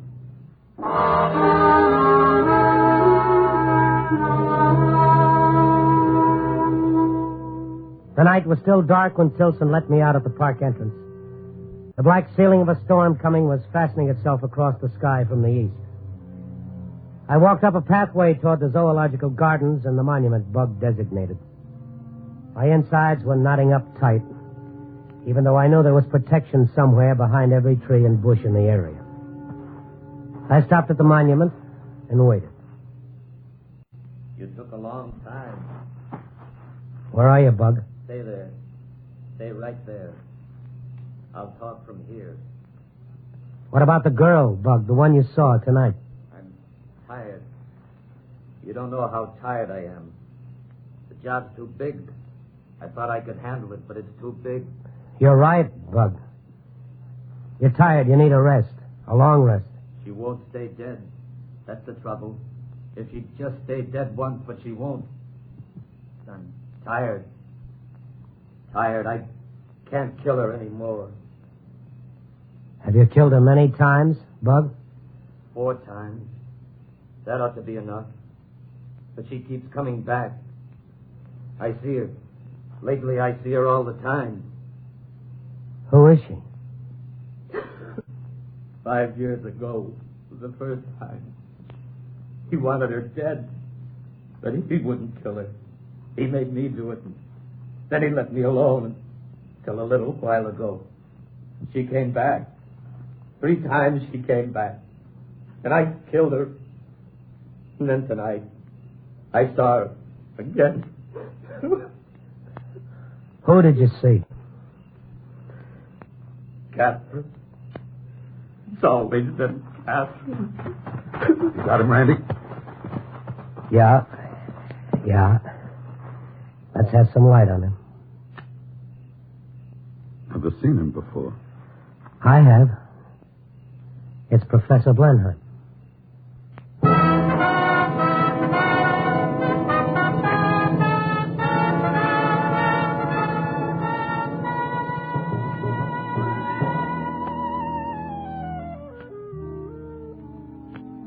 The schism was complete now, utter and complete. There were 2 people, really. Professor Blenheim and Bug, 2 distinct people, occupied one body. Good and evil, moral and immoral. 2 worlds pulling against each other, each fighting for supremacy. 2 worlds inside one man. That's schizophrenia. As Professor Blenheim, he couldn't accept the guilt of murdering his wife, so he had dizzy spells when he thought of Catherine. And when he gave way to them, fell finally into exhaustive sleep, Bug emerged to do all the evil Professor Blenheim could not do. Like I said, you have to want to know about people to write about them. And you have to want them to get a fair shake. Yes, and sometimes you find out things about people you wish you didn't know. But once you know, you've got to set the facts down straight. Copy, boy.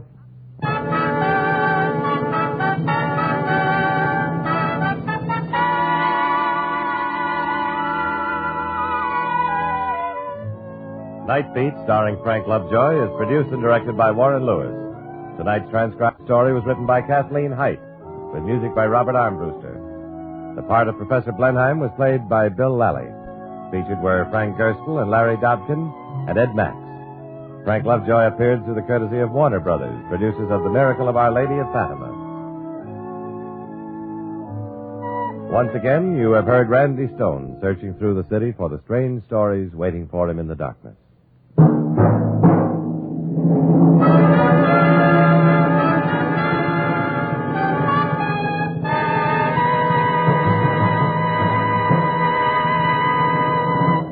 Night Beat came to you from Hollywood.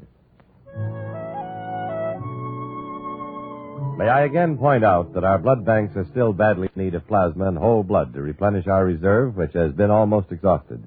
Contact your local Red Cross chapter and make an appointment to donate a pint of your blood at once.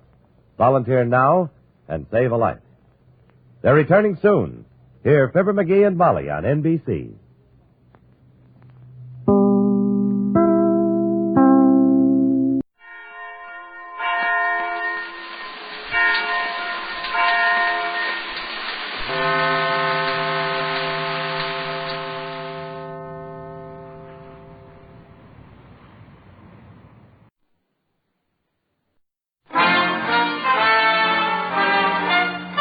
Listen while the makers of Rexall drug products and 10,000 independent Rexall family druggists bring you Dick Powell as Richard Diamond, private detective.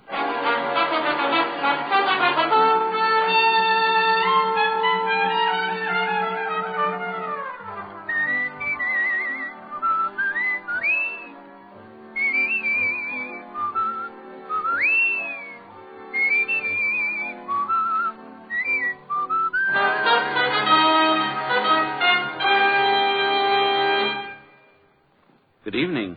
This is your Rexall family druggist with a welcome from the 10,000 independent druggists who have made the word Rexall part of our own store names. We've done that because we recommend and sell the 2,000 or more drug products made by the Rexall Drug Company. Like Rexall Milk of Magnesia, for example. Here's the milk of magnesia that's so pure and creamy smooth, so free from that unpleasant earthy taste. Even children spot the difference. Ask for the Rexall Milk of Magnesia at Rexall drugstores everywhere. And remember, you can depend on any drug product that bears the name Rexall. Good health to all from Rexall. Now your Rexall family druggist brings you a transcribed half hour with Richard Diamond, Private Detective, starring Dick Powell.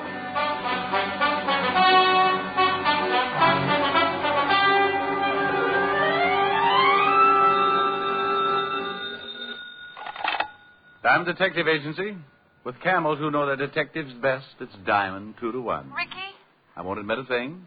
Last person who called me Ricky sold me stock in a bubblegum factory. Whole deal blew right up in my face. Ricky, this is Pat. I'm in trouble. Bad trouble. Somebody steal your last name? This is Pat Stens. Pat Stens, an old friend of several years' standing.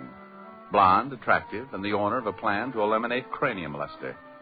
To the aging juveniles of the world's biggest city, she might easily be called the mother protector of hairlines.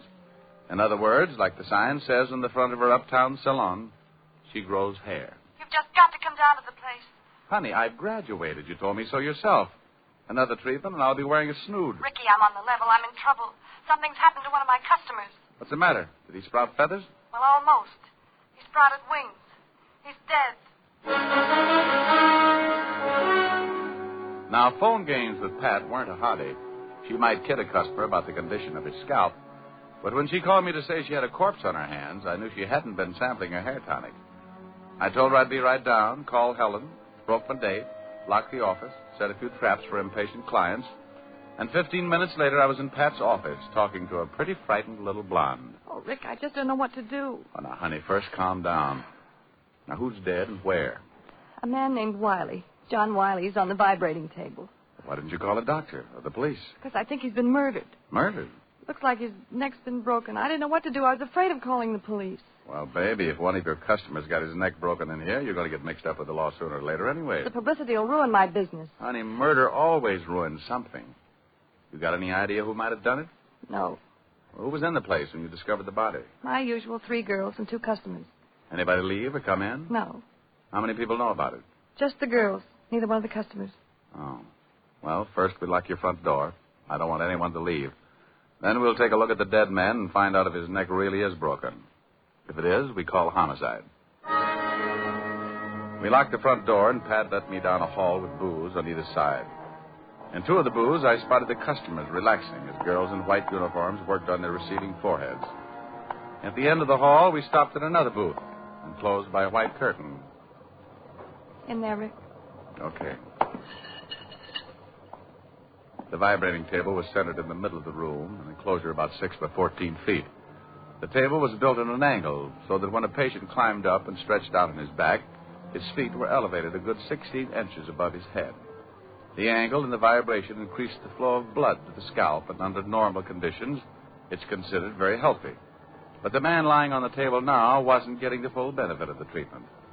His shoulders extended over the end of the table, leaving his head hanging down at a grotesque angle, rolling from side to side with the monotonous rhythm of the vibrations. Oh, Rick. Not very pretty, huh? I forgot to turn the table off. I think I'm going to faint. Just take it easy. Was I right? You had to be. A circus rubber man would need vulcanizing if he turned his head that far. Busted neck, all right. Guess we better call the police. Can you keep the customers out of here? What if one of them gets inquisitive? Tell them the table's out of order. I'm going to call homicide and tell them Mr. John Wiley's in the same condition.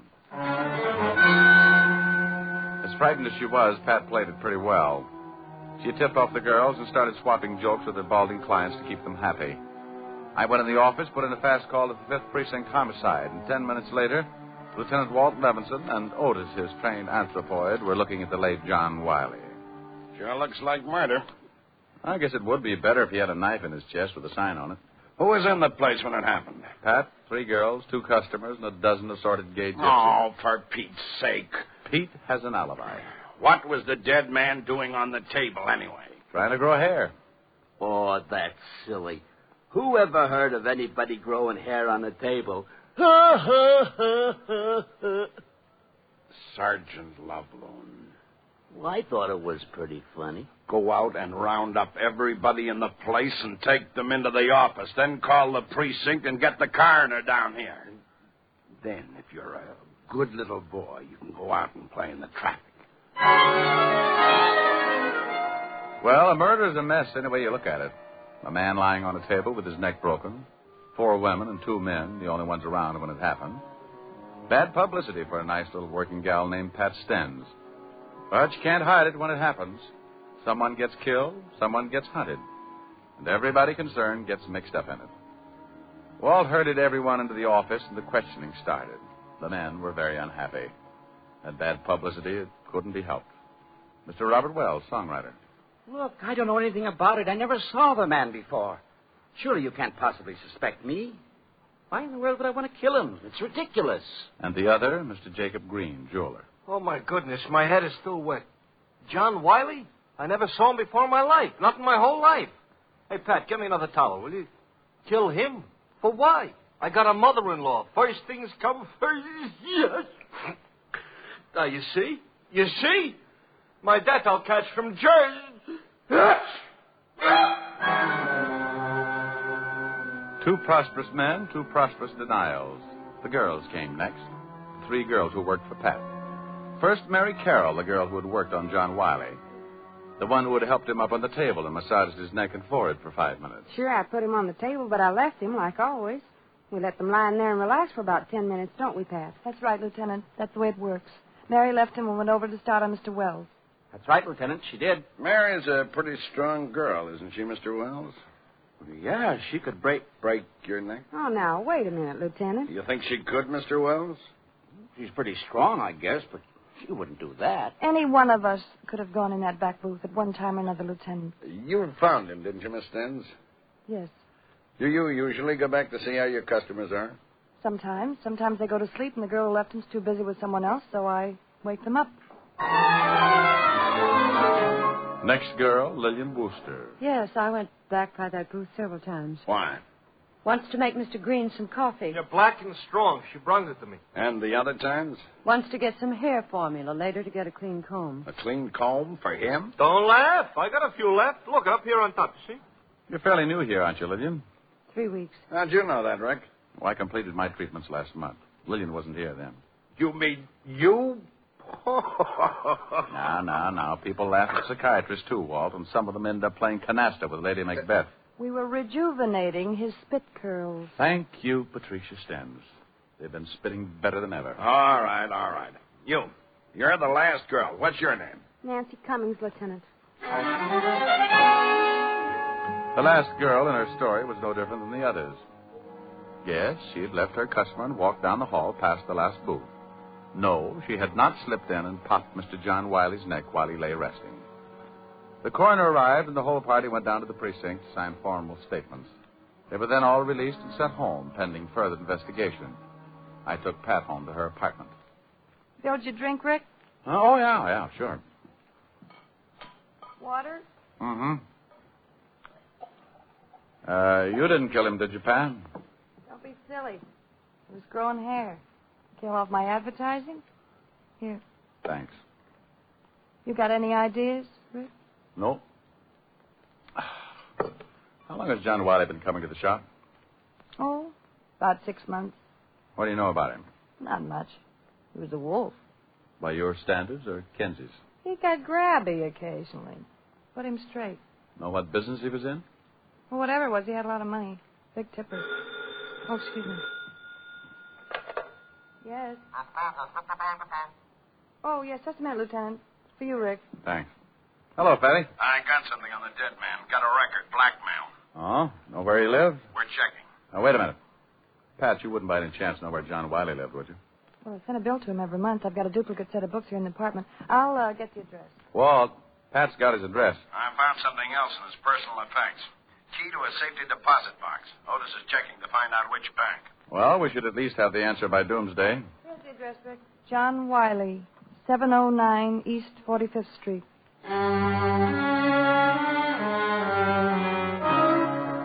I told Walt I'd meet him at Wiley's place, downed my drink, gave Pat a pat, and a half hour later we were tearing Mr. John Wiley's apartment to pieces. Nothing. No? Well, I at least turned up a kazoo, grab a comb and some tissue paper, and we'll do a fast course of Swanee. Hey, No tissue paper? No, here's a date calendar. Good. Maybe we've been working on a holiday. Here's a name, Nancy. That comes after April, doesn't it? Same name on some of the other pages here. The 28th, Nancy, 6 o'clock. Again on the 22nd. Nancy, 8 o'clock. Again on the 18th and the 12th. Hey, one of the girls who works at Pat's is named Nancy. Yeah, I know it. Well, do you think we should go over and see her, or sit down around a card table, hold hands, and make her pop out of the wall? You know, someday I'm going to get very mad at you, Rick. Only when you find somebody prettier. Come on, Grouchy, let's go over and see Nancy Cummings.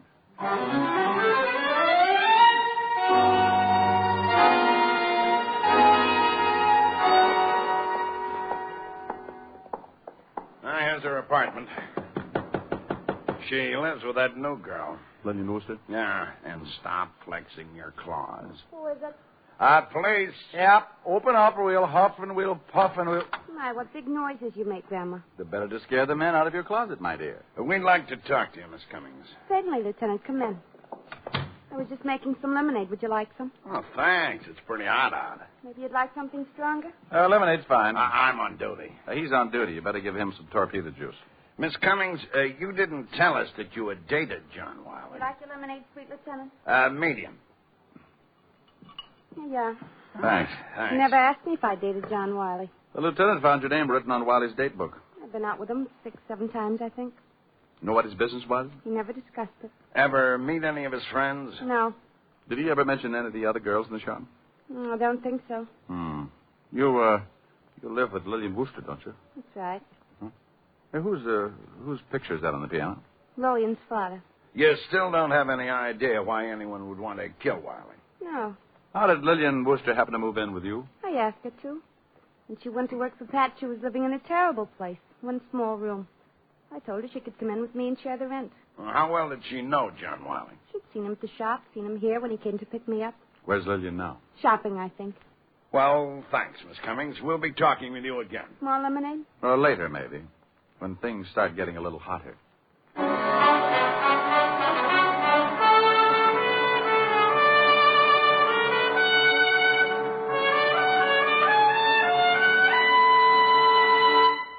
Before we continue with the adventures of Richard Diamond, private detective, here's your Rexall family druggist. Here's an important fact about Rexall aspirin I'd like you listeners to remember.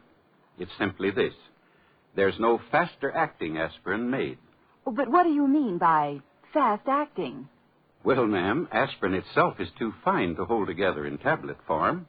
So it has to be bound with an ingredient that will quickly disintegrate. That is, break up the tablet. So the aspirin itself will immediately be free to do its job. Well, you mean the aspirin can't go to work until the tablet breaks up? Exactly. And that's why Rexall scientists developed a binder so low in moisture content it begins to break up the very second it touches water. Now that means that when swallowed with water, the 5 full grains of pure aspirin in every Rexall aspirin tablet are ready to go to work for you even before they reach your stomach. Well, that's fast enough for me. And it's fast enough for 10,000 family druggists, too. Quality like that is what we're talking about when we tell you you can depend on any drug product that bears the name Rexall. And now back to tonight's adventure with Richard Diamond, private detective, starring Dick Powell. 3 in the afternoon, out of Nancy's cool apartment and down in the blistering street. The thermometer crowding 90 and the humidity sticking to us like a steaming blanket. I feel awful. A terrible day to solve a murder. Yeah. I want to go look through some newspaper files. What for? That picture on the piano. Lillian Wooster's father? Mm-hmm. I've seen that someplace before.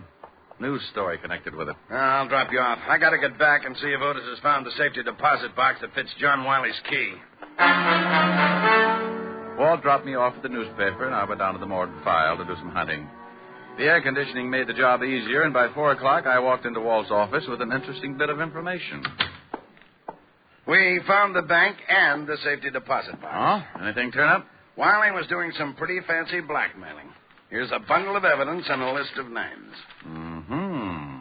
Well, I can understand why someone would pay to keep these out of circulation. Lousy photography. What did you find out? Well, here. Newspaper clippings. Mm-hmm. Oh. Picture of Lillian Worcester's father. Same picture as the one on the piano. Prominent banker leaps to death. William Baker. William Baker? The girl's name is Worcester. That's what she calls herself. William Baker. Give me that list we got out of the deposit box. I've just been looking at it. William Baker's name is on here, all right. That clipping I just gave you mentions that he left a daughter and a wife. Well, let's go pick up Lillian Worcester or Baker or whatever her name is. Well, it might not have meant a thing, but at least we had found one person who had a strong connection with John Wiley other than socially. The girl who called herself Lillian Worcester was the daughter of one William Baker, deceased, and one of John Wiley's blackmail victims. We climbed to the squad car and hurried back to Nancy Cummings' apartment, where Lillian Worcester lived as roommate. Let's go. Hey, wait a minute. What's wrong? Hold it. Lillian Worcester coming out of the building. All right, we pick her up on the street. The doorman's hailing a cab for her. Let's see where she's going. Wouldn't it be easier to just ask her? Oh, stop trying to ruin my afternoon. There's nothing more relaxing than a pleasant drive through quiet, peaceful little old Manhattan. We started tailing Lillian Worcester's cab across town, along the river, and across the George Washington Bridge. She's headed for Jersey. Oh, you looked at your compass. That's not fair. We kept going through Hackensack, past the outskirts, and on out Route 17. Pretty expensive cab ride. Pretty expensive makes it pretty important. We kept following like that. Lillian's cab a good quarter of a mile ahead, so she wouldn't notice us. They're turning off on that road. Oh, you're absolutely amazing, Fatty. I probably would have missed it completely. No. We took the road to the right off the highway and spotted the cab up ahead, pulling into the entrance of a large white building.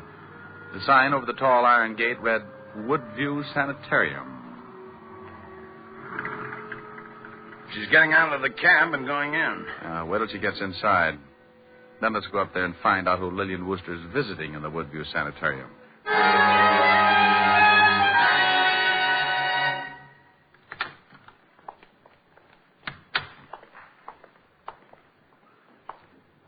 Yeah? Something I can do for you? I'm looking for a girl. You know, honey, something that doesn't look like a man. Now, you stay out of this, Diamond. Don't you start getting me confused again. He gets confused? At the drop of a hat. Watch, I'll drop my hat. Now, you stop that. He doesn't like it, does he? Oh, it nearly drives him with... Now, you understand. Yes, of course. Where are you going? I think you better talk with Dr. Gerson. All right, run him up. Temper. Rick, I swear if you don't stop these confounded routines. Routines? Well, you know what I'm talking about. Who's on first base? Oh, don't you know who's on first? Huh? I'm Dr. Gerson. My friend here is given to mass demonstrations in the aisle. Oh, shut up, Rick. I'm Lieutenant Levinson. I bet you're with the cavalry. You get wise with me, Mac, and I'll bust you one. Extreme persecution complex ever since Uncle Julius took away his mandolin. Well, we have some lovely mandolins here, Lieutenant. I am Lieutenant Levinson, New York Police. Now, it's more fun in the cavalry. Maybe you'd think it was more fun in a cell. Well, it's wonderful. We have some very nice ones. Let me show you. Now, listen, I am Lieutenant Levinson, New York Police, 5th Precinct Homicide. And if you don't lay off this foolishness to help me, I'll tear you limb from limb. I'll get some help. You won't get anybody. Get away from that phone. Look, I think you better let him tell you why he's here. Will it calm him down? I'm here trying to catch a girl. Oh, Rick. That's right. He's here trying to catch a girl. Certainly. Why don't we all try and catch one? Look, would you do me a favor, friend? Why, of course, Lieutenant. Take a look at those credentials. Certainly. Oh, my goodness. I'm afraid he's a real policeman. I need no help from you, Mr. Diamond. Grouchy. Oh, my goodness. Satisfied? Well, yes. Aren't you a little out of your territory, Lieutenant? I am not making an arrest. Yes, just trying to catch a girl. I am following a girl. She may be a murderess. She came in here a few minutes ago. You mean Miss Baker? Then Baker is her right name? Who's she seeing? Her mother. What's wrong with her mother? Mrs. Baker is seriously ill. Have anything to do with her husband's suicide? Everything to do with it? I doubt Mrs. Baker will ever recover. We went back out to the car and tried to put it all together. Lillian's father had jumped off a roof. He was being blackmailed and couldn't take it. The shock had driven Mrs. Baker into a permanent breakdown, and John Wiley had been responsible for the whole thing. Motive enough for Lillian to get a job with Pat Stenz so she could get her hands on John Wiley's neck. We waited until Lillian's cab turned out of the driveway and headed back for New York. We stayed close, watched her get off at her apartment. Then we went over to see Pat Stenz. You gonna get a hair treatment tomorrow, Rick? That's right, honey. I want you to be sure that Lillian takes care of me. Did she do it, Rick? I think so. But why? She seemed like such a nice girl. Well, she had pretty good reason. But we need a confession, and Rick's got an idea how to get it. I want Lillian working on me through the whole treatment, especially when I get on the vibrating table.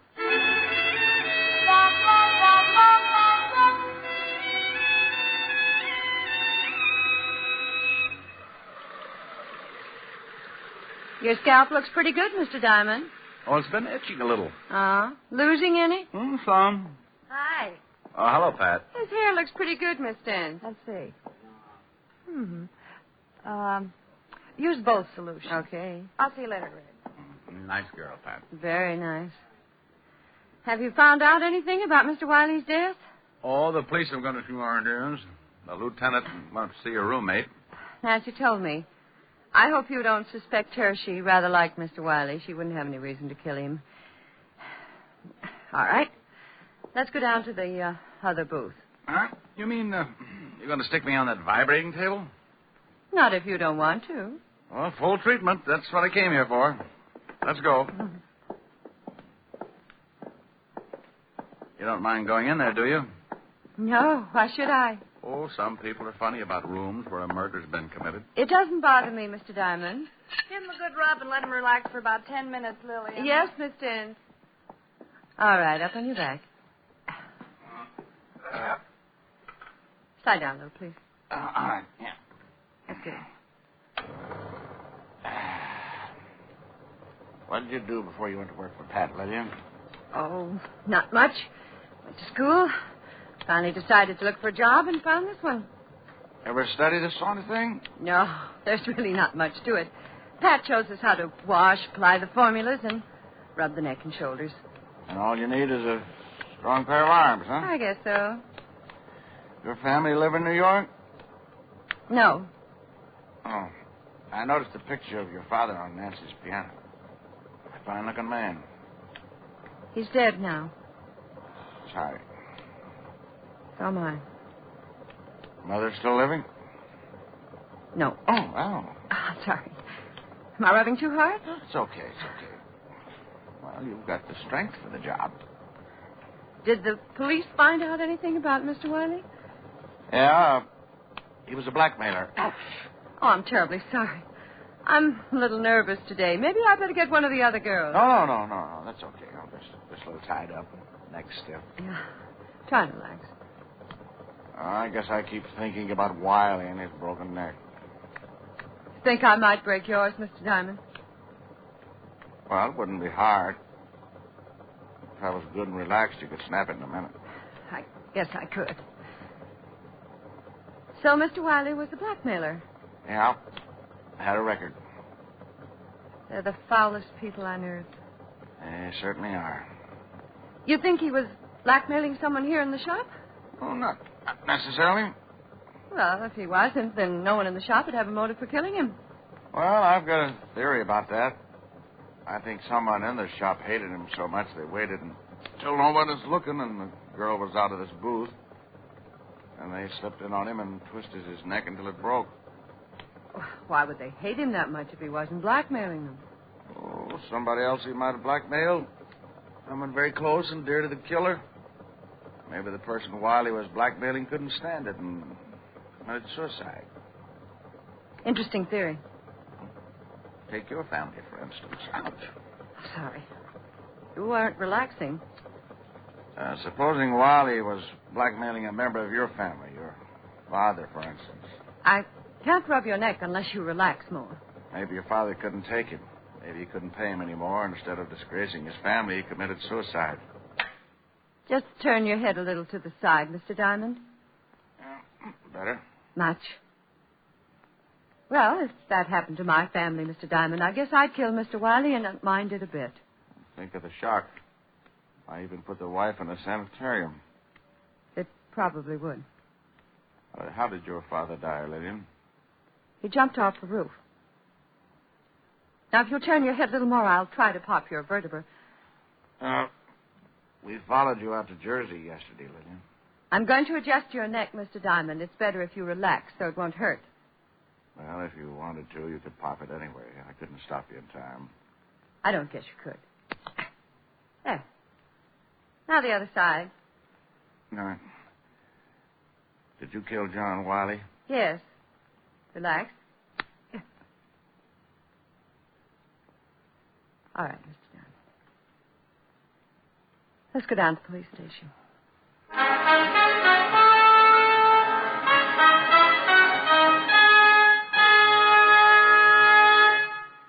Again, here's your Rexall family druggist.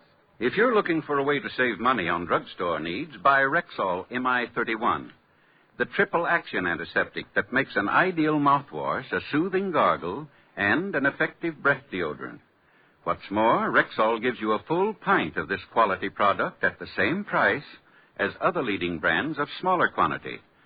Ask for Rexall MI31 at any Rexall drugstore. And remember, you can depend on any drug product that bears the name Rexall. Good health to all from Rexall.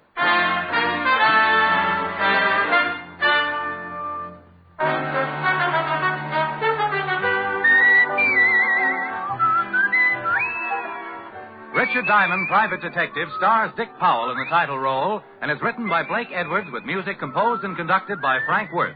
Featured in tonight's cast were Mary Jane Croft, Ted DeCorsia, Wilms Herbert, Virginia Gregg, Bea Benaderet, and Larry Dobkin. Richard Diamond, Private Detective, is transcribed in Hollywood by Jaime Del Valle. This is Bill Foreman inviting you to be with us next Wednesday at this time when we will again bring you Dick Powell as Richard Diamond, Private Detective.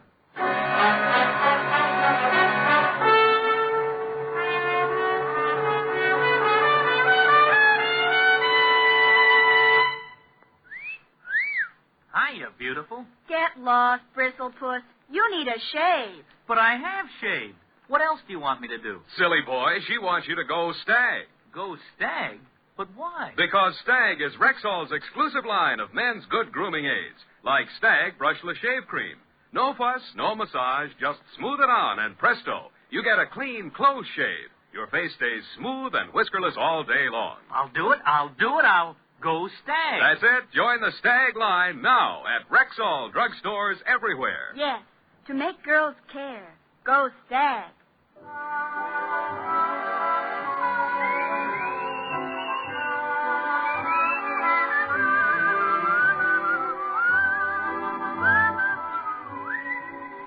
This is NBC, the national broadcasting company.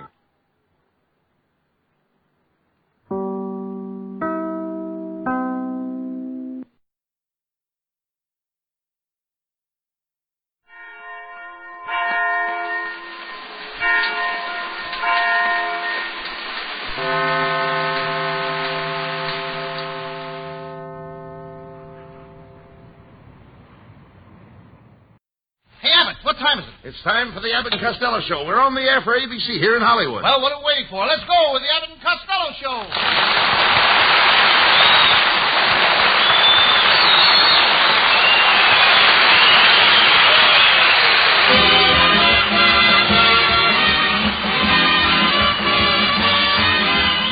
Yes, it's the Abbott and Costello Show, produced and transcribed in Hollywood for your listening and laughing pleasure.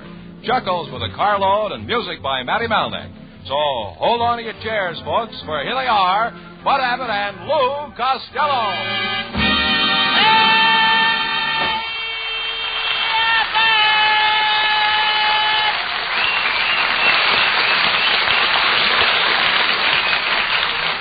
Well, it's about time you got here. Where were you? Well, Abbott, I met all the crown heads of Hollywood today. Costello, there are no crown heads in Hollywood. Abbott, you never walked through a picket line, have you? Stop this nonsense and tell me where you've been. Well, I was helping my Uncle Mike with his new invention. He's invented a plane that goes 5,000 miles an hour and goes to London in 5 minutes. Wait a minute. If it goes 5,000 miles an hour and goes to London in 5 minutes, how does it stop? Let London get a guy to work on that. Costello, your Uncle Mike is as big a dope as you are. Oh, yeah? Well, my Uncle Mike is a smart man, Abbott. For 10 years, he ran the Chase National Bank for the investors. He did? Yes, sir. And for the next 10 years, the investors ran a national chase for Uncle Mike. Has Uncle Mike ever been in jail, Lou? Yes. One time he got so full of Christmas spirit that they threw him in jail for singing Christmas carols. Well, lots of people sing Christmas carols. On the 4th of July? Poor Uncle Mike, he's in a hospital. He's got a mule on his nose. Not a mule. You mean a mole? No, not after the mule kicked him in a kisser. He's got a mule there. All right. Costello, what keeps you from being the biggest idiot in the world? I guess I'm too fat for my height. Oh, get him out of here.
I was across the street having a beef stew.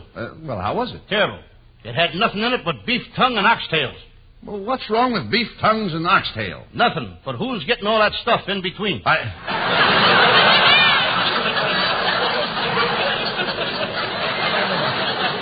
hey, Lou, why don't you come over to my house for dinner? We always have a crowd. My wife's dinners are talk of the town, and they're always informal. What do you mean informal? Well, we don't dress for our dinners. No wonder they're the talk of the town. Well, one thing, there's always plenty of meat at our house. Last time I was there, your wife gave me rabbit stew, and the next day when I came over, your cat was missing. Just a minute. Are you trying to insinuate that my wife served you cat meat? All I know is every time I met a dog on the street, my back arches. My wife is a very particular cook. Her kitchen is immaculate. That's more than I can say about your Aunt May. Her kitchen is a disgrace. Her sink is filled with eggshells. The drawers in her kitchen cabinet are full of carrot tops and wilted lettuce. She's sloppy. She is not. That's her hobby. She collects garbage. You know, garbage is the same as antiques. Garbage is the same as antiques? Certainly, it's a collector's item, ain't it? Costello, you must study to be an ignoramus. You couldn't be any dumber if you were twins. Oh, yes, I could. If I was twins, there'd be two of us, and we could help each other. Costello, I don't know why I associate with you. I'm a college man, a fraternity man. See this? Phi Beta Kappa. Ha-ha. Look at this. What's that? Half a can of tuna. That trouble is, you're illiterate. You spend your spare time... Why don't you spend your spare time reading, Lou? Trying to improve your mind. Take me. I read a lot. There's nothing to improve your thinking like a bookcase well stacked. Abbott, when I think of something well stacked, I ain't thinking of a bookcase.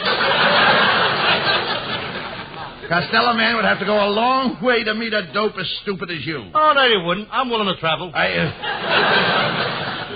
The trouble with you is that you're an ignoramus. Do you know what an ignoramus is? Sure, and I like his partner, too. His partner? Ain't you ever heard of Ignoramus and Andy? No. That's a sample of your mentality. Costello, you ought to see a psychiatrist. I went to one last week. He told me I got a split personality. I'm really two people, Abbott. You've got enough personality to split with 10 people. Just a minute. Don't laugh. Show me where it says that in the slip. Never mind. Now, watch out, Abbott. You're getting me mad. I can hardly hold my temper in. It's kind of silly for you to hold your temper in when the rest of you is spread out all over the place. Are we both on the same page? I don't know where. Certainly we are. The trouble with you is you can't read. You never went to school. I just saw. I went to Colt Hill High School in Patterson, New Jersey. Well, wait a minute. When did you go to high school? September 11th, 1935. You mean you only went one day? You mean you're supposed to go back?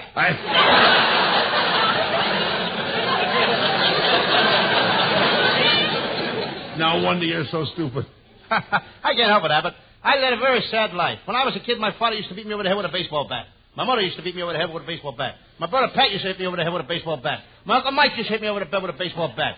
My Uncle Jimmy Kelly used to hit me over the head with a baseball bat. My Uncle Tom Zismus used to hit me over the head with a baseball bat. My goodness. Everybody hit me over the head with a baseball bat. That's terrible. That was a terrible family. Yeah, but what a baseball team we had. You must have been a pretty tough kid to stand all that abuse. I was a pretty tough kid, Abbott. I belonged to the toughest gang in Patterson. We were so tough that when we walked down Main Street and Market Street, even the sewers backed up.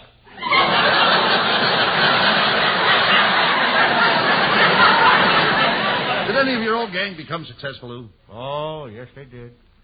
Did you ever hear of Joe Bozzo?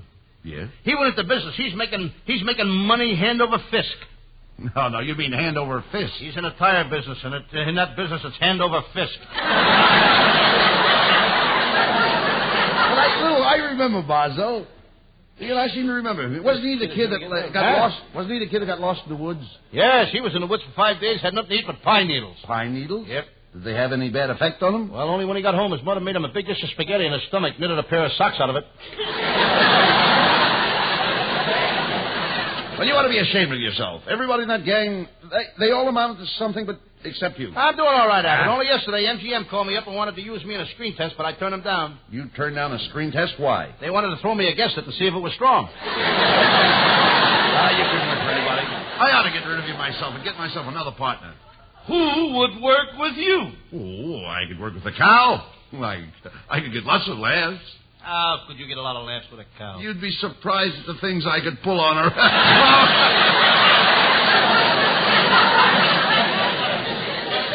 Hello, boys. Hey, look, Costello, it's our secretary, Viola Vance. Oh, I feel so good tonight. Just a minute, Viola. I object the way you come in here every week and hug and kiss me. I don't hug and kiss you. I know. That's what I object to. Viola, you look lovely tonight. That's a beautiful dress you have on. Do you like it? It's made of jersey. Looks a little tight around Patterson. It's supposed to be tight. It's a half and half dress. It's half cocktail and half dinner gown. Which half are you wearing? Never mind. Have you heard from your folks since you've been out here? Oh, yes. I got a card this morning. They're driving out, and last night they stopped at a little place outside New Orleans called Howe's Bayou. Howe's Bayou? Fine. How's Bayou? This keeps up, I'm going to turn my ice machine business. What do you say? If this keeps up, I'm going to turn my ice machine business over to my brother Pat. Well, pay no attention to Viola. He's just jealous. I am not. Well, Mr. Abbott is right, Costello. I can see right through you. Well, it was a little warm today to wear a slip.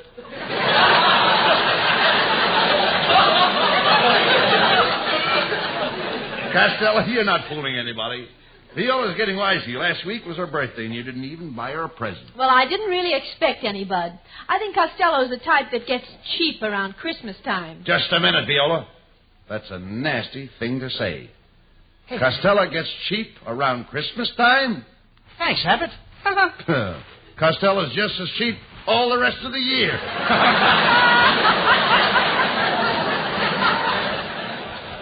If the Plasters Union is listening, have Bud Abbott's overalls ready in the morning. Abbott will be back on the job.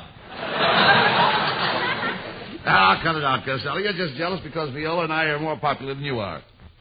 You're popular? Certainly. Haven't you noticed every week when I come to the broadcast, there's a mob outside that grabs me and asks me for my autograph? Sure, but Abbott, I'm asking you. Do you think it's worth it? What do you mean, is it worth it? Listen up every Thursday like Dinah Shore. You see, Viola? He is jealous of our popularity. Go ahead, Viola. Tell him how popular you are. Well, I don't like to brag, Costello, but I was over at RKO yesterday and walked on a set, and Cary Grant kissed me 3 times. So what? I was over at MGM yesterday. I bent over to tie my shoe, and Lassie licked my face.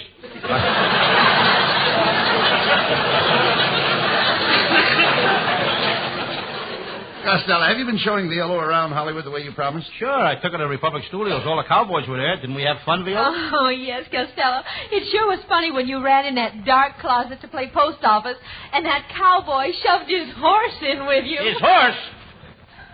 This is terrible. I'll see you later. Where are you going? Oh, where am I going?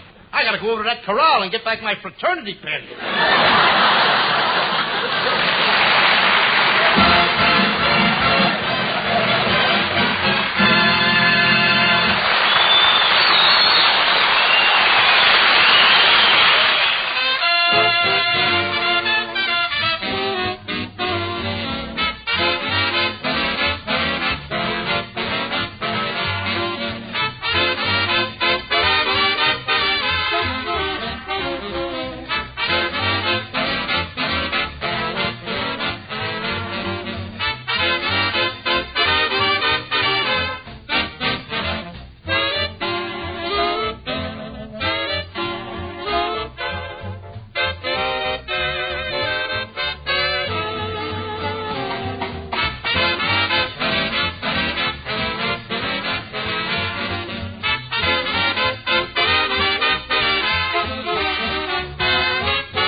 Ladies and gentlemen, Abbott and I heard a young singer in New York several weeks ago, and we liked him very much, and we brought him back to Hollywood to join our show, and here he is, and we hope you like him too, Hal Winters.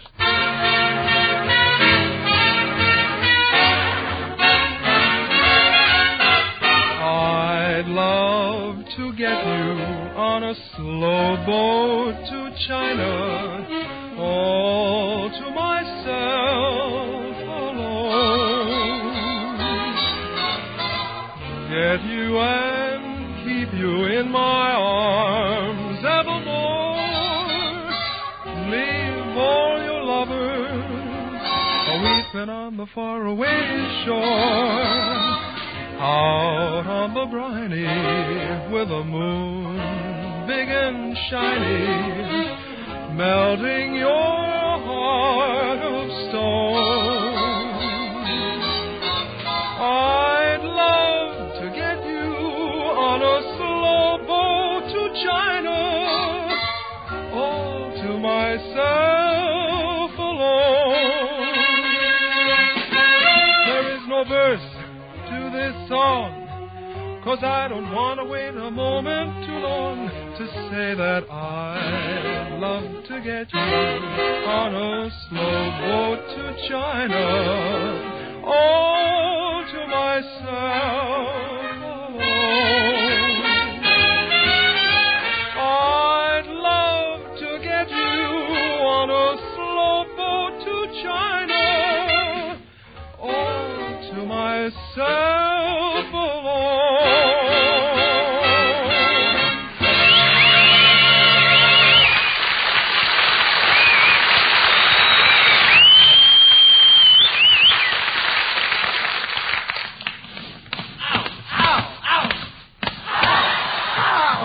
Now get out of here and stay out of here. Abbott, who hit you? The sound man. I like to fool around with the sound effects. Every time I go over there and touch the stuff, he hits me. Is that so? Yeah. Huh. You can't do that to my partner. Come on. We're going over there and we'll tell him. Now, there's the sound effects department, Abbott. Go ahead. Come on. Fool around with anything you like. Thanks, Pat. Blow the whistles. Anything. Oh, boy, this is fun. Make a train. Yeah. So, you're fooling around with my stuff again, eh? Ow! Ow! What's he doing to me? It's going to say something? I certainly am. What? Abbott, if you don't stop fooling with this guy's stuff, he's going to knock your brains out.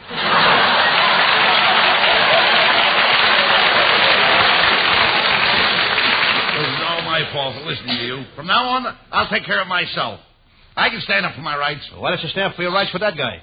How could I? His lefts kept knocking me down. Let's go back there, Rabbit. Somebody's writing this wrong. Let's go back there, Rabbit. I'll take care of you. I'm plenty tough. Here, feel my muscle. Go ahead and feel it. Muscle. I can't feel anything but a red corpuscle. Yeah, but ain't it got a hard head? Who are you kidding? I'm the guy's got muscle. I used to be a prize fighter. I was one of the cleanest fighters in the ring. You should have. You should have been. They threw enough water on you.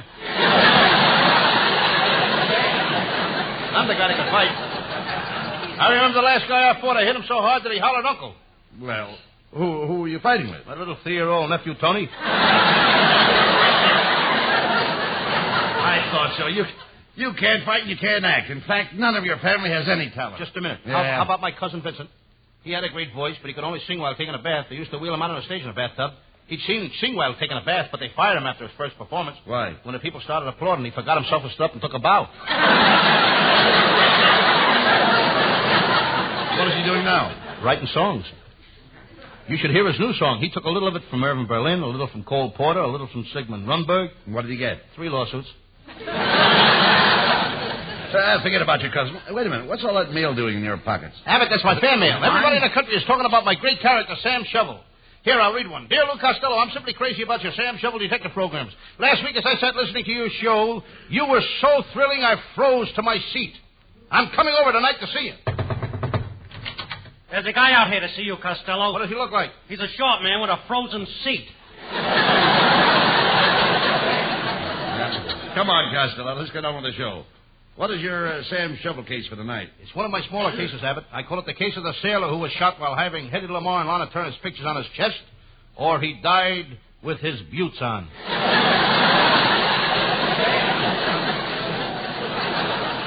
Sounds interesting. Let's do it. Okay. And now the makers of Crummies, the breakfast food that dares to be different, presents The Adventures of Sam Shovel, Private Detective. But first, a word about our product, Crummies.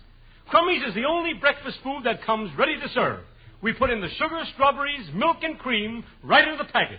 Look for it on your grocer's shelf in the large, soggy box. And Crummies is fine for the youngsters. You can safely feed Crummies to a 2-year-old. Some of the well-known 2-year-olds that eat Crummies are Citation, Entrust, and Bazooka. Crummies is the only breakfast food that is shot from cannon. So remember, when opening the package, stand back.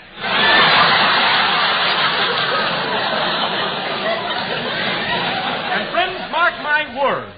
No cereal is as good as Crummies. You can put that in your pipe and smoke it. In fact, it tastes better if you put it in your pipe and smoke it. And now for the further adventures of Sam Shovel, Private Detective.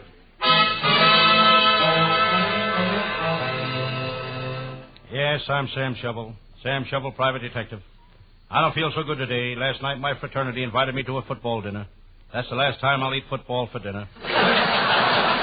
I'm kind of tired, too. I traveled all night. I rode the chief in from Albuquerque. Next time, I'm going to take a train. Riding piggyback on an Indian is murder. I was down there trying to get a conviction on one of my cases, Maxie the murderer. But he had a clever lawyer. I charged him with murder, but the jury whitewashed him. I charged him with larceny, but the jury whitewashed him. Then I took him to a Turkish bath. I had to get all that whitewash off him. My correspondence was piled up away. Wow, a lot while I was away. I see a carbon copy of the letter I sent to Sears and Roebuck for a pair of handcuffs. It reads, send handcuffs. If good, we'll send check. Then I pick up their answer. It reads, send check. If good, we'll send handcuffs. That reminds me I may get called on another case. I think I'll clean my Remington before I put it back in my pocket. Someday I'm going to buy a gun. I get tired carrying a typewriter in my pocket. Suddenly I look up. There on the wall of my office is an oil painting. Bought it last year. It's pretty, but it's a lot of trouble. Every day I got to oil it. I glance across the court. The beautiful stenographer in the insurance office is just coming to work. She's punching the time clock. The clock punched her back. I pick up my morning paper. On the front page is a picture of John L. Lewis. John L. Lewis on the front page. I study his face. I'm trying to figure which eyebrow has the Tony. Looks like another slow day for the detective business. As I sit here in my little office, I'm unhappy. I'm down in the dumps. Whenever I'm in this office, I feel down in the dumps. That's not strange. My office is located at the dumps. Across from my office is a stationery store. There's no sign on it, but I'm sure it's a stationery store. I've been watching it for 2 years. It hasn't moved an inch. I just remember last week my pal, Lieutenant Abbott, invited me to dinner, and I must send his wife a bread and butter note. That's a sloppy job. There's nothing I hate worse than writing on bread and butter.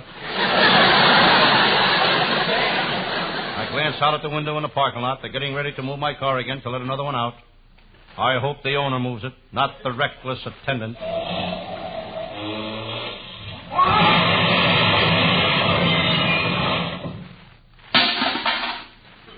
Thank goodness the owner moved it. I noticed my pal, Lieutenant Abbott, in the homicide squad coming this way. He's a regular bloodhound. When he's after a crook, he can smell a trail. In fact, he smells any place. One thing about Lieutenant Abbott, he speaks straight from the shoulder. He's got to. That's where his mouth is. Just then, Lieutenant Abbott walks into the office. Hello, Sam Shovel. Sam, I just had the most sensational lunch. What a meal. I ordered pork chops, bacon, fried ham, pig's knuckles. When Lieutenant Abbott eats, he goes hog wild. Well, a cop has got to keep his strength up, Sam. I never know when I'll get in a fight. Lieutenant Abbott is right. One thing I'll say for him, he never ran away from a fight. He always takes a taxi. Sam, I'm happy today. I'm feeling pretty chipper. I'm really chipper. Lieutenant Abbott is not lying. Nobody is chipper than he is. He's the chippest man I ever met. He lives at the Fiddle Hotel. It's a violin. Rooms are $1 a night and up. If you get a room for $1, you're up all night. Sam, I thought I heard something moving. The sound came from that bureau. We crossed the office to the bureau and started opening the drawers. There's nobody here. You won't find me here. It's my Bureau of Missing Persons. Speaking of missing persons, Sam, what happened to that crooked musician you were trailing? Lieutenant Abbott was referring to Matty Banjo Head Malnick, the leader of one of the crookedest bands in this country. Sam, how can you say that? Matty's boys are all artists. They must be artists. I know they're not musicians. Lieutenant, when Matty Banjo Head Malnick heard I was after him, he took it on the lam. That was 3 weeks ago. Hiya, Sam Shovel. He's still on that lam. Sam, you gotta help me. That Bergman gang is trying to shake me down for $10,000. And I'm afraid I'll have to pay through the nose. Why should you have to pay through the nose? That's where I keep my money. What a clever crook that Malnick is. When he needs money, he don't have to blow a safe. He just blows his nose. Just look at it. I'd like to have his nose full of Canadian nickels. Malnick, you'll have to get out of here. Sam and I are talking business. I'll go, but first I want to give Sam this batch of cookies I baked for him. Here, Sam, they're your favorite kind, policeman cookies. Policeman cookies? Sure, ain't you never heard of cop cakes? So long, copper. Everybody's got good writers but me. I'm going to have to start paying next week. That Malnick is a very clever boy. He ought to go over to the Eagle Laundry and put his head in with the flat work. Well, never mind him, Sam. Hey, look who's coming across the street. It's Two Gun Gertie. Two Gun Gertie, the gorgeous gun moll. Once I asked her to marry me, but she refused. She's too class conscious. Gertie is class conscious? I ain't got no class, and she's conscious of it. Just as I finished making this clever remark, the door burst open, and Gertie entered my office. Sam Shovel, my darling. Oh, Sam, you gotta help me. What's up, Gert? The cops are after me. They think I'm hiding something. They think I've got it on me. You may have it on you, but you sure ain't hiding anything.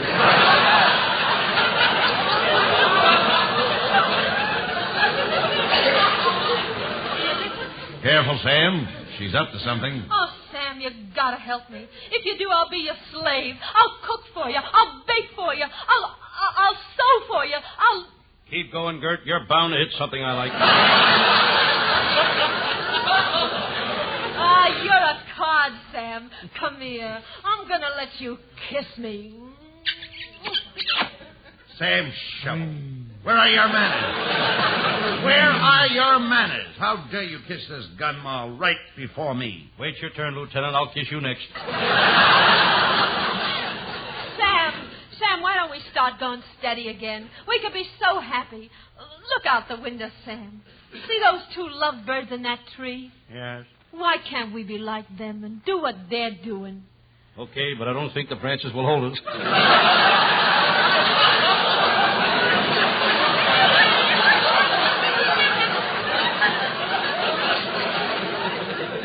Sam, this is ridiculous. You're a cop and she's a crook. She's not for you. Keep out of this, Flatfoot. I'll prove to Sam that I'm the girl for him. I'll give him a kiss that'll bust the buttons off his vest. That I'd like to see. Come here, Sam.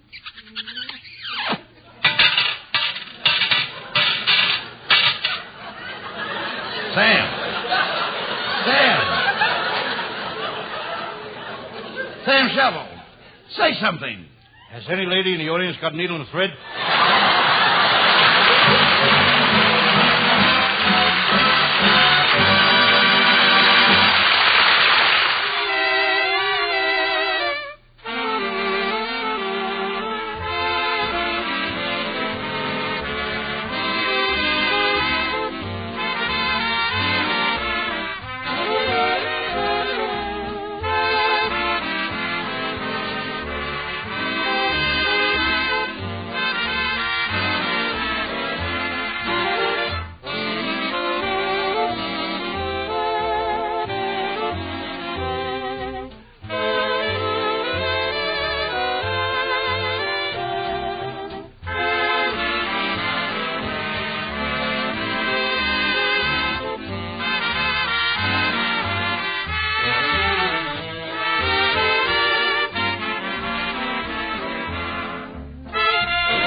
Costello, we're a little late, so you better say thanks to this lovely audience in the studio and to all the swell people who are listening in at home.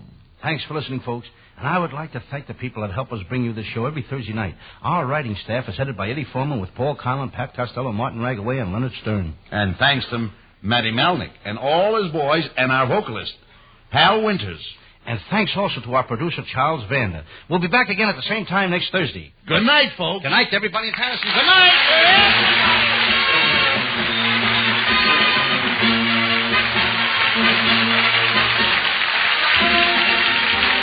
Listen each Thursday night at this time for another great Abbott and Costello show, produced and transcribed in Hollywood. Be sure to stay tuned for the outstanding entertainment which follows throughout the evening on this ABC station.